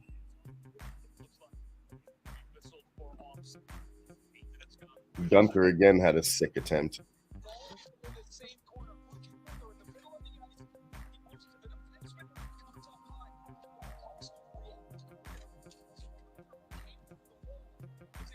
All right, don't score now. We got the third line on the ice. Third line is where Maselli's at. Yeah, they were killing it. But I don't want any goals in this period. We already put that out in the air. We don't want no goals in this motherfucker. No, we don't. Not until the third period. Make sure y'all check out the Fight Lounge, baby.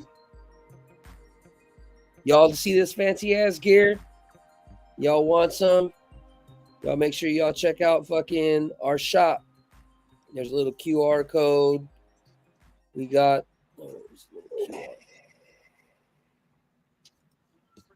We'll be breaking down some fights there on Friday too. We got UFC Vegas 98. Should have some really good matchups on this card. The main event's Brandon Royval versus Tatsuro Taira. Taira's been on a fucking tear. This is really a contenders match. Whoever wins this gets a shot at the belt again. So it's a pretty big fight.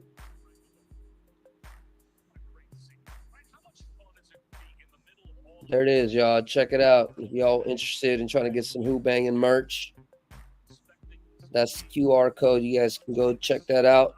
Get some hoodies. I don't know. There we got some glasses, some backpacks. I don't know what's actually in stock. See something that's not on there, go ahead and shoot us an email. Figure it out.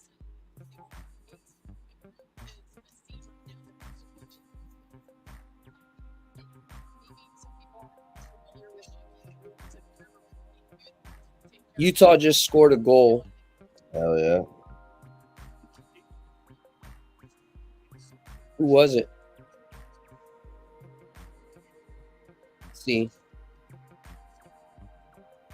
Hayton. Barrett Hayton? You got a piece of it, yeah.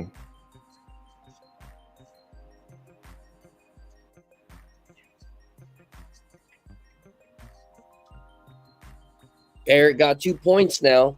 Well, that's another thing we got to keep track. Who's getting the hot start? Who's getting the points early?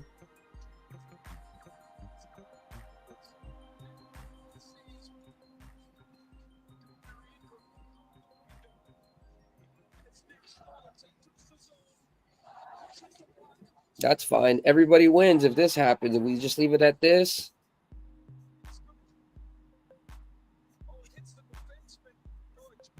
That's all I want.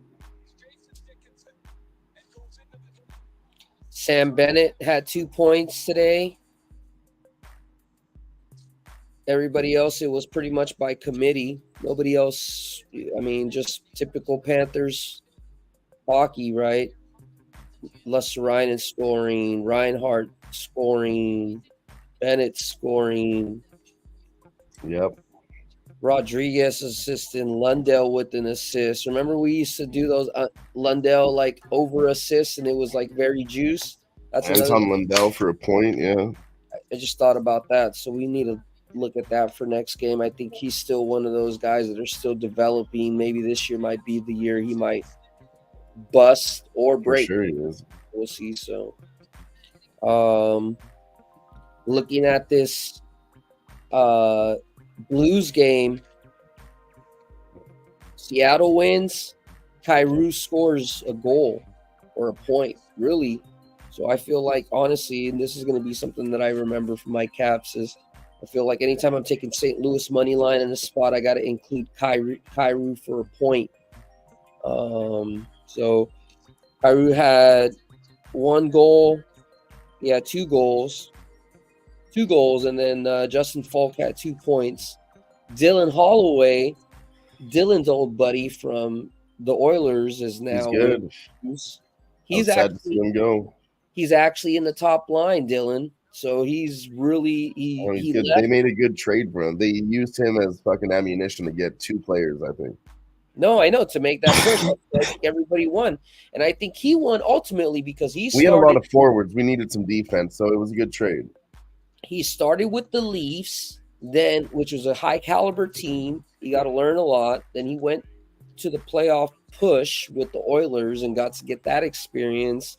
And now he's a top line guy on a fucking Blues team that, frankly, they don't have a lot of options, you know? I mean, they have a lot of older names that we know. Texier, Kyrou's obviously been around. They have Bushnevich. Bushnevich usually scores a lot for them. He didn't do shit today. On the other side, Vince Dunn, Tovalin were the scorers for Seattle. Eberle's got an assist. Nothing that really stands out there. Chicago's going to get a small opportunity here. Utah gets a penalty. Chicago goes on the power play. We don't need none of that shit. I mean, I think they could hold them off. You're able to get a plus minus 105 under 2. You think they're going to hold them off? You think they're going to? The best time to take it for sure. For sure. No more goals. It's actually 1 minute into the fucking penalty already.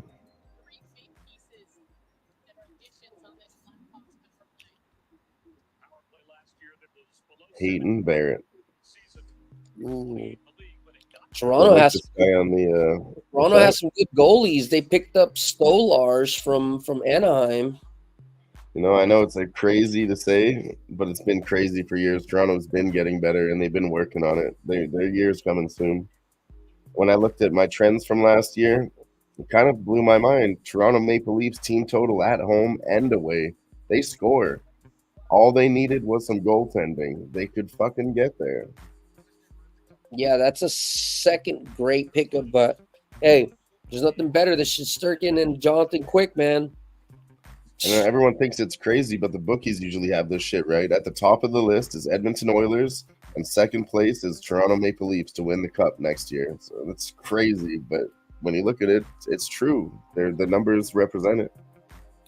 I mean, well, they're like the Yankees of hockey, you know. Like, there's always going to be some decent money coming in on the Maple Leafs, especially when they have a good Maple team. Leafs haven't won for like fucking 40 years or some shit, though. Yeah. Jets got Kaapo Kähkönen, so every time he's in net, we got to fade the Jets, even though, you know, when Connor's in, bet on Kähkönen. He's caca. He's caca. He's a bunch of caca. Bunch of shit in Spanish. Kaapo Kähkönen, okay. I mean, he had a bad season last year. He'd have to bounce back. These are all games for tomorrow, so, you know, since we're sweating these games, I'm not pressing any action right now, just looking at some of this stuff.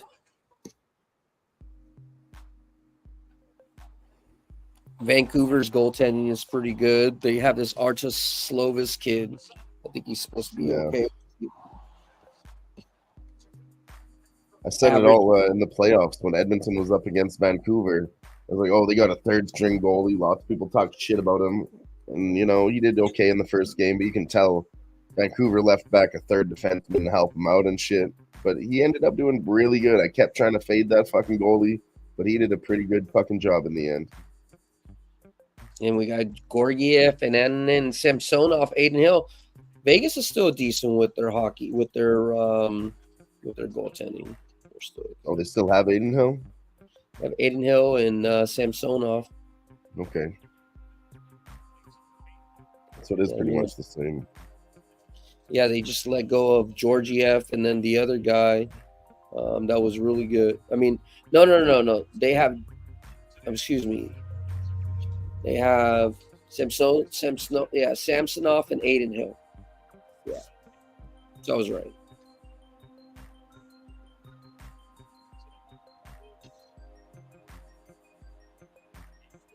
All right, let's go. Let's go. Let's get to the end of the period. Yeah, no more goals. Until the third period, right? I mean, I don't really have a bet on it, but sure.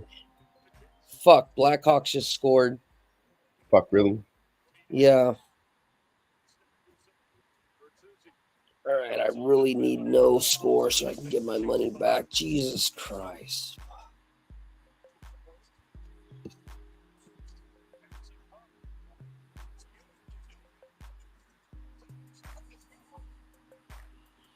How do they score? Let me see.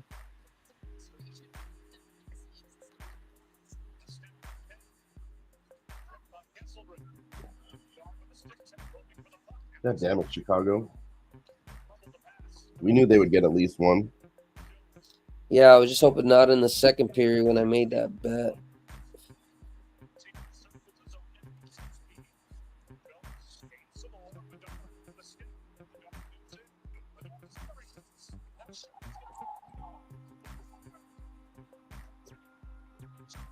Hey, but G said second period over. I don't know if he took it.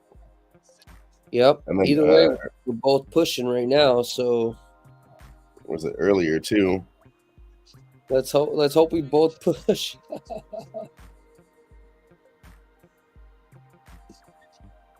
Earlier. Oh, he took him for an assist. He just got a goal. I thought he bet this guy for a point. This guy just got a goal. Tabo Teravainen. Oh, Teravainen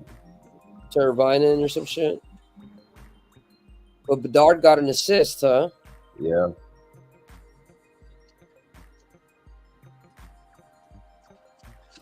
Fight!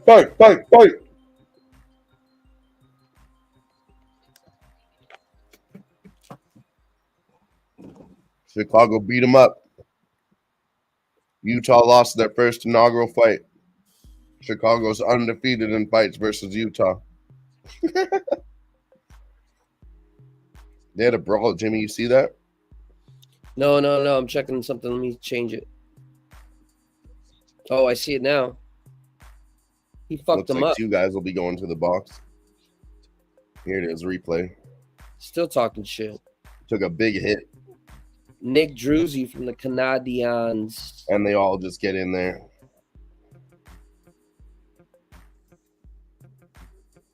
Hell yeah. Had to have a fight in the first inaugural game. It's not a hockey without fights, you know? I wonder if Utah is a fan of the fights.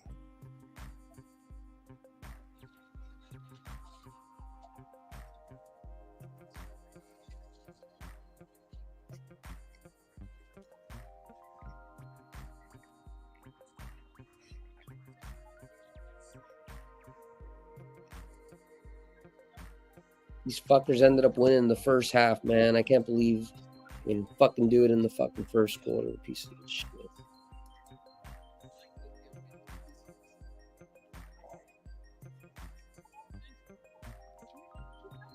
I'm gonna fucking probably take the Nets again, man. Well, 39-19 in the second quarter. God damn.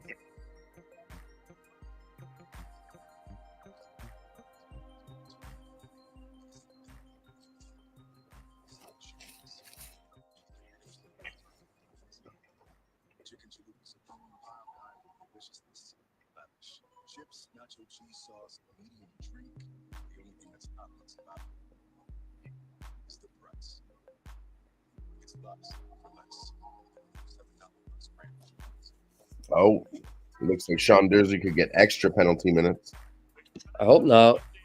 Just himself or for the team? We'll see. Oh, they double hit him. And then Keller put him into a headlock and threw him to the ground, and then everybody got in there. Fight. But the two guys that actually fought was Durzi and Yeah, Jersey took him down. Come on, guys. Just keep it clean for 5 minutes, 24 seconds. 5-minute fighting major to Sean Jersey. That's fine. Seattle, Utah can play the defense.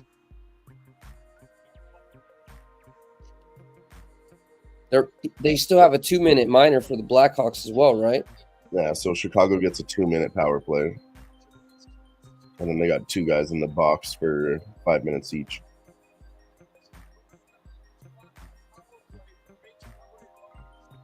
Don't make it a 1-goal game.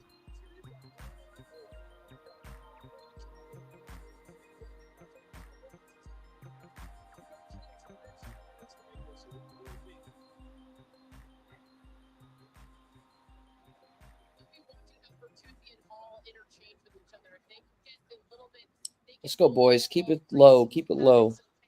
They still got faith in everything. We just need to get nothing in the second period. And if the Blackhawks score one in the third period, that's still 3-2. That's how I capped it. Utah 3, Blackhawks 2. That's why I didn't like that -2.5, all that stuff.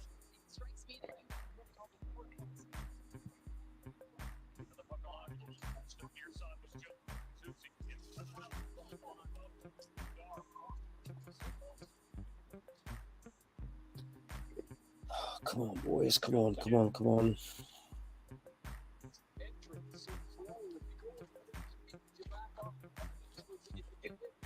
Maybe even taking Blackhawks +2.5, +105 might be a nice live play. I know it sounds crazy, but I don't hate it. we'll see if I get there. I'm going to take something in the third, as long as this second period rolls over. If it doesn't, I may just ride it.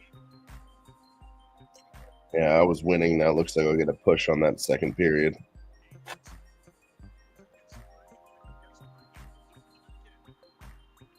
Hey, push is not a loss. It's good. That's what I'm saying with me too.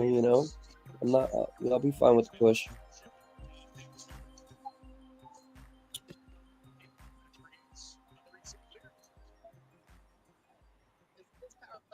Appreciate y'all sticking around here. We've been going long and strong for 4 hours. We're keeping it going. The first game was early at 1, or else we would have been getting the first game in. Tomorrow there's a couple more games that will be on. If you didn't see, I did put out a video. I know there's a couple people coming in late. So check out like a video like this for tomorrow.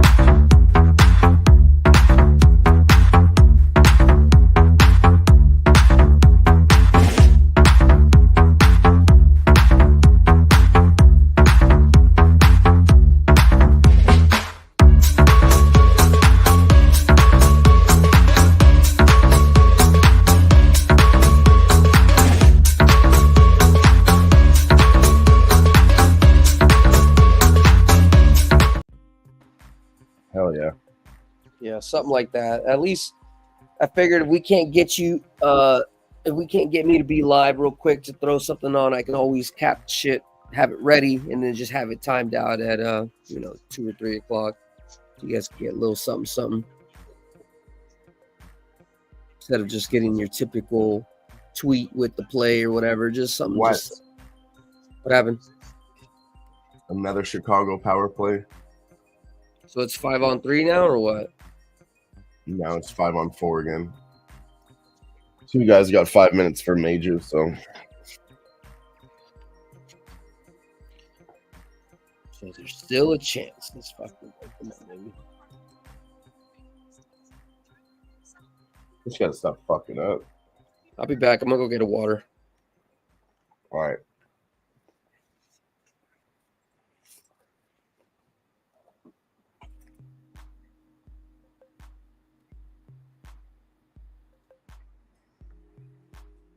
You end up taking that over 1.5 in the second period there, G?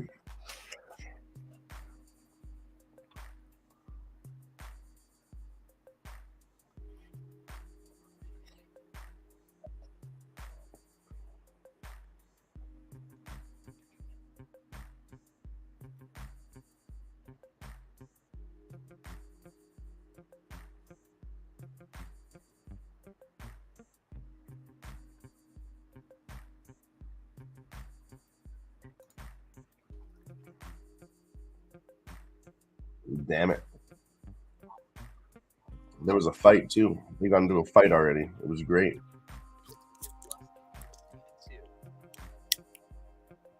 And then you got No, almost, G. We need a push from both of us.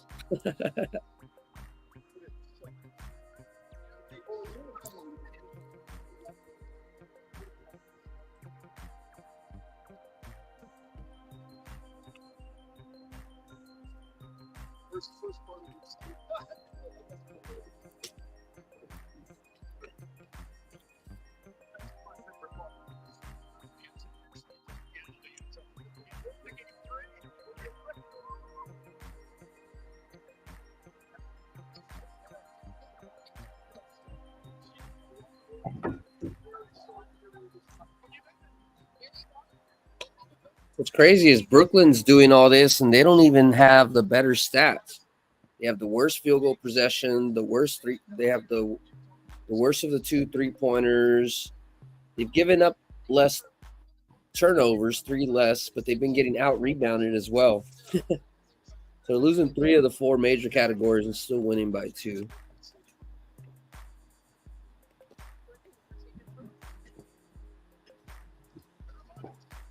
All right, come on.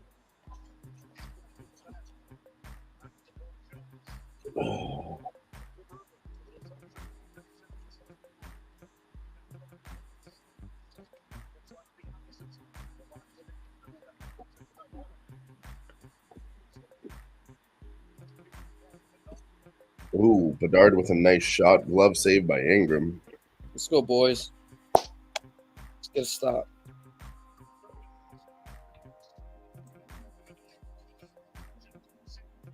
Little money coming in on the plus 2.5. Blackhawks now plus 100. Over 6.5 is still back on deck now, minus 115 because of these power plays. As soon as the power plays are gone, they're going to go right back down to 5.5. So, oh, for sure. I think on my book, the power play is over. Okay.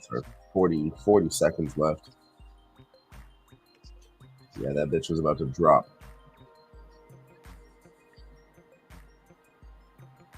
Under 6.5 is minus 110. I don't mind that bet. The Utah team total under 4.5. I would like to see. Oh, no. Well, no, they probably put Chicago team total under 1.5. So that's probably not a good bet. I still like the total at 6.5. Yeah, I still like the total at 6.5 as well. I'm going to hit it again at minus 115. I think we're good. Third period, 2 goals at most. Fine. We'll be okay. Oh, yeah. It was minus 110, moved up to minus 115 now. Now it's back to the original number of minus 125.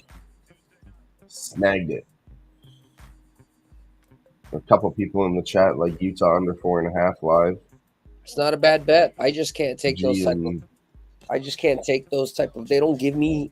I don't know. After last season, I just took don't know. it again. Yeah, Patrick. I just took it again. I don't know if they just, they're getting tighter with me or what the case is. I can't do that. I used to be able to bet who's going to score the next goal. I can't do that. I used to be able to bet where you can take like a crazy no goal left in regulation would be like a plus 2,000 at sometimes, if you don't think that the score is going to happen at all anymore. I don't get those anymore. Kind of bullshit. I don't know if I would say hammer it. Just place a small bet on it. Whatever your unit is, just do one. Yeah, whatever your unit is. Patrick, it was our pregame bet period was the under 6, and then Dylan got a better number at 6.5. You're getting a 6.5 now, so.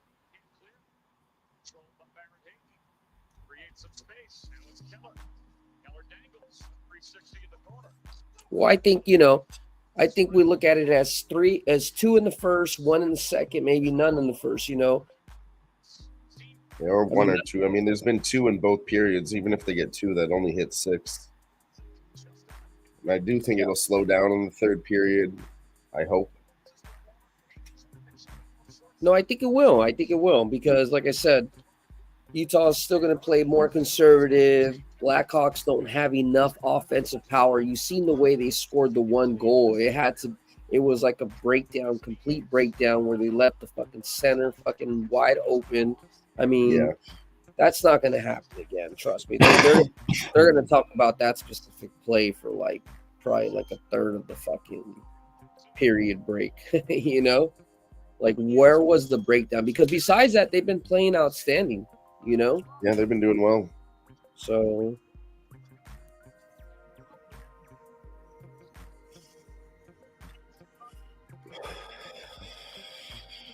all right, man. I'm gonna keep capping this fucking card. See if we can finish with something for the people. Let's see. Excuse me. Yeah. It is an intermission here, and we don't have much else going on. So we'll be around. If you have any questions, put them in the chat. We'll answer them. But I am going to look at some live bets for this third quarter in the Nets-Clippers game. See if there's anything there when it starts. Other than that, I'm going to look at some UFC. Like I said, Saturday, it's UFC Vegas 98.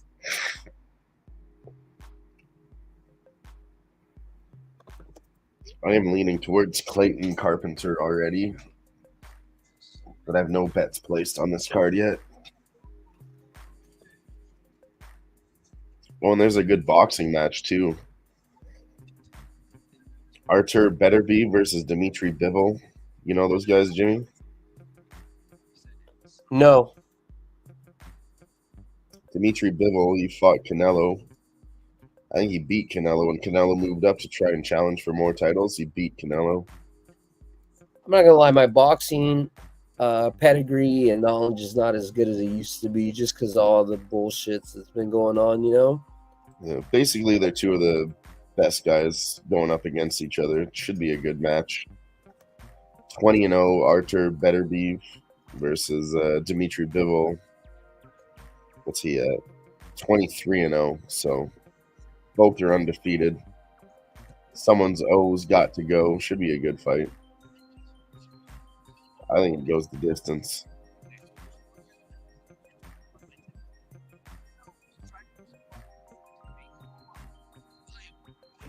I'm listening. I'm just capping. I'm looking at these numbers.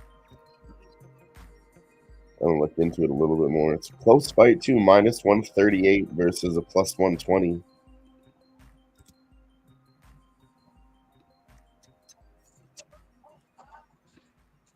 I need another. It's a push on the second period. Yeah, dang. It's all right. Fight goes the distance is minus 150. That's what I thought.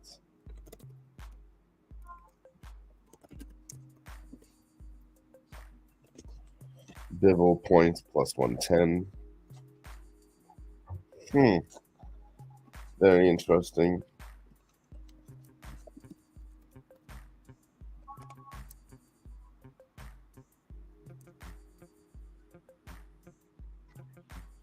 I will tell you, Chris Barnett is back on the card for UFC Fight Night. He's just a big fan favorite. Everybody loves him. I hope he wins.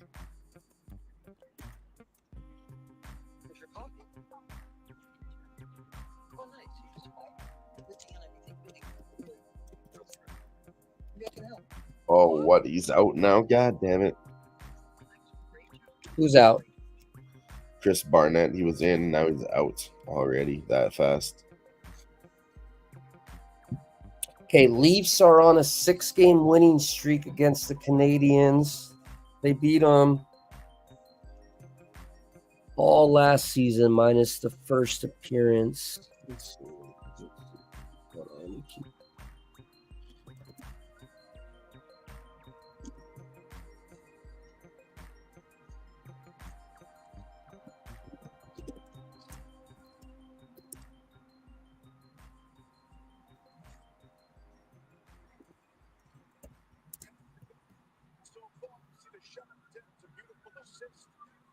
Wow.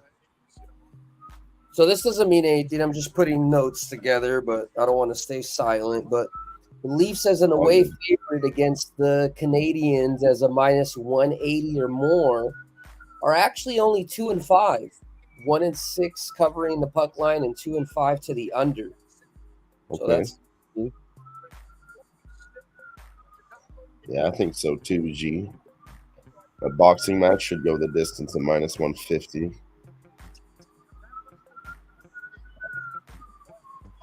I'm looking at this UFC card. I'm really considering Brad Tavares as a dog. Haven't been too impressed with Jun Young Park. If he can't get takedowns on Brad Tavares, he's absolutely getting outstruck.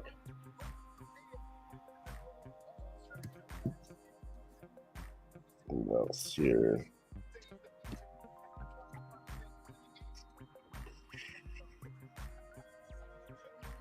I think Daniel Rodriguez probably should take it over Alex Morono.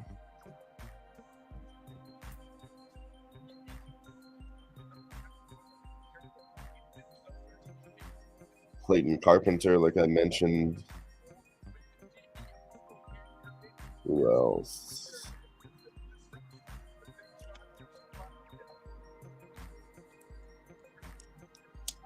Maybe Chidi. But I mean, this is a really close card. It's not one of those cards, Jimmy, where you have a lot of big favorites. They're all minus 200s. And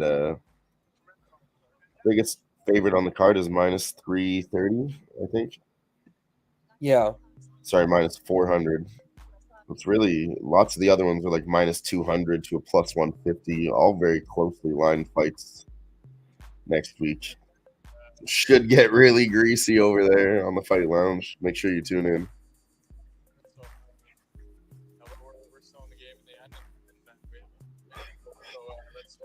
We'll have to keep it really tight. That's what it says to me. I like to take advantage of numbers, not play fucking pick'ems like I'm betting on NFL and shit. Shit, I don't like pick'ems, period.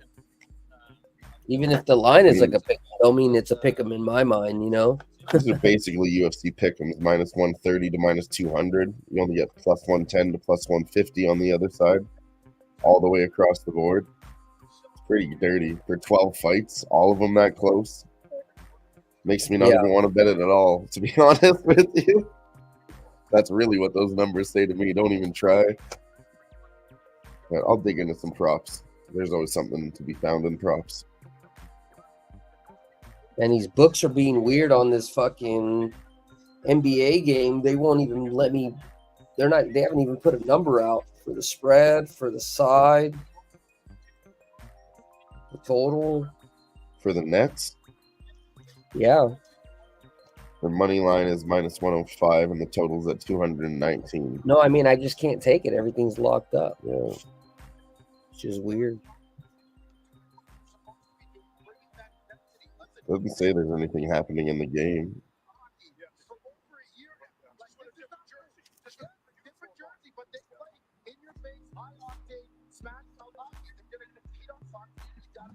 Oh, the Utah Bear came in again.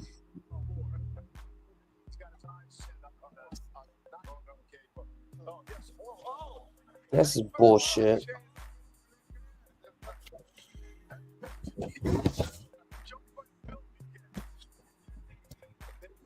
I feel like I should have put some money on the Nets. And it's locked up. It's locked up. Fucking assholes. Fuck them.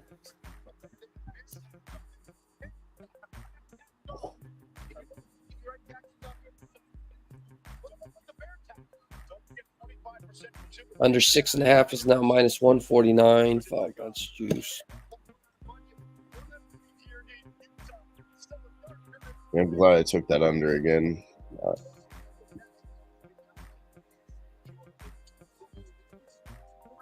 At least I think I am as of right now. Yeah.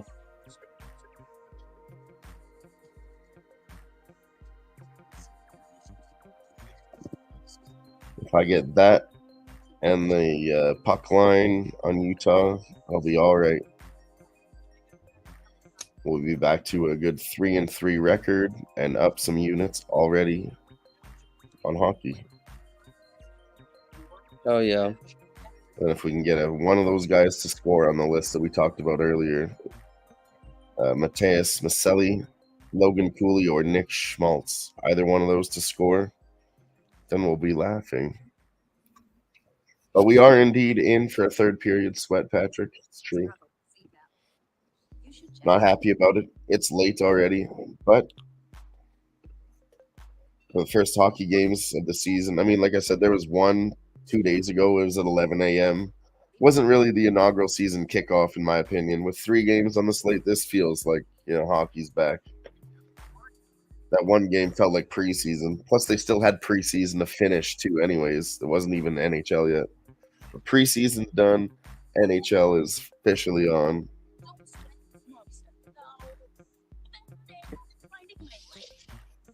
Yes, sir. NHL is back. Heck yeah.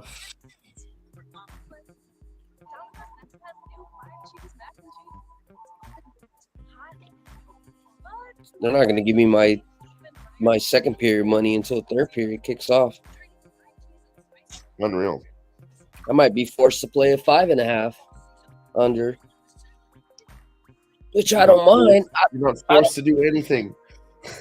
I mean, I don't mind. I got the 6 still.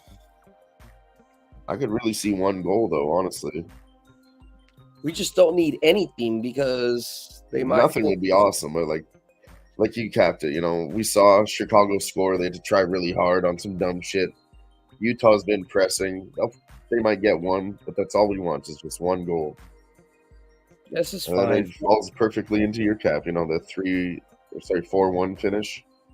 Well, I think I had it 5 goals, but I capped it at 3-2. But 4-1, that's fine. I don't think Blackhawks score another one. I'm taking 4-1.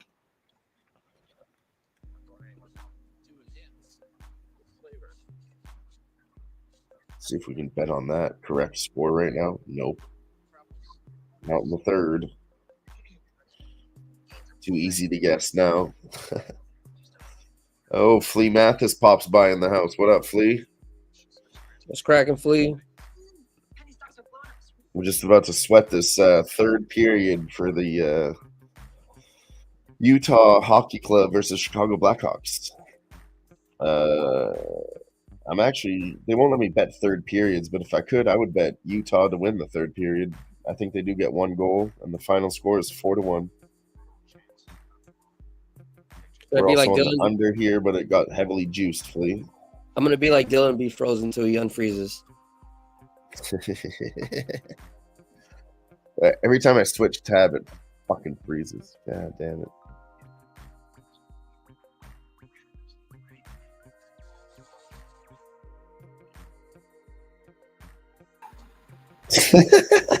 So good, guy. Baby. Whew. Let's get this under, baby. Let's get this under, Pat. Let's finish this night off. Catch a quick sweat. Just a little sweat. Yes, sir.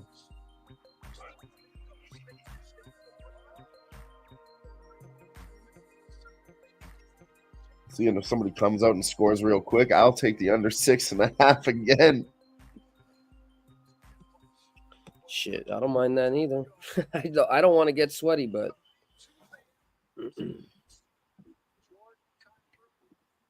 I have ways to cool down. Cheers to everybody that's still rocking with us. We've been going over 4 hours.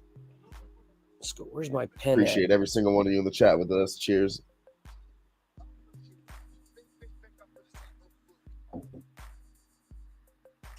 And Jamie's out.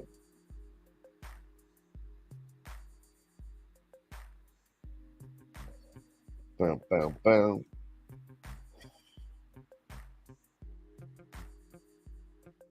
All right, third period's coming up soon. Let's go. They don't like to stay up late in Utah. Get this shit started.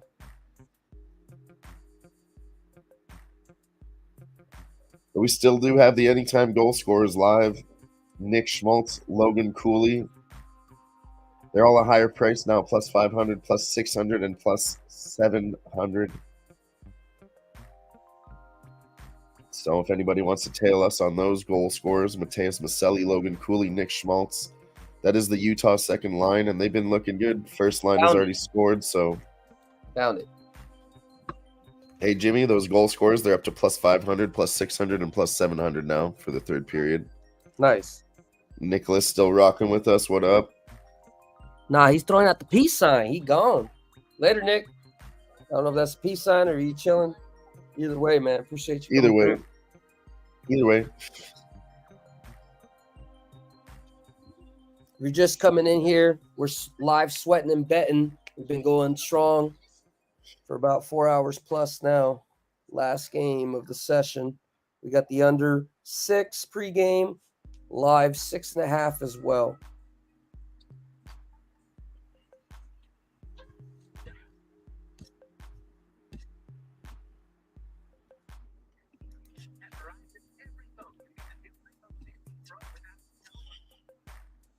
All right, let's go. Maple Leafs versus Montreal. The only thing that I have so far is the under is looking like it may be a play, but there's some trends that kind of flash it, saying Leafs to the over in the beginning of October at this high of a line. So I gotta keep digging.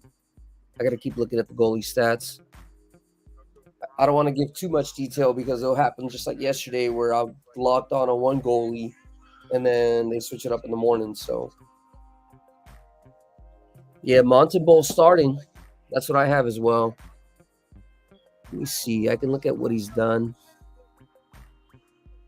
I can look at what we have based off of who we have for tomorrow. Let's see. I'm going to be betting the Maple Leafs team total. They're not available yet because the season just started. They don't offer team totals on my book as of yet. But if you can, I'd take the Maple Leafs team total all season, away and at home. It was better at home, but away was okay too.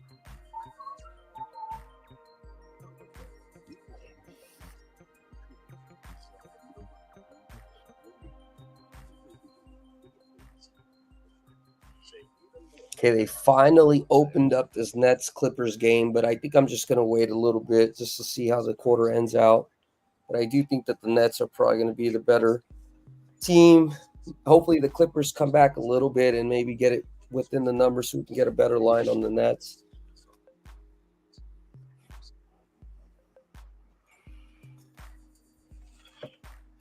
It looks like the Nets have soft first and third quarters. They were strong in the second quarter. Obviously, that doesn't really matter as much because of the substitutions, but just looking at the way the play is going.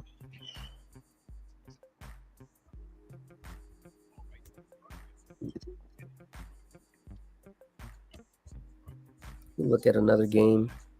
I bet I got so many tabs, guys. Get a little distracted. Let me see what old Sammy does.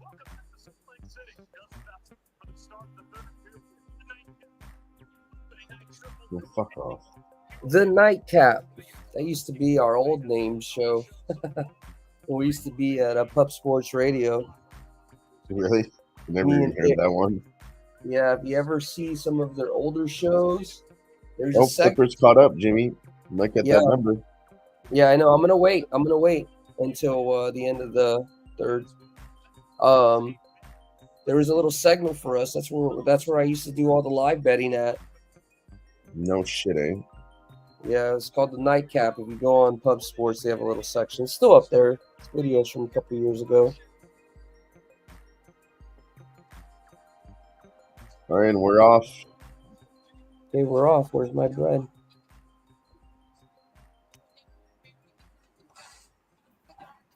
Okay, here we go.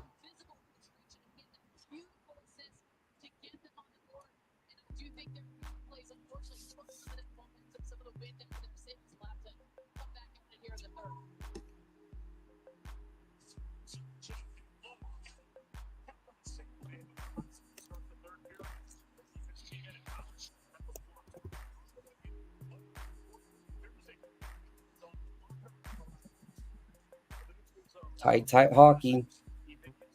Keep this lead.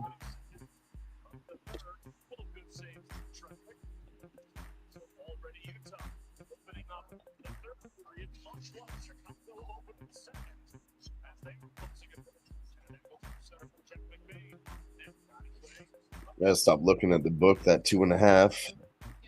What up, No. JT? Just popping in late. What up, JT? Man, we're sweating this Utah game, man. Utah Yeah. under 6, Utah under 6.5 live.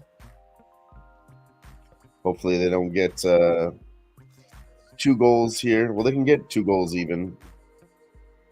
Man, don't even We put don't that think shit. they'll get 3 in the Don't third. even put So that shit even if they don't score 1, you might be able to get a 6.5 live with us. But we're gonna need a goal early here. Don't even put that shit in the air, Dylan. We good. Just let's enjoy hockey, and we're not gonna That's see just the way shit. it'll go. I do expect 1 goal in this period, so Nick says he has a 2-legger. Toronto first period and Toronto 1.5 full game. Okay. plus 240. Okay, let's go.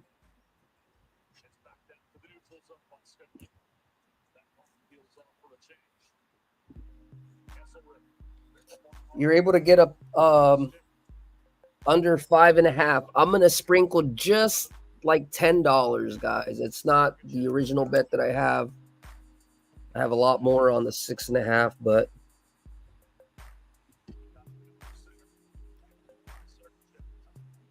I'm fine with it. I'm gonna push it down a little bit too. I'll take a 5.5 live with you. Let's Yeah, get sweaty. not too much. Whatever you put on the original, I would say maybe put like a fifth unit of that, you know.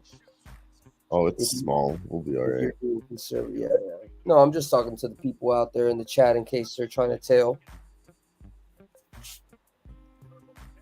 Yeah, it's juice to the over, JT. I had capped the game at 5 goals, so I'm not really worried about where the juice is sitting at. It was just that 6.5 juice to the under, you know. So right now, just the algorithm is playing the numbers.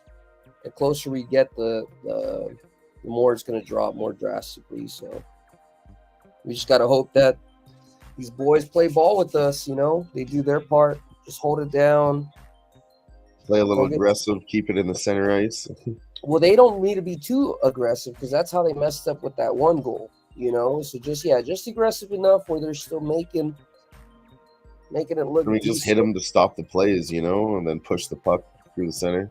That's what we want. Just like that. Exactly like that. Now make another hit and then send it back through the center.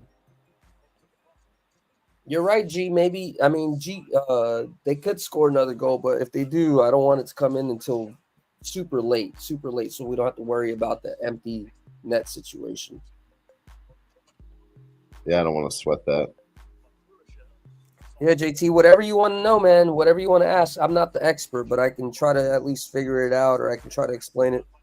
You know, I don't come from a hockey background. I didn't play hockey. It's just, you know, I love betting, and it just, to me, hockey just speaks to me a lot easier than any other sport, to say the least. It's like a combination of soccer mixed with like football, to me, in my mind, you know. And I played it both, so it just, I don't know, it just makes sense to me. I mean, you kept baseball, right, JT? So this is what Jimmy taught me when I started. I was going from NHL to baseball, though. Really, you just look at the goalies. It's going to tell you a lot about how those teams are and what they're going to do, because it's one man versus the entire team. You really have to look into the goalies a lot, and that'll give you a good starting point, and then get to know the players that are backing them up for sure, of course. Right. Ooh, Clippers are up by 1. We're doing good, being patient. I may need to sprinkle just a little bit on that one, just maybe like $10. Just we'll see. We'll see if I get there. I don't know.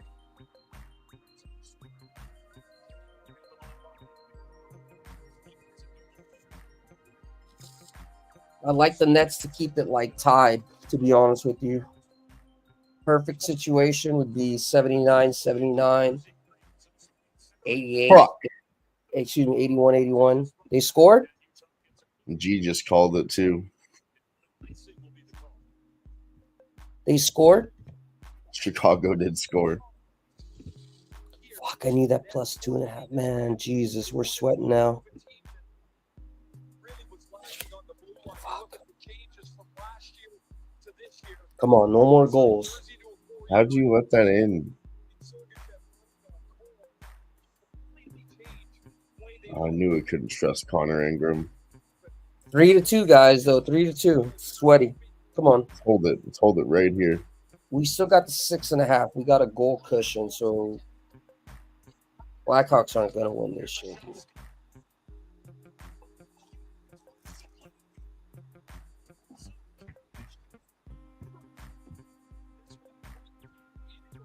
Oh my god. Dirty goal. That's the only way they score. Dirty fucking goals.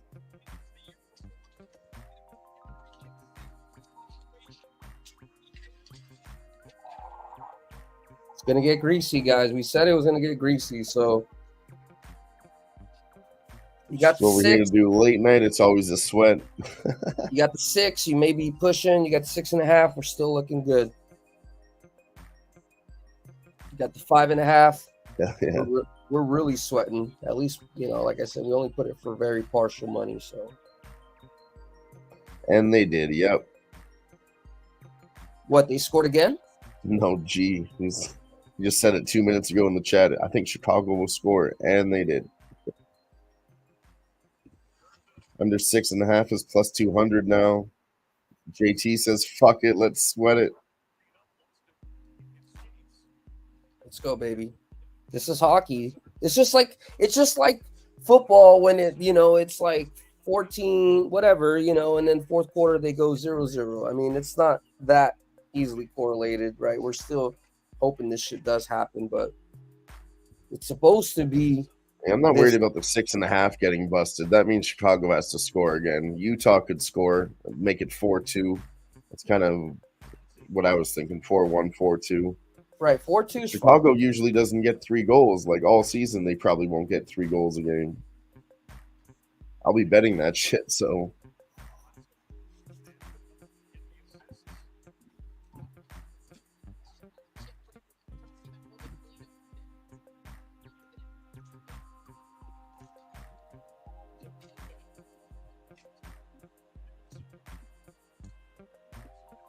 Got a lot of time, though. We got to kill this shit.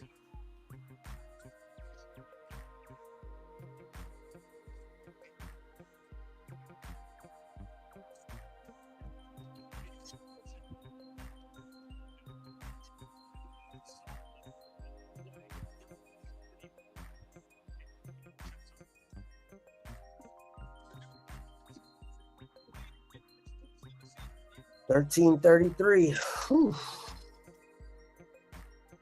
We're really sweating. Let me take a couple of hits real quick. Appreciate y'all being here. This is what we do, right? We live sweating and betting, whether we win or lose. This is just real shit. Every Tuesday, you see us putting out our hard-earned work. Yes, G blesses our action with the under 6.5. He says, I think Utah gets the empty netter and wins 4-2. Shit, I think there's going to be no more goals. Fuck that. 4-2's fine. He's on your side, too. So I actually put a small bet on the 5.5, so I really want that. But I do actually agree with G. I do think there'll be one more at the end, and I do think it'll be Utah. But they should hold off. They got 1 goal. These guys will, kick it up a little bit here. They'll hold off for a little bit. We're nervous too, Patrick, but at least we have each other. You know what I mean?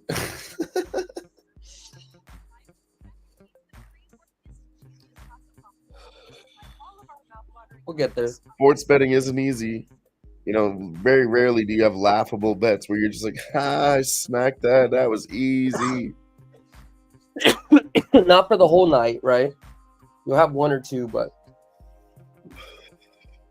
I had one yesterday, actually, the under in that NFL game, 43. I was laughing. The Clippers are up by 7, guys. I think I'm still going to take the Nets, right? Money line or fourth quarter? Oh, I don't know. I got to see. The books is locked up. Right now, I see a plus 5.5. I may just go half and half. Maybe not half and half. Probably like 2/3 plus 5.5 and money line. Probably like a third. Just give me a second. Let me. They're sold with a discounted price, and they're sold with these type of obstructed seats. But in the building. The president of hockey on Chris Armstrong told me they were going to extend the seating layout on the end zone. They're also rising for more seats behind the glass.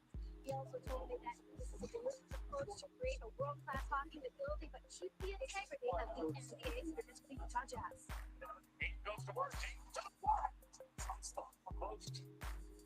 There we go. Pass it through the center. Okay, this is what I'm going to do. I'm going to wait and hope that the Clippers start off hot and they are up by at least 11 points, 10 or 11 points, and then I'm going to take the number. I'm looking for the Clippers to start off the first 2 minutes hot, and then I'm going to take the Nets probably.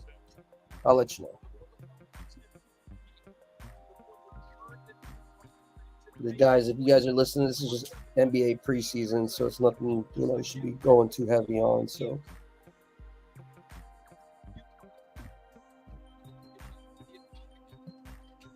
but in case the line does go a different direction before I'm able to hit it, I am going to put 11 right now on the money line plus 350.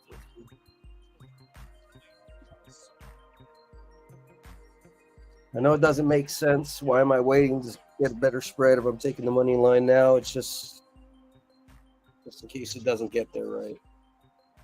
And it goes the Nets way to start off.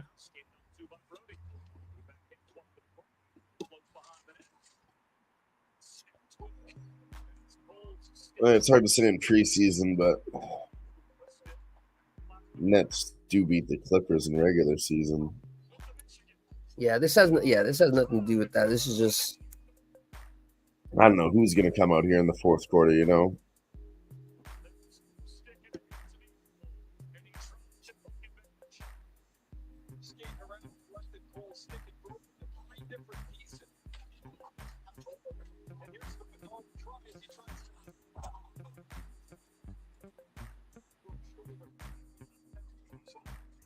I'm going to sprinkle another $10 on the plus 140 under 6.5.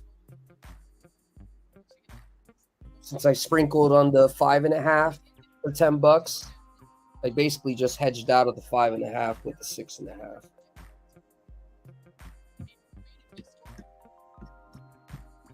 That was all that was.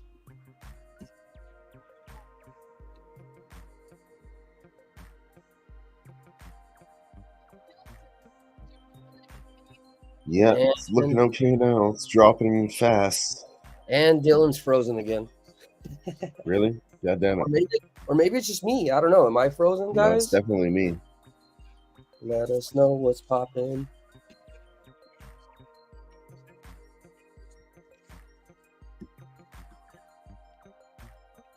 Let me know what's going on. Come on, boys. Hold it down. 9:52 remaining.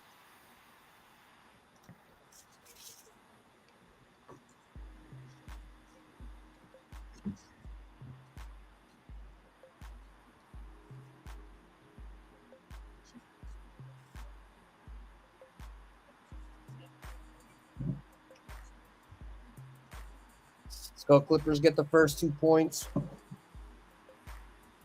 Keep scoring, Clippers. Nets get the next 2.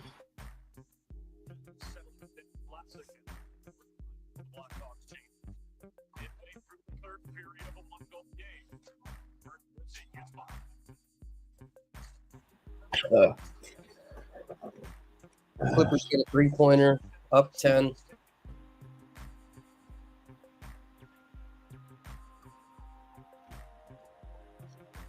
Come on, give us a better number. 8.5.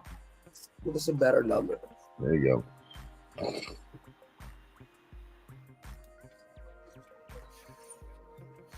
Give us a 10.5, 11.5.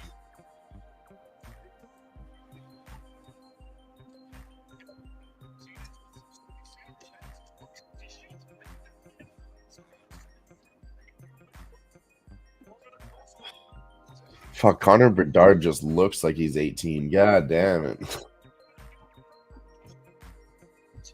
Let's go. Under 6.5 is now down at plus 105.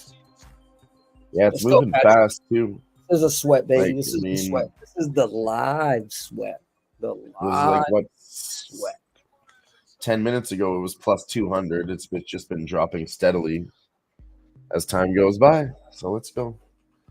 Glad that JT could pop in and grab something like that. I hope it fucking hits for all of us at the end of the show. Let's fucking go.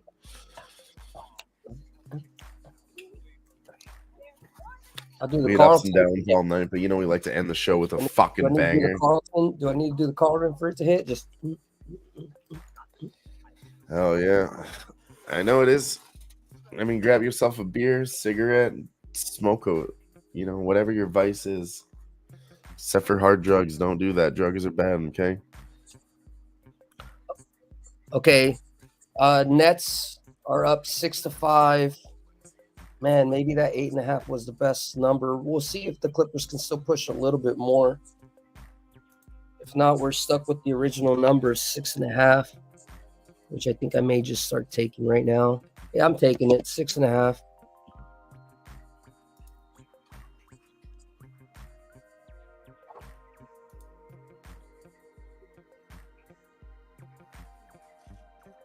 All right, I'm in for 6.5. Like I said, this is NBA Live preseason, so it's not something, don't bet too much. I only went in for 20. Trying to get a little footing for the season. Hell yeah, JT, man. Appreciate you coming through. I know the day is supposed to be long, man. That's why you guys supposed to be out here letting us do the hard work. You guys just enjoy this shit, like you guys watching ESPN and shit.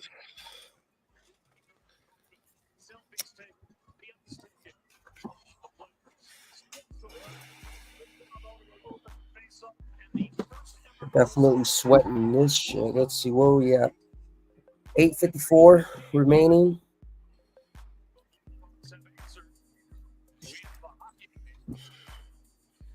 We're good. We're good.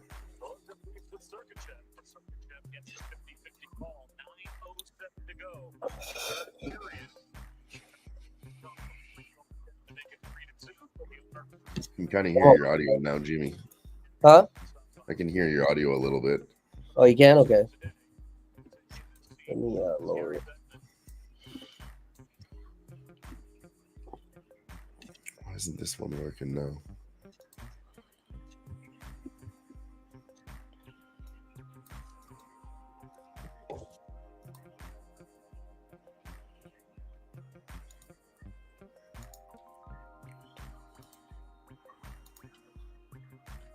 Did something happen in the game?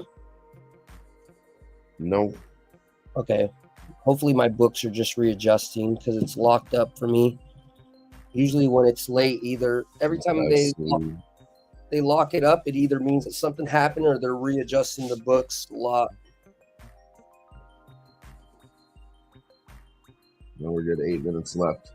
Yeah, they just readjusted. They put the under 6.5 at minus 115. And then they changed the money line for Utah at minus 1,000.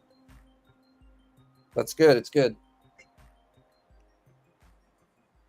747.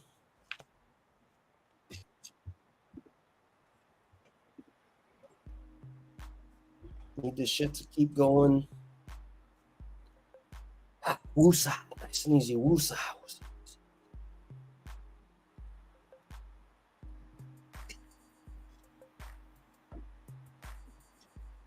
Yes. What happened? Taylor Hall got a breakaway and Ingram saved it. Okay, nice. You got to keep up with it a little more than I am because I think you're a little ahead of mine. Excuse me. I should have pushed the fucking cough button. Taylor Hall caught the puck out of the air and got a breakaway. Went for the double deke, but Connor Ingram was there.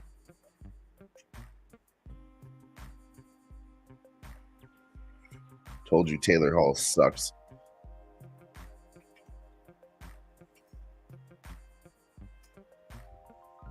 Appreciate y'all being here. If you haven't already, hit that like, hit that retweet, share. It's 9:30 in the West Coast, the best coast, but those motherfuckers out in the East Coast, it's midnight. They might be capping. Let them know that we're still up and running. Get some little late night action here. We are trying to cap these games, but I'm just so intertwined between pushing the buttons and looking at the scores and looking at this basketball game and everything. I'm focused. I just want to enjoy it with you guys. 6:51 remaining.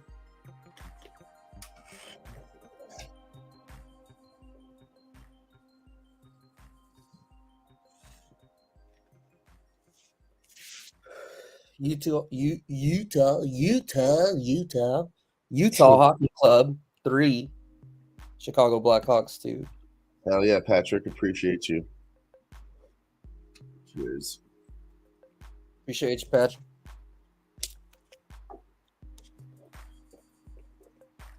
Yes, another big save. Oh, JT, you said how was Vegas? I remember you said that earlier. Man, Vegas was beautiful, man. Hopefully you come out.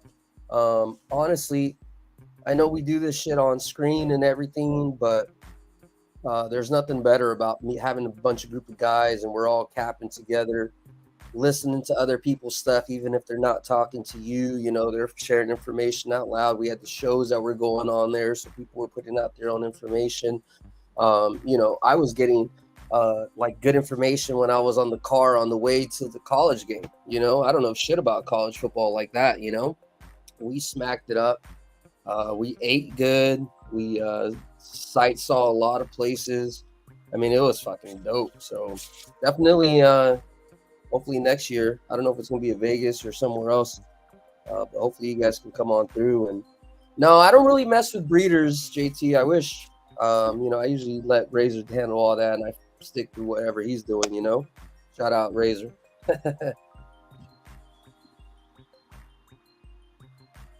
Under 6.5 is now minus 169. Let's go. Nets are down by 9. I need a little push from them.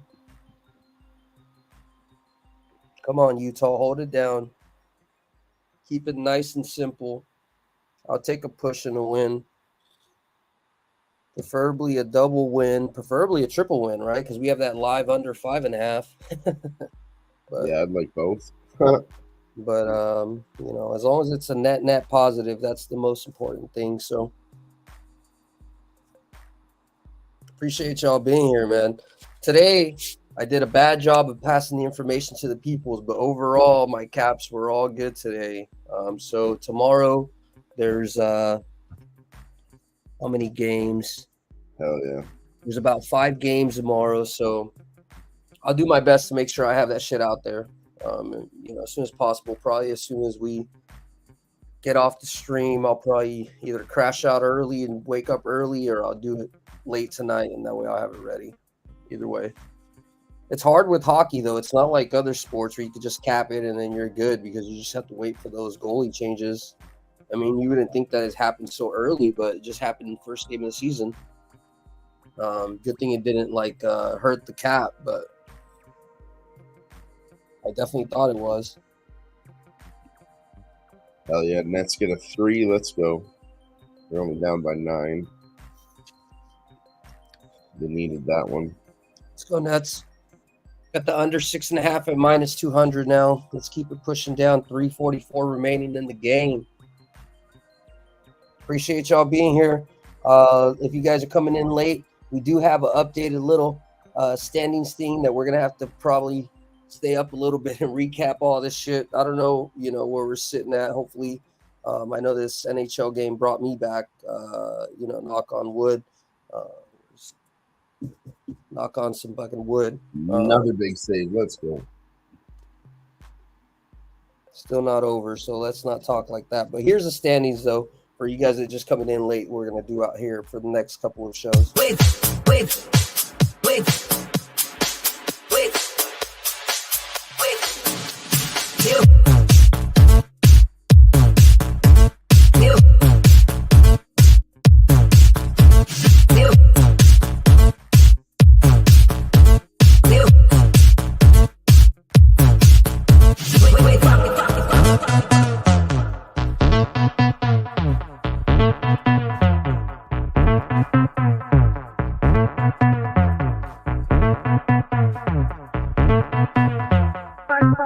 CSGO.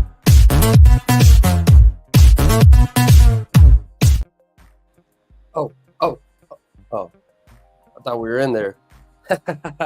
I know we're promoting that hard, but the only reason is because, like I said, you know, everything that we do is it's for keeps, right? We do everything serious, so we want to make sure that we document everything for you guys and just try to be able to be, you know, cleaner working forward, you know, so.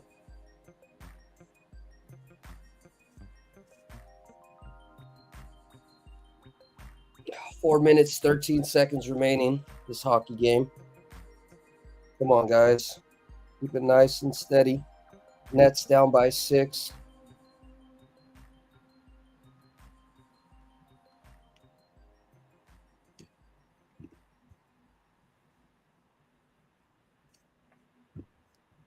Let us know if you guys have anything you guys already looked at for tomorrow, playoffs wise for the MLB, hockey.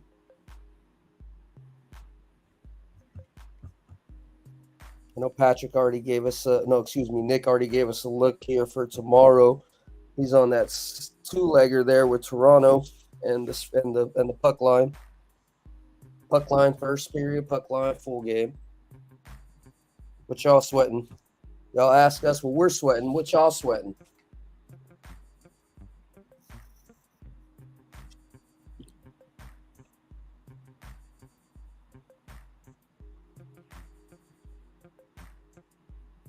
.336 remaining.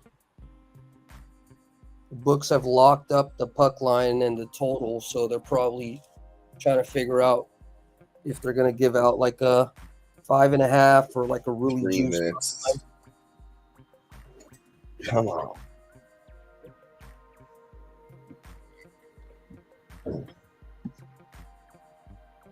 Come on, baby. Lord knows we all need this in the chat for one reason or another.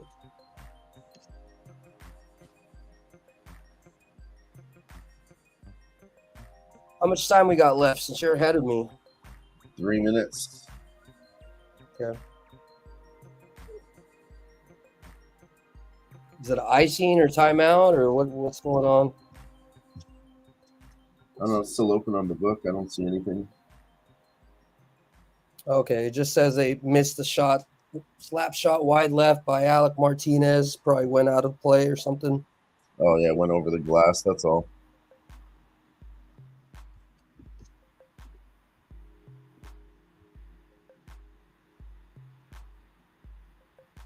Come on, Utah, just play conservative. You got the lead. They're not pulling the goalie.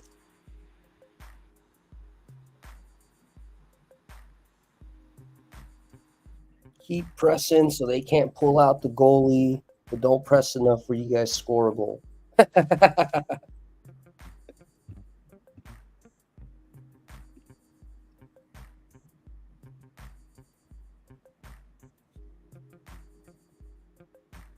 2:24 remaining on the clock. Come on. Let's get there, boys. Let's get there. This is the sweatiest part of the hockey game, the last couple of minutes. Come on. 2 minutes now. Come on, guys. Let's go. Put it down. 2 minutes, please. No funny business. Don't take out the goalie. Keep it presentable. Let the Blackhawks puck line bettors win their bets.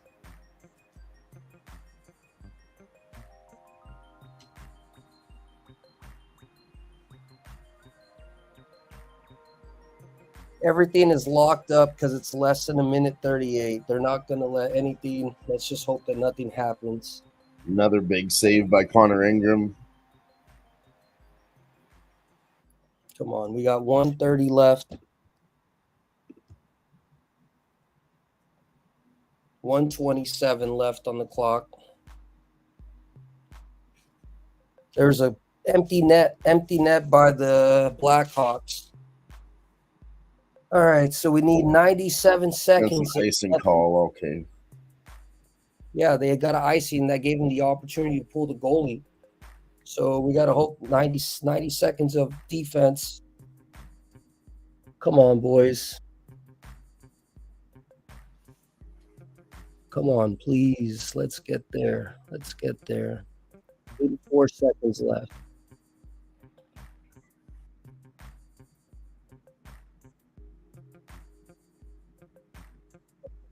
$72 seconds left. Let's get there.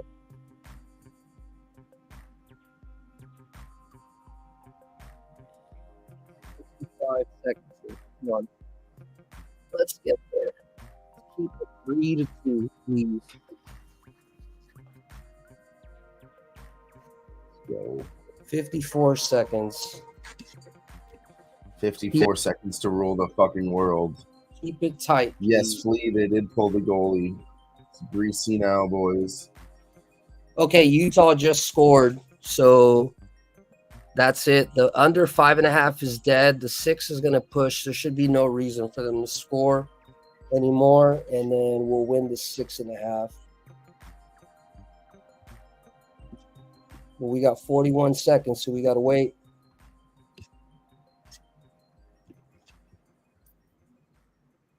Dylan Gunther, another goal, but it's unassisted, but it's still going to go down on the score sheet as 2 goals tonight. No matter what, that feels good as a player. Fuck yeah. All right, come on. 41 seconds. Goalies should both be in net. There shouldn't be any more reason. The 5.5 is dead, but the Utah puck line is alive. So we're all good there. But we just need this to stay at 6, man.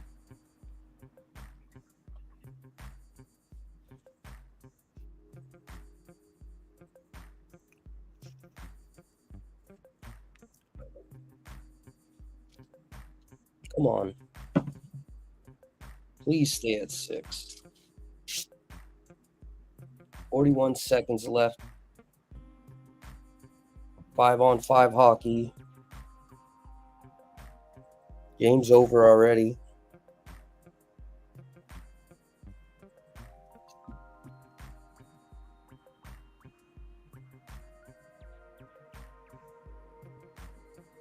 This is crucial.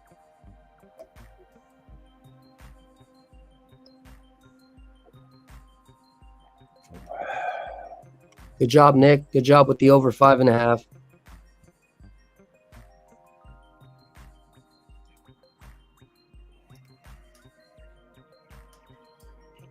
Come on, just end this game.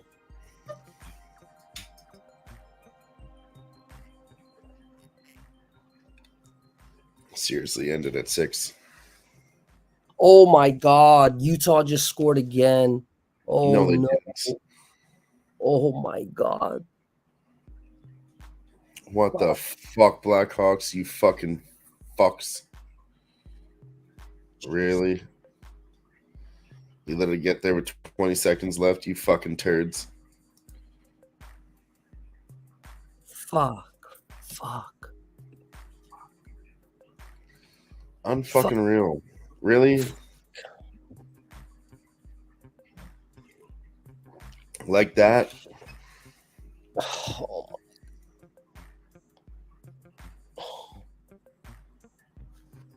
These fucking dickheads.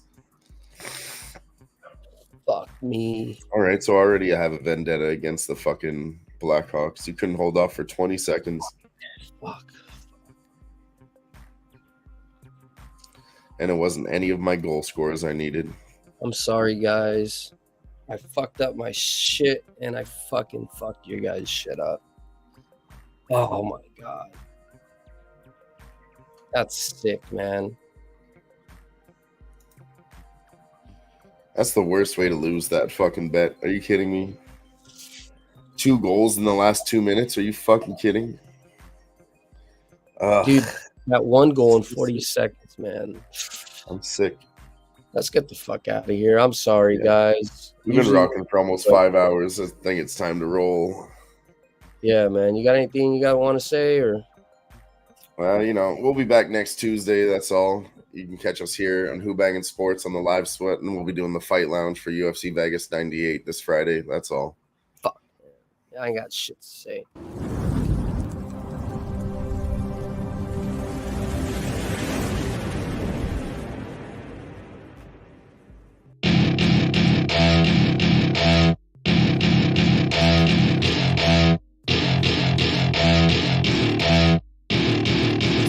to my party, we're just getting started. A life is a dream or a nightmare